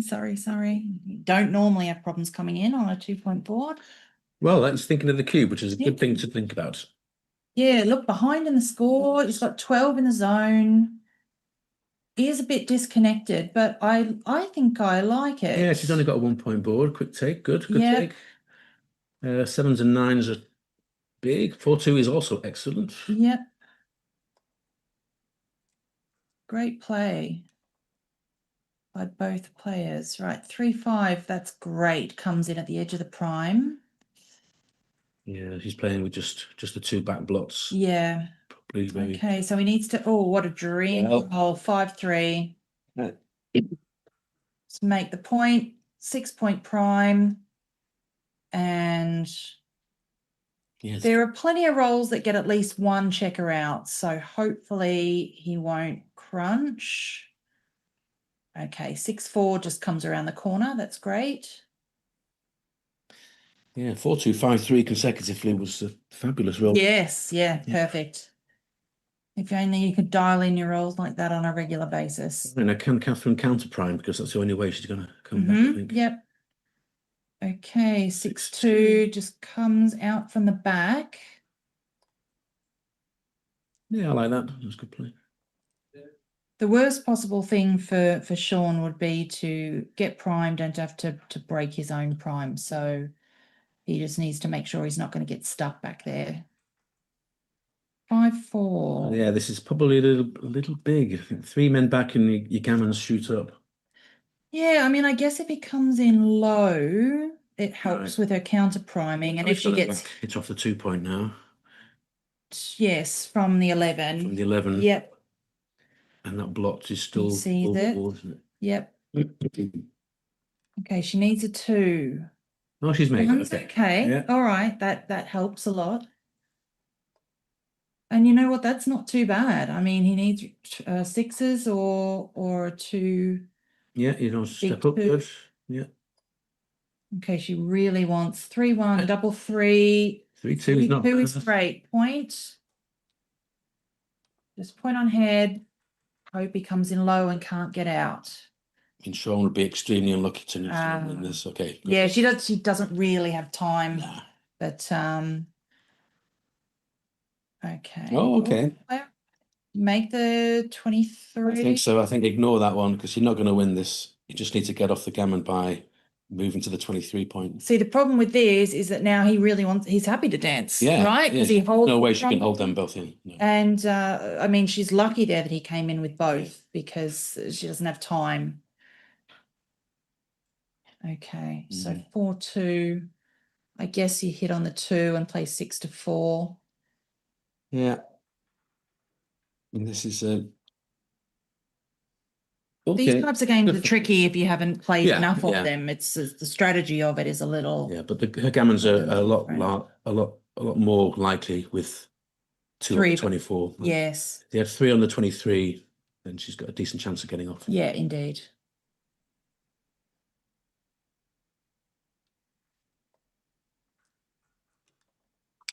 right? Four, Okay, one. well, he entered on the 1, which isn't great, but I don't think Catherine's going to be able to hold him. Let's see. 6 is a killed, which is good for her. Yes, it is. Okay, 3-1. You just need to bring them both in, unfortunately. Oh no, sorry, There's make the she 23. could make the 23 and I then wasn't leave a looking couple at lots, that but I'm side not sure ball. whether this is worth the risk of 11 shots to get a 4th man back. Looky Okay, here. Okay, 1, 2. I mean, that's not yeah, the worst thing. no, I mean she's happy with that, I think. Yeah, he could crunch here. Yeah, He this could could be a crunch. turnaround. Oh, 2. Look up, look at the top of the board. There we go. 2 and in with the 3. You don't need to keep it blocked, do you? no. Just bring it in. I know, you're paying off to a double 2, I guess, but that's 1 in 36 rolls, and playing 4-1 just seems a bit awkward. Yeah, I couldn't possibly count You it. couldn't bring yourself to do it. Even if XG My head is right, saying yes, but my heart is saying no. Yeah. okay, he made it. I would never do that, but XG might say it's fine. Okay. 2 in. He desperately needs a 5 or a 6, or both, and a 2 in fairly quick Well, yeah, succession. it could go wrong, but Geez, there we go. There's a 2. yeah, there's a 2. Okay, and she needs to, yeah, she needed to stay out probably. If that idiot like me would have broken the 8, he might have been hit there. Yes, indeed. Hindsight is 2020, right? 4, and this is 5. Probably could have played to the 5, but Well, he gets triple shots on this now. yeah. No, she's on the bar. She's on the bar, so must do that first. She instantly comes out, which is probably right. Cool. 5-4 can clean up. And 6 is a killed, so let's see what she can do here. So she just runs. Okay, 4 men on the 23. How many gammons we here? It must be 50% more, shouldn't it? I think 4 on the 8 back on the 24 is 60%. 60, yeah, okay. So Probably, yeah. Um, Because 2 is 15, 3 is 30, 4 is 60, I think. Oh no, that's her. Thought that was him for a second there. That's a weird one. 6-2 just plays. yeah, and I was hoping that she rolls a 4 to rake her board. 5's fabulous roll. Wow. You could just play 1 all the way, but I guess I would just keep them going another 2. yeah, you don't want to leave 1 there because then 6-1 becomes a good roll for Sean, whereas it would be a bad roll otherwise. I mean, the gammons have gone right down. I don't think she should be worried. Oh no, don't be hit. Yeah, this is just leaving a shot. I mean, what does it pay off to? 6-5, 6-4. Yeah, it gives you slightly more. 3, I guess, gets double shots, but But you've got a lot of pick and pass numbers, right? 6-1 now is a swing number. 6-1 is a swing, and also you've got like double 1, 1-2, 1-3, 1-4, 1 and 1-6, as we said. Even 1-5 is gonna hit and bring 1 in. Which would have been really awkward. That would have been making a 6-point. Yes, yeah. Oh, that's a shame. I think Catherine might regret that. Yep. It wasn't worth it. I mean, 6-4 is leaving a shot though, so it's just 4 in and 6 off. Clear from the back.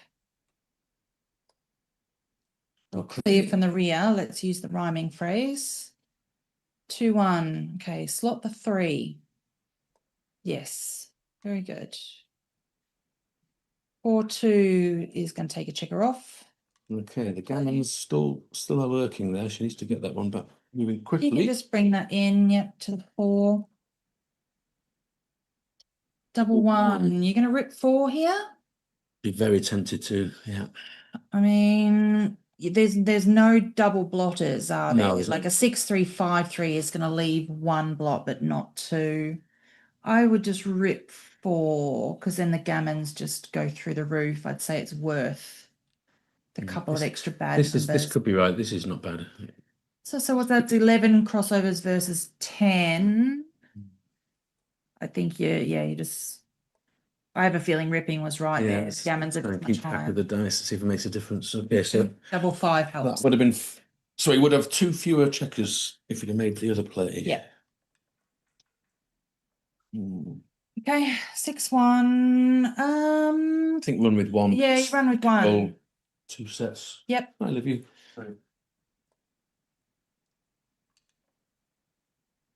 Someone sneaking in to look at our big screen. Okay, 3-2. Okay, so she's hoping that he rolls 2 big ones. Yes, of which there are a lot of numbers. 4-1 is not one of them. And if she rolls big enough, she's just got to go and give up the. And she doesn't roll big enough, so she stays. Yep. We might see a backgammon here. Yep. And we do not. We don't, but. So. And the ones are duped here as well. Okay, so one. So if she closes him out, she'll have about 7%. Okay. Assuming she plays optimally. Yeah. And the thing is that these are still winnable, as you said. Like a lot of people are like, oh, 14 off, I'll never win this. But I've seen it. Yeah, it's, you know, it's not that it's low. not nothing. It's not nothing. And this is why you build your board in preparation for. She's forgotten she's on the bar again. Yeah. Okay, so keep them reasonably. Probably just come out with the same one. Okay, she got double shots. That's worked out well. That's 5s and 1s. And 12s. And 12s. She uses the 12. I was just counting it as she rolled it. But I didn't say it before she rolled it, so it's now not the slot. I mean, there's a slot play available, but this is fine. I mean that. Okay, she's thinking about thinking of the slot. 2, so she's hit with 2, 3. Yeah, slot isn't bad. I think this is good. This is fine. You want to make that point, so that's okay. 6-1. So 1s, 3s, 7s, 8s. Okay. 3. The distribution isn't too bad on the 5 and 4. No. And now she's just got to rip off super aggressively. Let's see if she knows this. She does. Okay. 3-1. I mean, if you're going to rip, you just rip 2 off. Yeah. So you just, obviously the rationale behind this is if you play too safe, you're not going to get enough checkers off. So you just have to, you have to rip and hope they don't hit you. 6-4 is great. That's a runner and 12 shots. Oh, that's good. one of them. Is it another slot here? Okay, well played, Catherine. I like this. I like the style. Strong, yeah. I like it. It's not going to be loitering in the intermediates for long at this rate. 6-3, what a roll. Probably wouldn't even be called a joker, though, in the scheme of things, would it? No, I don't think so. He's still got to get past. So 3-2 leaves 7s and 10s. And obviously there's no gammons now. So 6-2 is going to go past, I think. Yeah. Just go. There's no point leaving it there for him to hit. Just stay back. No, okay, okay. That's a strange one. Yeah. So now, I mean, he can just go past. I guess. Well, I would have hit, I guess, but not a huge difference. 5-4, just play in. There are rolls that don't get off anything less than 6. Okay. 6-2. Taking one off of the Nash. Just make it look good. Yeah, okay. They're having a laugh. It's interesting whether, going back to when she closed him out. Yep. And she rolled a 1, and you agreed with taking 1 off. No, I never quite know. I was agreeing with ripping aggressively, but in that instance, I probably just would have kept the board closed. Yeah, I think I try and keep the board as much. Because you can try and get a couple more off before you have to open is the thing. So I would have just kept the board closed, but I didn't hate it. It's probably okay. Though I think I was chatting to Arif once, and Arif was saying you should rip off with a 1, and Okay. I've never checked it out. But he knew. Surely Arif's not right. Shocking. Well, no. Okay, 6-5. Run. All right, so 6-point match. Yeah, 6 away, 6 away. 6-2 out down. And So was that a gammon on a 2 cube, on a 1 cube, was it? there was no gammon. There was no. Oh no, Because she oh, ripped God. some before Right. he. Long weekend. So. Yeah. I'm just pleased I managed to get through the weekend without any. Well, I mean, you know, it's a long weekend. It's also been really hot here, which is not great for optimal. The playing rooms are okay, but it's pretty warm. We've gone from, you know, whinging about rain to whinging about heat. Yeah. That's how we do it over here in England. That's it, yes. Yeah. Okay. So he hit for tempo, hoping to slow her down, but she's come in and made the bar anyway. 3-2 is probably going to anchor. Yeah, I don't think pick and passing is worth it. Yeah. They do say if you slot the ace, you should cover it quickly. Yes, yeah, indeed. That's what he's going to do. You might be right. Yeah, could be okay. Right, so I would make the 11 here, which means entering on the 5, which pulls under the gun a little bit, but it's okay. It's not bad. Oh, but you can't do that again. Perfectly balanced dice.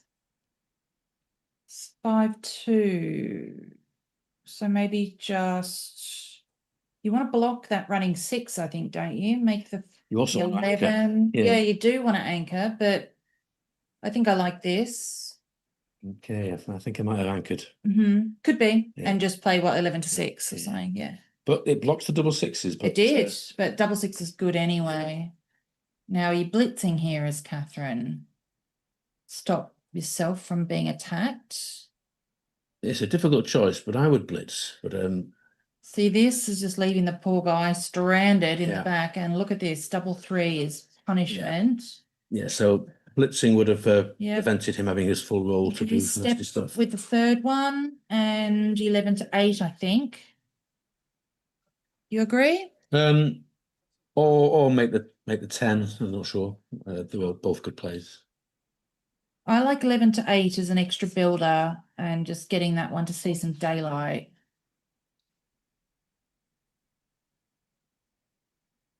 Yeah, that would be my play. I mean, that's fine. It's only 2 shots. Yeah. 3-1. Ones don't do anything apart from just play 6-5. 6-5. Okay. Okay, so it's all about whether you can safety those blocks at the back and not be attacked. Yes. 6-2 is nice, but just remake the mid. You make the mid. You make the 4. I feel like you're massively under attack there at the front. I'd be tempted to get one of those out. Because you're just going to get pointed on with everything. Any 1, 2, 3, 4, 2, 3, 4, 5 combination. You've got an avalanche of checkers ready to rain down on you. Yeah, this is a tricky one. This is difficult. I feel like making the 4 just doesn't do enough because you've still got time to escape if you're attacking at the front. And because you're escaping with 6s, which is basically the only roll that you can't attack with at the front. So you're really diversified. Okay, this is a bit panic station. Yeah. And what's that, a 2? 4-2, I think. It's under the checker, but it looks like it could be a 4. So I'd be hitting off the front here, I think.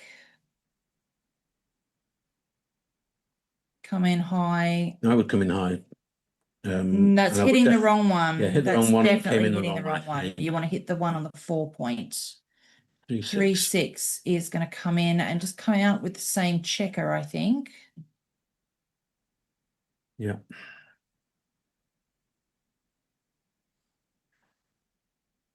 It's the old double tiger.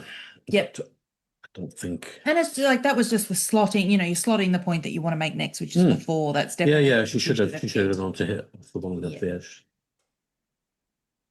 Okay, again, yeah, double tiger's an option, but giving up the 8 to do it, I don't love it.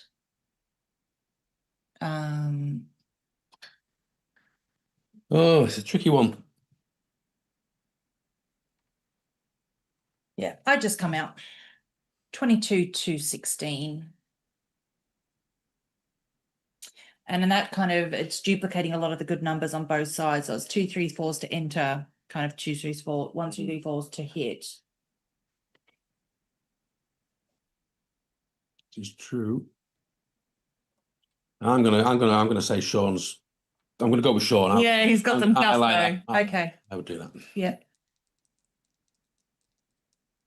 You get, I mean, you know, if you get hit back, you make you make an anchor. Oh, she's cubing. Hello. Wow, I love it. I love it. Blocks, look at how many blocks he's got. This is an 8-block play, John. Which I love it. Have you seen this in your life? Oh, you gotta take it, Sean. If you should. Oh, 2 on the bar against the 3-point board. It might not have crossed his mind that she would cube that. And so he just kind of went for it and then went, oh, dang. Shoot. Dang. Yeah. Okay, she saw the fear in his eyes and she cubed him. She went in for the kill. Yeah. Oh, that could have been a fun game if they carried on. Yeah. It's like, should I just run in? Guys, do you want to just play that one out for us? Huh? We'll see what happens. All right, 2-1. I like the slot, yes. Our slots with any score, really. Yeah. Double 3. Okay, that's the classic up and down. Yes. I've seen 5 and the 3 made with after that in that response, maybe. Yeah. Yeah, actually, I'll take it back. When your opponent's going to make their 5, you're going to make your own 5. Yes. Yep. 3. But I guess the concept of stepping up can be the same as like if they're going to make their 5, you want to have an advanced anchor. So I don't think it's going to be a big issue either way. This is nice. That blocks that split checker on the 22 point. 6-5 is just going to run to the mid. Yeah. She would have loved to have run from the front, but that's blocked now. 2-1 is a little awkward. Ooh. What do you do here? Do you make the 10? The blocked anyway, so maybe hitting's right. Could be. 4-2. I mean, you'd like to come in low, but then where's your 4? Do you slot? I think you come in on the 4 and down 2. Yeah, I agree. Because I don't want to come in on the 2 in case they then make the 3 and it's got a menace in front of me. Yeah, you'd like action on the checker, but it's not worth it. 3-2. I would just maybe take them both off the 6. Well, it's the game plan she had before. And yes. She's sticking to it. Yes, 11 checkers in the zone. She's looking to attack. 4-2. She hits with this. He hits with the 6. 4-2 this time. Okay. Okay, same game plan, I think. Yep.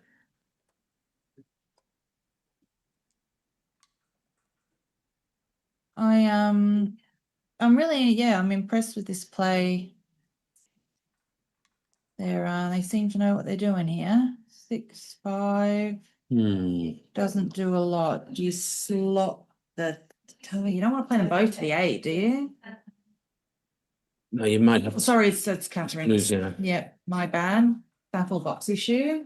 I'm not sure what use that goalkeeper's doing. Maybe that could have run. 6-1. All right, I think the bar. I tend to make. You could play safe. You could play to the 8 and 6. She's got a stronger board and she was trying to blitz, so this could be okay. This could be right. I might slot the 5 here. No, that's a little too tentative. Yeah, that's not doing anything constructive. It's just getting rid of some builders. You needed to be diversified there. So 4-2.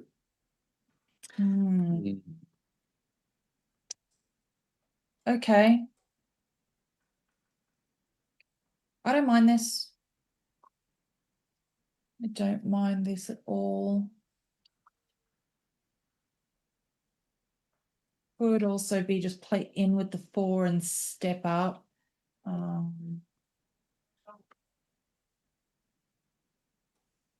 Yeah, it's not Not a great play. Oh, okay, he's going for it. I mean, there's got to be some bad rolls here. Oh, okay, I thought she was going to take it then. I think you could tell from her body language she was so disappointed in the previous roll. Sure, I think yeah. she probably picked up that Yep. she didn't like it. Yeah, I think she should have spent a bit more time on that double one. Yes, There was definitely some better options than just piling them on the 7. Okay, 5-3 is going to make the 3. Lovely opener.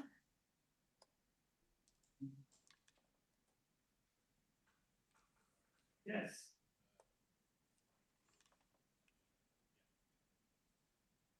Next 2 trumps out, I think. All the way.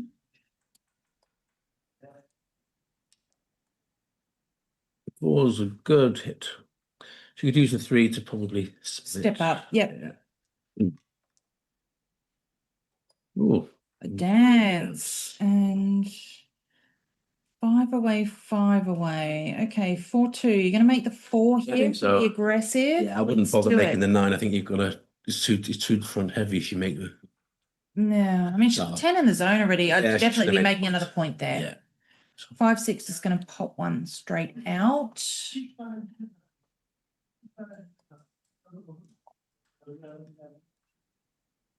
Okay, now she can make the 4. Yep. Or will she make the 5? I hope she's going to make the 4. That's much more Yeah. diversified Then and you've got slot the 4 9. builders for the 5 point. Yeah, just 11 to 9 with the last checker. Giving Yeah, him good 6s. His 6s were poor otherwise. I guess. Yeah. I mean, he would have Yep. had to slot probably. Yep. So 6-1's going to hit. Good 6s from the bar is, yeah, kind of a concept that you don't want to give your opponent 6s that play well from the bar because you can never really come in on a 6 most of the time. Try a shot. Yep. Okay, in and out. Double 5. That's got to do some stuff. That's a hitter. Hits. 1, 2, 3, and puts a spare back on the midpoint, I think. Yep, I agree. And depending what happens here, It'd be a good one. I was going to say. I was like warming up, Yeah. but that's held it off for sure. Okay, 2-1. Do you want to block 6s? She says yes. That's a little awkward. There's a lot of strip. Yeah. That's TMP, isn't it? 11-8. 11-8 is an option there. Yeah, I agree. Okay. He's hitting off the front. Could have tried running. Didn't get a good look at it. 2-1 is going to come in with the 1 and play 6 to 4. Oh. Okay, that's a shame. Would have liked that one. 3-6. Gonna make the board with a 3. Yeah. And just don't make the 2. What else? No, don't make the 2. Do you slot the 2 or do you slot the bar? That leaves an extra blot. But if you missed, it's much better position. I would slot the bar. Yeah. Slot the bar and 8 to 5. Yeah.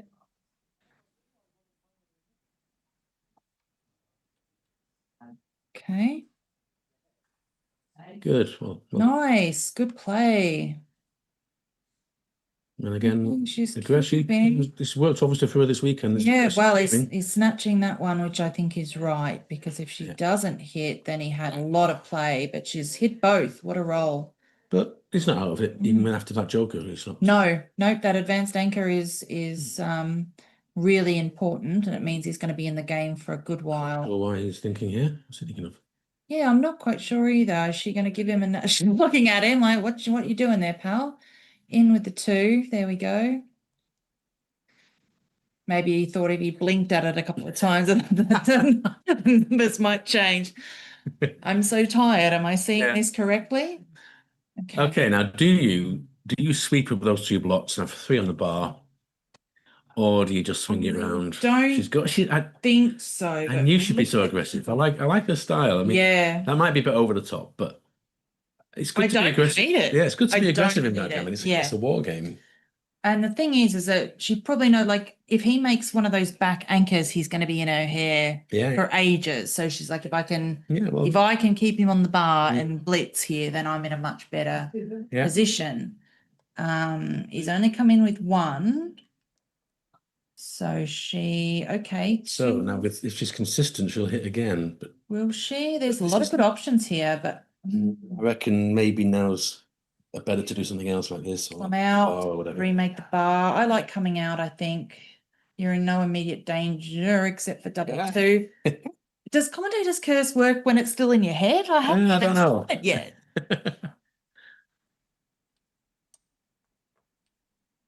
Great roll. Right. What a cracking response from Sean.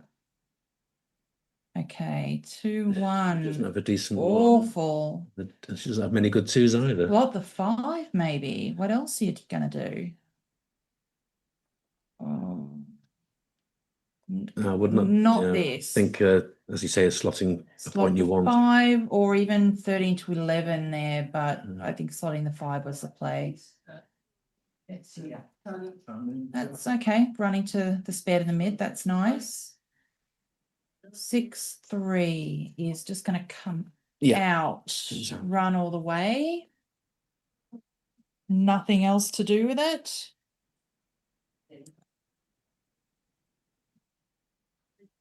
And for that was a failed blitz, and she's got a really awkward position now. Those 2 spares on the floor are not where she wanted to end up after that exchange. Look how stripped she is on the points outside. So the 6-3 was actually a pretty good roll. Yeah, really good. Yeah. Yep.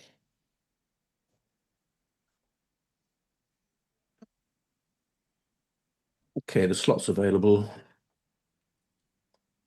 You don't want to leave the 23 point because it'll activate those semi-dead checkers. Yes, absolutely. Yep. Okay, 4-1. I think this is a case of using one of those semi-dead checkers to slot with a 1. What, with this one? Yeah. 4-1. Yeah. She can't leave them under a point like that. Yeah, the only other play is 15 to 10. Yeah, good.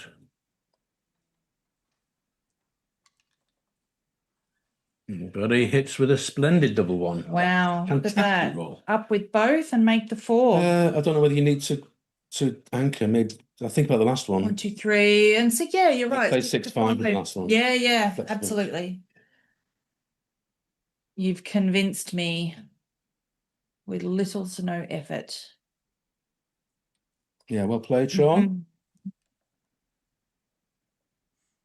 3-1. Okay. Good roll. To the 8, that's not bad, is it? Yep, really good. Using the most because we only got that 1 spare on the outfield. At least he's using it. Yes. Okay, and I mean, it's tempting, isn't it? It's a favourite, but I don't think it's enough of a favourite to. No. Double 4. Well, wow. He could points because he hasn't got that many 4s. Yeah, so I think it's forced to play well if that phrase makes sense. 2, 3, 4. Yep. Yeah. And gosh, right now, thinking. Now then, he was thinking with the cube before. This is definitely more cubable. He's got some work to do though still, but a 5-point board that's tough to take. Yes, it's definitely worth the bags of time. 7 minutes, okay. Decided not to. Okay, 6-4. Come out with the 6 and 4 down, maybe. Do 6 down and give himself a 5 to attack. Yeah. That's not bad though. That's not legal. That's not legal. I wonder why I didn't think of that. Yeah, she's pointed it. Yeah. It's cool when they find interesting plays like that. It's like, hang on a second. There's so I played different 4. people's minds so work differently, right? Like some people look at that and go 10, whereas I always look at it as 2 individual numbers. But there are a lot of people I know who look at it as the total, which makes those kind of plays quite easy to do accidentally. Okay, she's in and out. Yes, great roll. And now, I mean, was he playing on too good before? Well, if he's thinking of cubing now, then he must have been, but it was never too good. No, indeed. That's a great roll. Double 2. So hit Okay, pretty and much. just in, I guess, and then 18 to 16 twice. Yeah.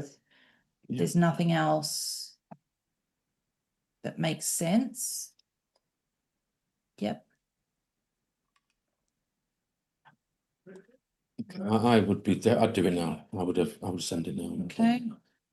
6-1's probably just kind of come out. There's this. I mean, there's bad 4s and 2s staying back.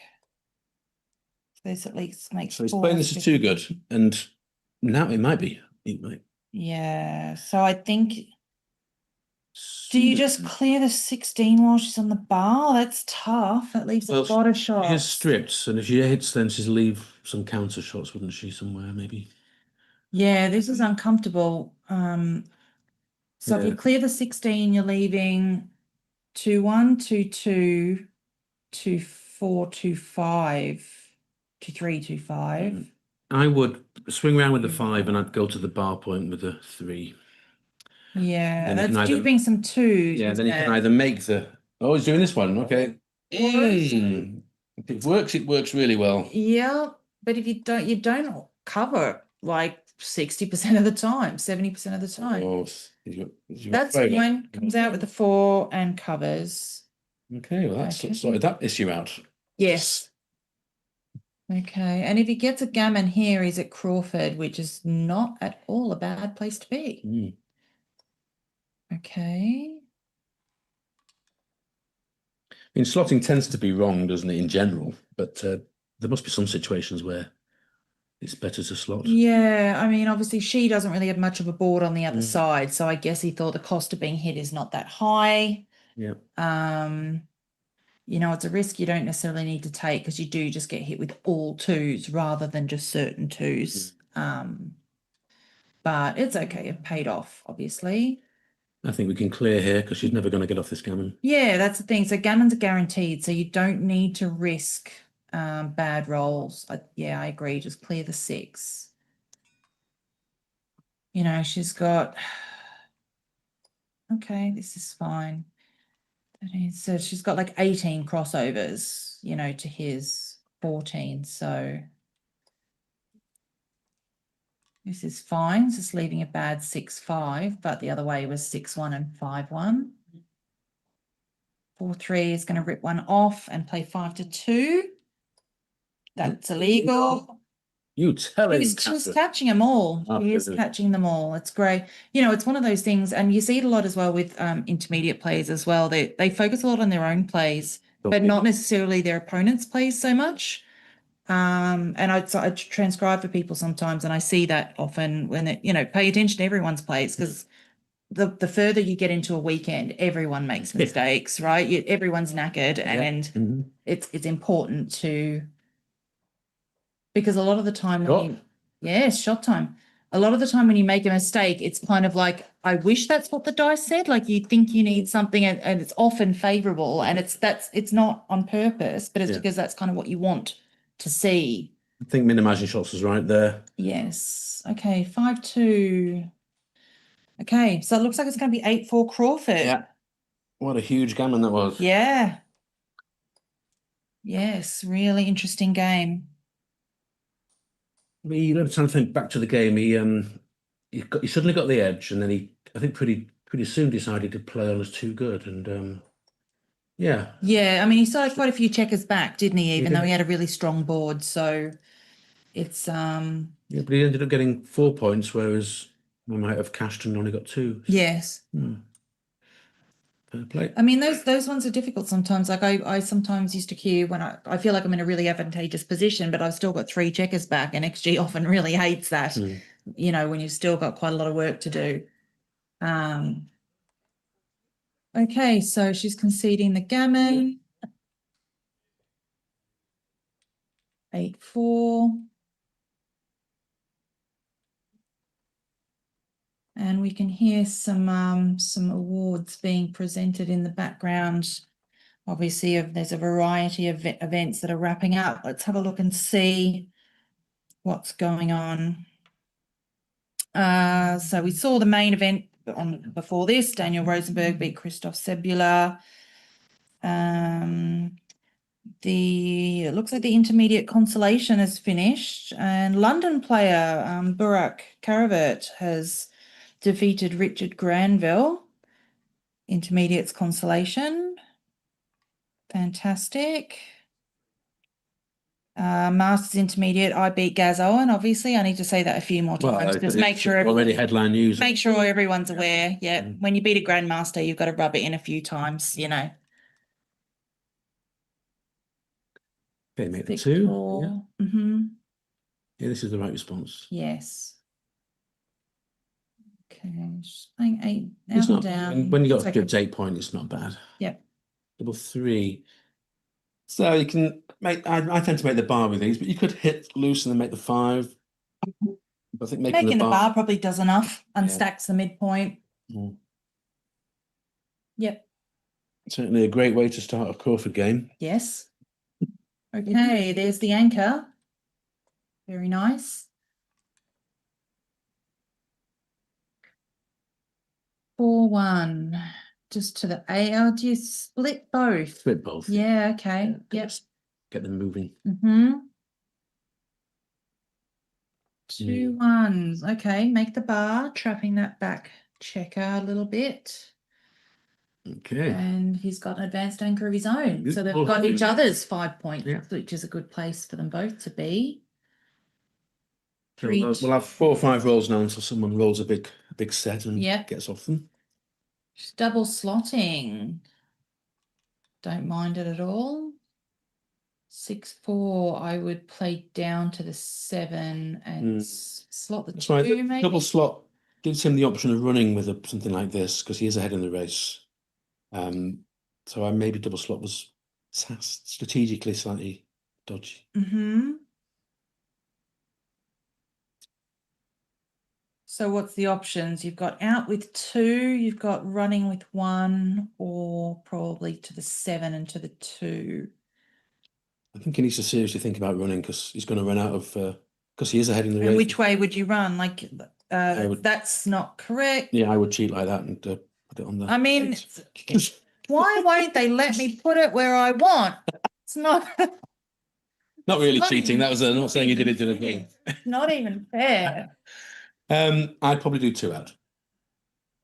Double falcon. Yeah, there's some duplication of 2s and 4s when you do that. Okay, 5-4 is just going to make the 4 point. That's a nice improvement. Just running out. If there were gammons involved, then you would certainly think twice. But gammons don't do anything for Catherine. And 6-2 is frustrating now because you've just got to clear the 8, I guess, and. I don't do this. Well, no, he's tripled. Yeah, I would just make the 2 and play 8 to 6 because that 3 point prime isn't doing enough work to, you know, for this trade off. 5-1, you just play to the 7. Okay, 3-1. Make the ace and the 2 point maybe. Yeah, I'd be tempted to make the 4 and do this. Like this. Yeah, it's much better, isn't it? Mm-hmm. So we're still waiting for this big double. 5-1 can make the 2 point. Yep. Okay. Loop. 4-1. Make the ace. Mm-hmm. Okay. 6-5. Both down, I think. Down.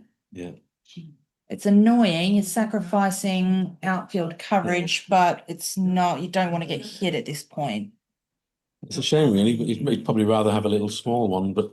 And you need those landing spots. You can't. I don't think you can clear this point. I think that just makes your life harder. It's hard for him as well, though, because he's struggling to do anything here. Yeah, I guess, but. So yes. See. Okay. Yeah, it might be right what she did. 5-3 is really uncomfortable. Do you clear the mid now? Yeah, I think so. If you're leaving the blot anyway. Yep. The only other real consideration was clearing the 6, which I don't think is a real consideration. So, okay, 6-1. 13 to 7 and 2 Yes. to 4 to 3, 2 to 1. 2 to 1, I think, just to make the board. Yeah, And it's okay. That zombie checker needs to be activated, I think. Zombie checker. Yeah, That's nice. Is that trademark, John? I like that. Well, semi-dead on the Semi-dead, but still slightly alive. Yeah. Okay. Right, that was a good roll, 6-2. Now, he has to roll a 2 Yeah. or a 5. Mhm. 5. Oh, dear. Okay. Sixes. I think he'd probably have to lift that. Do you? I don't know. I think I would. Could make the bar. You could make the bar. You could also make the 9. I think I prefer making the bar because that'd be an extra build. I would do yeah, this. It's going to come out and lift. That's what I would do. It's only So what's 3 that? dots. 2, 5, and double 5. Yeah. Okay. And if she enters on the 5, then the 2 point was useless anyway. Yep. All right. And But she's she got a would. 2, 5, and she's not worried about being gammon, so Yeah. she's just going to come out and hit. She knows her strategy for sure. Oh, what a return. Wow. Double 4. 1. So 1. What else can it do? We're switching here. She could hit another one, or you could switch. Switching when you're putting 2 up is often a really good call. He's going to hit the other one this way. Yeah, I'd be tempted just to switch here, but you do Yeah. this one? I probably would do this, but Yep. switching is definitely could be right. Yeah. So she hits. So because when you get hit back, you lose some momentum. Yeah. At least if she entered with the 5 and not hit, then you can still attack it. 1, 5. Just come out. Jeeps are 2s, leaving the checker on the 12. Yeah. Could have made the anchor. Because now then you get various options. What a shot. 5, 6. High anchor and hits. The hit. 4, 6. Yeah, you've got to attack with this. Yeah, you can't just sit back. He knows, he sees it. They are both rolling like champions. I can see why they're in the final. Yeah, absolutely. They're rolling like champions. 2, 4. So do you come out? do you Maybe duplicate the 3s, like popping out with the 4, or do you? this is okay, I guess. Oh, because then it's giving you more action on the ace point, and you've still got builders for the 4. Yeah, Right, double 6 is going to lovely. point, isn't it? Yeah. And I would. Oh, I would definitely point. Point, I would definitely yeah. point. Yep. He's got You need really to good, keep him on the too bar. much play. He's got a 6 again. Yep. So he's just going to 6 hit is hit again. again. Yeah, Hit again. You've got a stronger board. You just got to go for it now, because if you don't, you're in such a weak position. It's attacking as defense. If you don't attack, you are just under the gun. Yeah. Yep. Very good. No, she's been pretty good from the bar this game. Yeah. Missed. Okay. 4s, 5s, and 6s, and 8s, 10s. So 4 1's going to hit from the 21 point. Do you lift this time? I don't know. Well, okay, that's the 4. That's the 4. Do you need that? Do you need that point to win this game? It's not even that so much. I'm a bit. Just want to scooch. Yeah, just make sure I'm not going to have any silly problems that don't let me get out. 6 here should be curtains. Okay, there it is. There's a 6. Could be the end. You must make the 2 with this. No other play. Yep. Okay, she needs 5s in a pretty urgent fashion.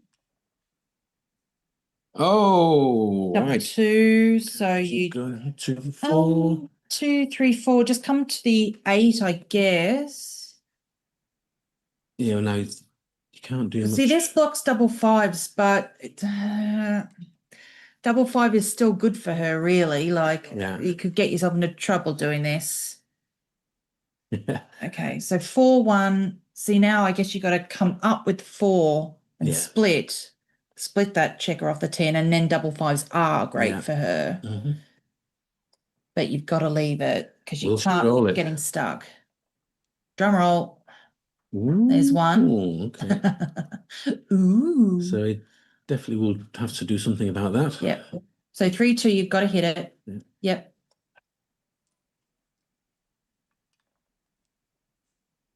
2-1. So fours are great, and anything bigger than a 4 is great. So you come out and lift. I would definitely probably. lift it now. Yeah. You don't, again, you don't need to make the closeout to win this game now, so don't risk getting hit. Play it, Sean. Yep. Very good. She's in.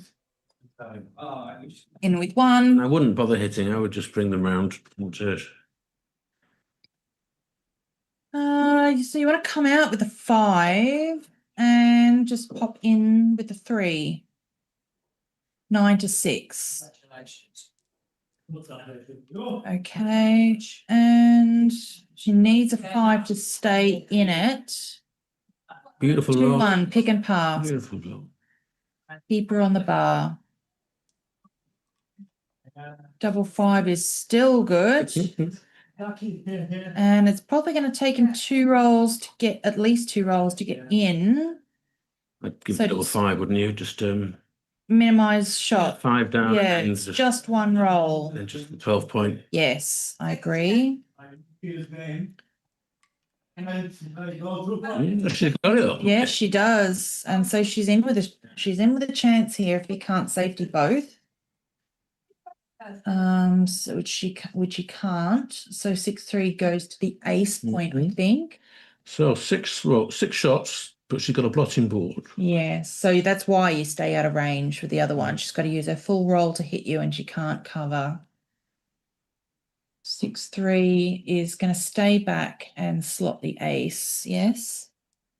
Okay, now can he get that? No, he can't. No, he can't. And he has to clear the 6. This is exciting. Must clear the 6 point. Can't risk the directs. It's not, yeah, it's not close. Okay, 7. Great There's a stuff. 7. What a roll. Okay, that's for the fans, Oh, for the fabulous. crowd. Ooh. Okay. And he stays on the bar. Lots of covers. That's one of them. Cover with the 5 and play down with the 3, I guess. I would. Yeah, I'd give the 4-6. 4-6, 4-3, but obviously you can then get the closeout. So that gives you double 3 you get anyway. You got double 3 anyway. You just lose the 6-3. Double 4. Double 4 doesn't hit. It's a great roll though. Okay, 5-1. So I would. I wouldn't make that. No, Just it's not doing anything. You go 7 to 6 and then play to the 12, I yeah, guess. exactly. It leaves the double 4 joker, but as we said, double 4 4 good wins anyway. yeah. And it's you actually get returns with the double 4 if you can come in straight away. So Yeah. the bar point's not doing enough work. You need to keep your checkers spread out in case he comes in. Actually doing it anyway. Okay. See now, like double 4, 4-5, 4-6 is actually amazing because it would be mean out of in and range, out wouldn't it? and out of range. Yes, exactly. Okay, so 5-4, you just got to come to the 8. Only double 1 out. 1 roll only. That's not it. All right. Wow, we thought that was over. And okay, Eight, so leave double 4. exactly, yes. So just take them both from the 7. Good. Just minimize the amount of shots. Because now even if he rolls a 4-5 or a 4-6, she's still favourite gonna now. win. Yeah. Should win anyway. Okay, 6-2 is a checker off. Well, that's going to be hard for Sean because he must have thought he'd have won it. He must have thought this is it. Yes. Won. That heartbreaking moment where it's within reach Yeah. and they're snatched away from you. Yeah, so whether he'll have a break after this game just to get his regain Snatch his defeat control. from the jaws of victory. 5-3 is a great roll. 2 off. So what she got? 4. Okay, so there's the 3 shot leaving numbers here. 6-1, 5-1, 4-1. 5-2 is clear. He doesn't really. She doesn't really need a gammon, does she? No, I was saying earlier the gammons I was don't trying matter, to so. see the scorecard shuffled a little bit, but 1 point gets her to 4 away, which is the most aggressive score for her. So gammons are fairly meaningless here. And of course, she should be cubing immediately at post Crawford anyway.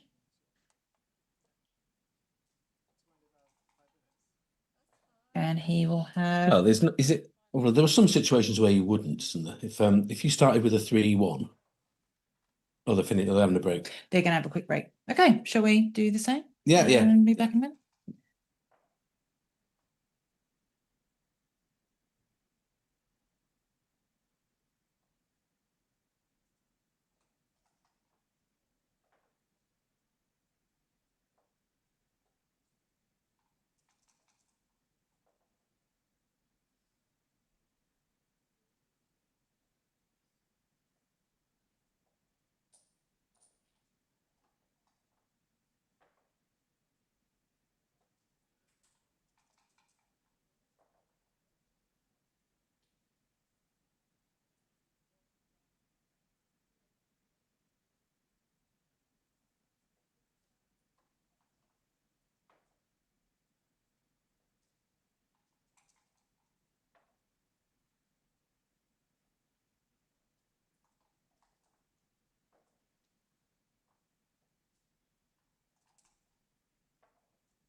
All right, so they're back at the table. So we're at 5-8 post Crawford, 1 away, 4 away.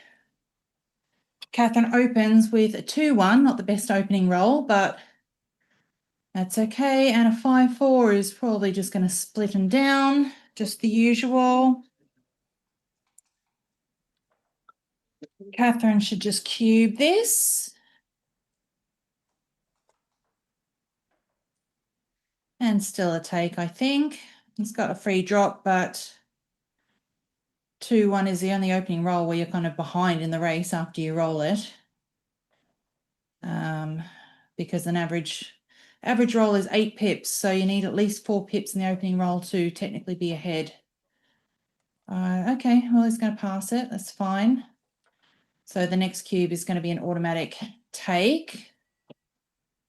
Okay, needs to put that back on the midpoint. There we go. Okay, 8-6. 1 away, 3 away. Okay, and Sean opens with a 6-4. So he's just running all the way. Okay.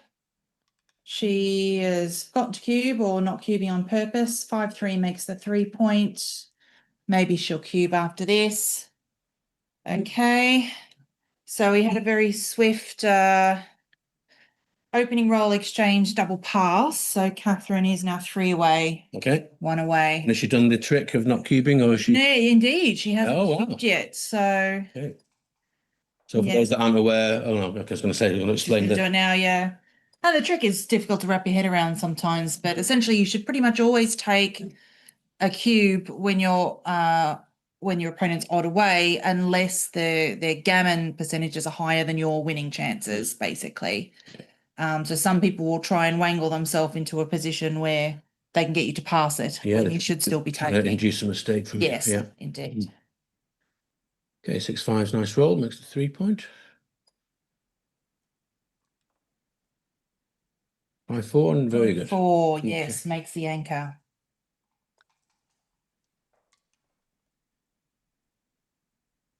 Okay, 4-2 for Sean. Okay, Yeah. slot the 4, I guess. Put the 4 or spot the 2 or play this. I think I probably would have just slotted the 4-point because now she's going to point on that with a 5-1. Okay, 5-1 for Sean comes in and down. Of course, Catherine's playing gammon go, isn't she? In this game? Yes, So yep, she's thinking gammon. yep, And Sean's thinking, don't gammon me, don't gammon me. yes, indeed. So it's a 1 to play. So the option's a slot, which is the more aggressive play. She's played the 5, I think. I'd probably play 6-5, but because this gives great 6s now, but that's okay. 4-3. Do you? Yeah, I think that's the 4. This Coming up, I think. makes me nervous. Yes. Yeah, you understand why, but it makes me nervous. So it's Yeah. a pick and pass, I think. No, I think she leaves it. I think she should leave it there because of the gammon. Yeah, because he's got a blot in his own board. Yeah, Which she would have hit and covered. So yeah. why not? Wrong. That's why I'm not in the final Yeah. of anything. Okay, so aggression is the order of the day. She's got to attack this. Yeah. Don't pick and pass this one. No, you can't put a 4th checker on the 3-point. Just 6-5 probably. I'd do 8-7 so that if he enters on the 1, you can then make it and block him in a bit. Yep. I mean, I don't hate it, but as you said, I think you just need to attack. But she's making us, she's got a 4-point board Yes, now, and okay. he's got a 3-point board, and she's got the advanced anchor. So this is a strong looking position. 2s and 9s. Yep. To get the gammons going again. Okay, It's she's got a 2. And I just play 2 down with this, maybe. Or do you just play to the bar? The bar is the same number of builders. Yes, indeed. That's true. Seeking it to dupe the 1s, but to the bar is fine, because if you don't make the 4, you can still make the bar. So it's actually a whole lot of good numbers then. 3s, 4s, or 1s and 6s. I think the slot's an overplay. I know Sean did it in a previous game, but I think slotting here is too big. Yeah, I agree. You can get yourself into trouble slotting here for sure and give up your advantage. Okay, 1-5 is okay. He's in. The bar is huge now for Catherine. Yeah, that's why you slotted it, right? Yeah, nice. 5-1, it's okay. And 6-3 is 2 down. Great roll. Sean wants the same. 6-3. Yep. No good. So just diversify here like this, I think. Yeah, I wouldn't leave any blocks in the outfield. Yeah, that looks nice. Okay, 6-4. Makes 6 in a row. Beautiful. Look at that. Couldn't have ordered a better roll. And 6-2 is going to make the 2-point. Yeah. And now, I think she should hit with any 7 for sure, and even a 6. yes. 3, well, I was going to say even 3 1s, double 3 would be okay because you just point on the ace, even though you're trapped at the back. But all right, double 6 is Well, that could great. stop any gammons, even if it's closed out now. Yep. So you just play them both to the ace, I guess. Just make the board point. She's going to run now, and with anything she can. Well, she'll hit with a 3 if she could, but Yeah, of course. Yeah. Yeah, she's not hitting. leave that one back. Leave that one back. Yeah. It makes it more difficult for him. Yep. Okay, so tree 1. I mean, there's no point hitting, but That's fine. yeah. Okay, so still can't hit. She's going to come into the 5 point. So she'll be fishing for that second man if she can. So hitting with 3s and 4s here, I think. Yep. Good. There's the 4. Smack. Oh, she's not hitting it. She's not aware of that tactic. No, you know, it's a win-win. Even if she doesn't get the second checker, the easiest way to get the closeout is just to hit. So, you know, but she's, you know, she's allowing him to roll, which degrades his Well, board. that's the- so it's yeah, there's a not plus terrible. as well. There is a plus, yeah. Yeah. All right, but the thing is that she might not roll up something that comfortably hits. You know, like I don't know now, like a 6-2 or something would give him a look in. Yeah. And he's still got a 4-point board, which, you know, can certainly keep you on the roof for a while if you're a bit unlucky. How many has he played? I'd like to know what his clock is like, because I don't think he needs to spend too long thinking about these. You know what? I don't think it's going to be that low. Okay, so 6-4's closing out, and there's no bad numbers here. So 6-1. Should I go and have a peek at his clock and just make sure that's okay? I'm sure it is, but I might go and have a look just because there's absolutely, you can't see that whatsoever. Just to make sure, see how much time it's got. Oh.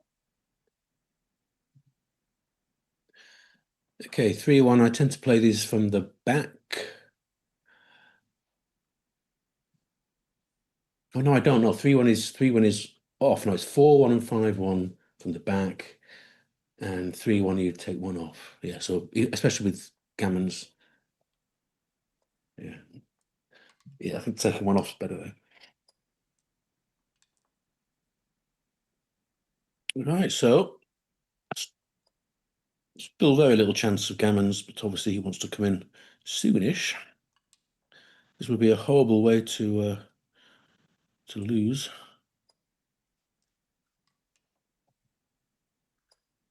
Well, Was stop leaving that numbers. subtle, John? 3.5 minutes is Okay, so it's okay. Now we have a shot here. Okay. It probably won't be a losing. Was it an avoidable shot or Really, no, she just no? Okay, rolled badly. Okay, so he shouldn't get gammon from here unless he's really unlucky. She's got 9 checkers to get off. Okay, sat down and made an immediate commentator faux pas. 5-2. Okay. We could have the cruelest gammon here. Yep. There's only 2 rolls, isn't there? 2-1. Okay, that's it. Okay, so we're at DMP, 8-all. Right. A fitting, exciting end to a really strong final.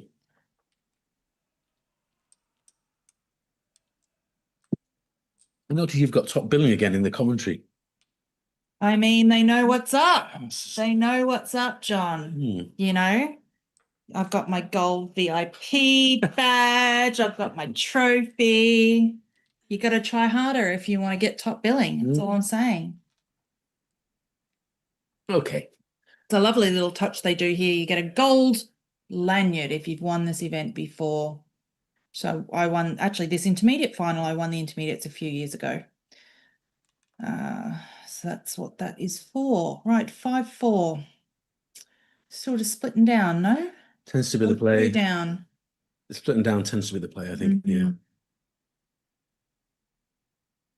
Can hear some more awards being This I think, is a given in little the bit- background. It's a bit too committal hitting with the 5 there. Especially Yeah. at the DMP when you want to play more pure than normal. Yep. So what here? In with the 2 and hit. Fight for the 5 point. Lots of covers if you get missed. And a blot to shoot at if you don't get missed. Now that Sean has put that blot on the ace. You have to hit because you don't want her to make it. So it's no real alternative here. Okay, 1, 3 is going to hit 2, I guess. Yep. Just keep the aggression up. Got an important role here for Sean. It's for 5. Doesn't get it. Okay, but he's in with 2. I mean, most rolls did it, let's be fair, but it's still important. Okay, 6, 3. Interesting. I'd probably play 8 to 5 for sure. And then I'd think about the 6. This is fine. Yeah, I'd have been tempted to play Come out. back checkers with the 6. Yep. I don't think there's much in that. Yeah, I don't disagree. But I wasn't hugely committal one way or the other. 6, 3 is probably just going to run the back check, or we play to the. Yeah, I'd run off the 13. 23. I'd run off the 23. So. Yes. Trying to figure out which one that goes to. Yeah. I hate my 2 checkers on there, 23 point. Yeah, it doesn't do a lot, does it? No. The 23 point is often worse than 24. It's the least desirable anchor to have. I'm actually allergic to them. I can't in rash. You're allergic, you come out in hives. Yeah. Yeah. Get a fever. It's fair. Okay, 3, 2. Probably just go to the 8 point here. It's good to have a spare there to build with, because it's, you don't want to break it to make anything. Yeah, there's an argument for moving the back checker too, but I don't think that's absolutely necessary. Yeah. So the 2 is the question, whether you come to the 8 point, the 7 point, or the. Yeah, this is also fine. Yeah. Is it fewer shots? Yeah, I guess. Yes, it is fewer shots. So But unfortunately, that's the one that hits, and you must hit for lack of better options. 3, 5 is probably. Do you just pop that one? You got to pop out and try and get some action there. And getting that one. Which one are you coming out with? Probably the one from the same 2. The same one. So Yes. that you've got 4s and 6s to connect with it. I agree. Good play. Okay, 4, 3 is a pointing number, I think. You can also hit in the outfield, but I feel like pointing is doing 2 good things. Yeah, I'm not sure. You don't know? I don't know. I admit it. I do not know. I was going to say, please correct me if I'm wrong, but I know I don't need to encourage you to do that. You're definitely going to tell me. My first thought was to hit the loose one outside. Yeah. But then when you said the pointing, I thought, oh, maybe. It's 2 good things is better than 1. This hits and makes a point, which I like. Yeah, I really don't know. Okay, 3, 1 is a bit rubbish. Come in, maybe just put the spare on the 21. Possibly. That is an option. Oh, I didn't see that. That is an option. Didn't see that. It was hidden behind our little looking contest. Okay, so icon. it's a bit of good fortune for Sean. Can he do things with it? 4, 3. 3. Here's some options. Just make the 10. Yeah, but you can make it a couple of ways. Yeah. Like you can make it from the mid, or you can make it from the 17. It's a shame you can't make it and step up. Do you leave the anchor to make it the 17 and then make the 10 and the 17? I don't think I want to leave the anchor yet. I think it's still helpful. I just make it from the 17, I think.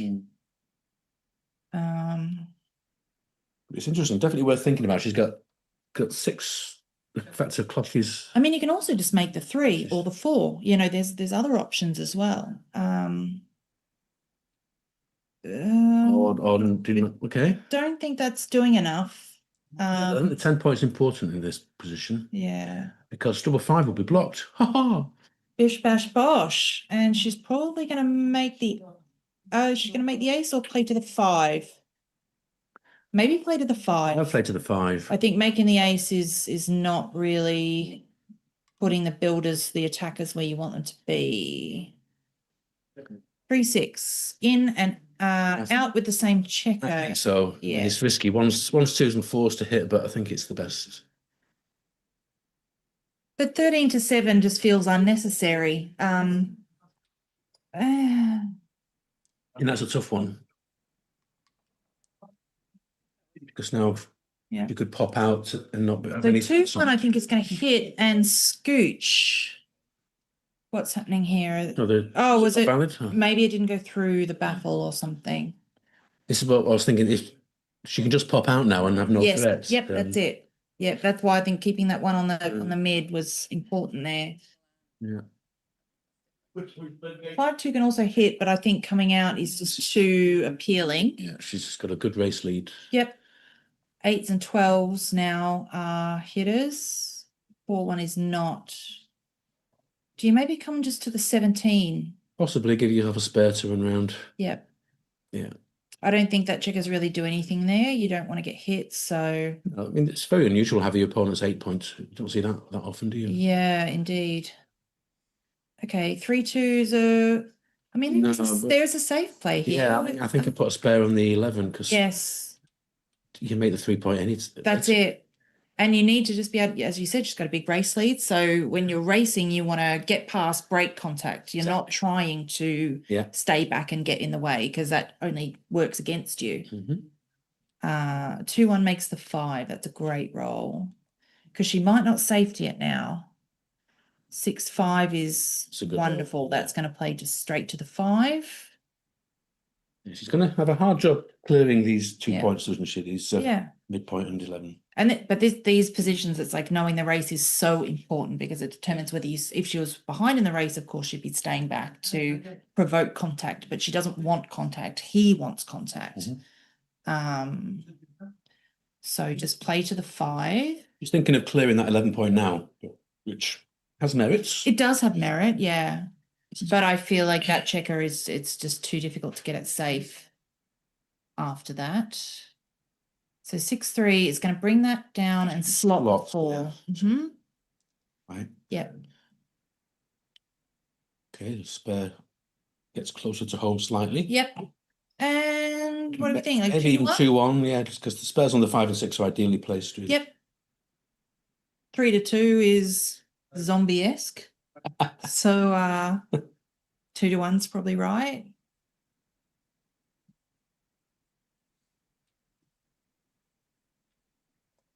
Oh, I loathe that play, I'm afraid. Yeah, putting the spares past where you want them to be. Yeah. That makes the 4. That's a great roll for Sean. Oh, that's a good roll. That clears the 11. So you clear the 11 now. That's just going to be more, as you said, it's going to be difficult to clear later. So you clear it now while you can. And he's not going to be, he's going to have to go soon. He doesn't have that many rolls where he can hold that position. Like this gets you into trouble with a lot of your 6s. A lot of your 6s get you into trouble. This is stripped. She's so stripped out there. So 6-4, 6-3, 6-2, 6-1 are all really bad now. Poor Catherine. I think I prefer rather be in Sean's shoes here. 5-2 is going to make the ace point.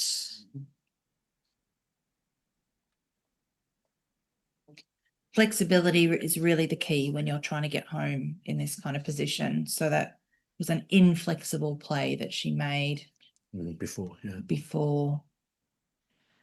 So here's one of the bad numbers, and she's just going to have to make a 3 point and leave the 5 shot.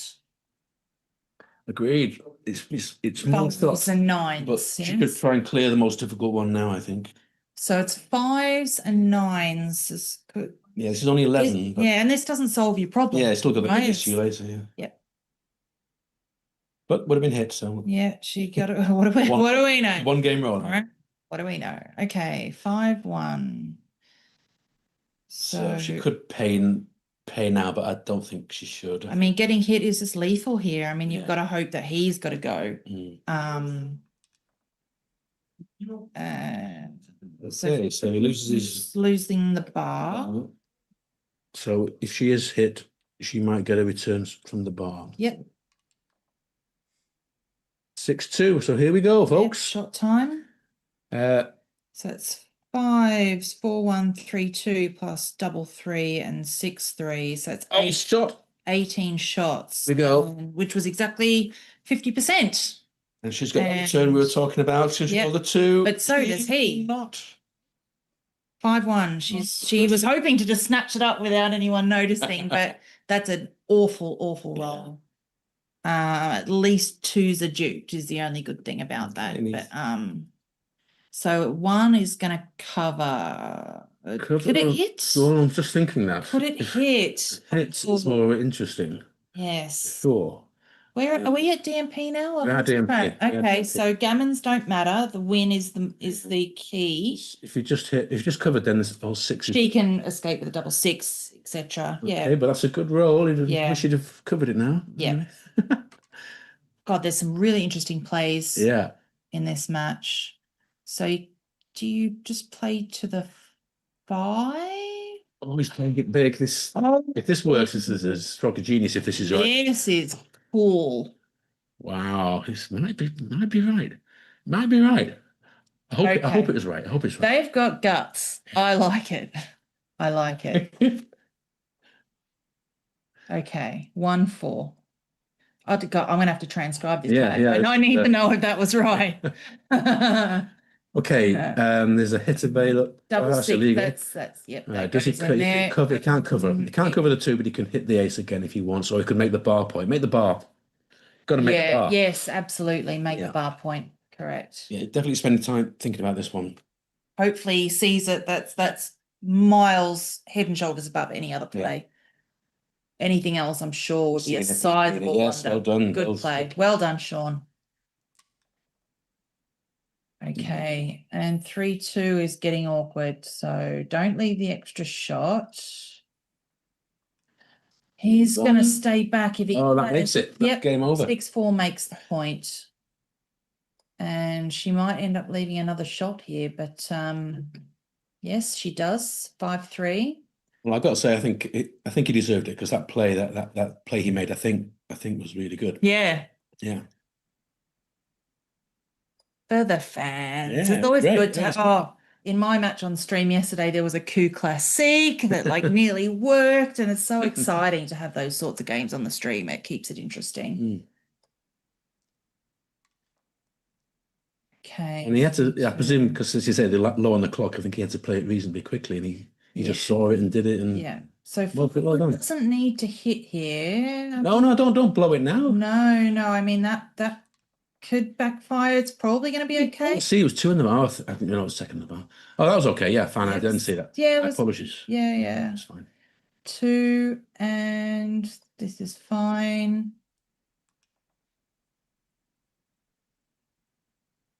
Four, 1. Just can you get off the? I guess you come. Well, you can play 7-3 and I was looking at that because that means double 6 is safe. Yeah. I don't love putting the spare on the 3, but I think I'd probably do this. 3-1 just comes to the 12. Yep, that's safe. Okay, 5-4 is going to play it in slightly. A couple of shot levers, but could he have cleared it? Well, clearing the 6 left the double 6. Oh, did it? Okay. But you can't always, avoid sometimes you do just leave a 1 in 36 joker, but then you're fuming when they roll it, of course. Okay. And she's kind of hoping that he's going to roll something that leaves a shot, but it's not really that likely. I think he's negotiated this very well. Yeah. And fantastic final. Okay. 5. She's got to get her running shoes on, but it's exceptionally unlikely at this point. 4-3 brings one around. Is there, I'm assuming this is the last match on the stream, I John. assume it is, yeah, yeah. So well done, Sean, and well done, Catherine. Well Yeah, played both. huge That was congratulations to both. It's so, I mean, it's a big field. I mean, both intermediates and masters had 80 odd players in the field, I think. So it's a amazing result to get to the final. Congratulations to both. And I hope everyone's enjoyed the weekends of play with some great matches, and Kent and Chris on commentary as well. Yeah, the B team, we call them. Yeah. Yeah. Obviously. Yeah, so thanks everyone for joining us, and we'll see you next time. See you next time. Bye.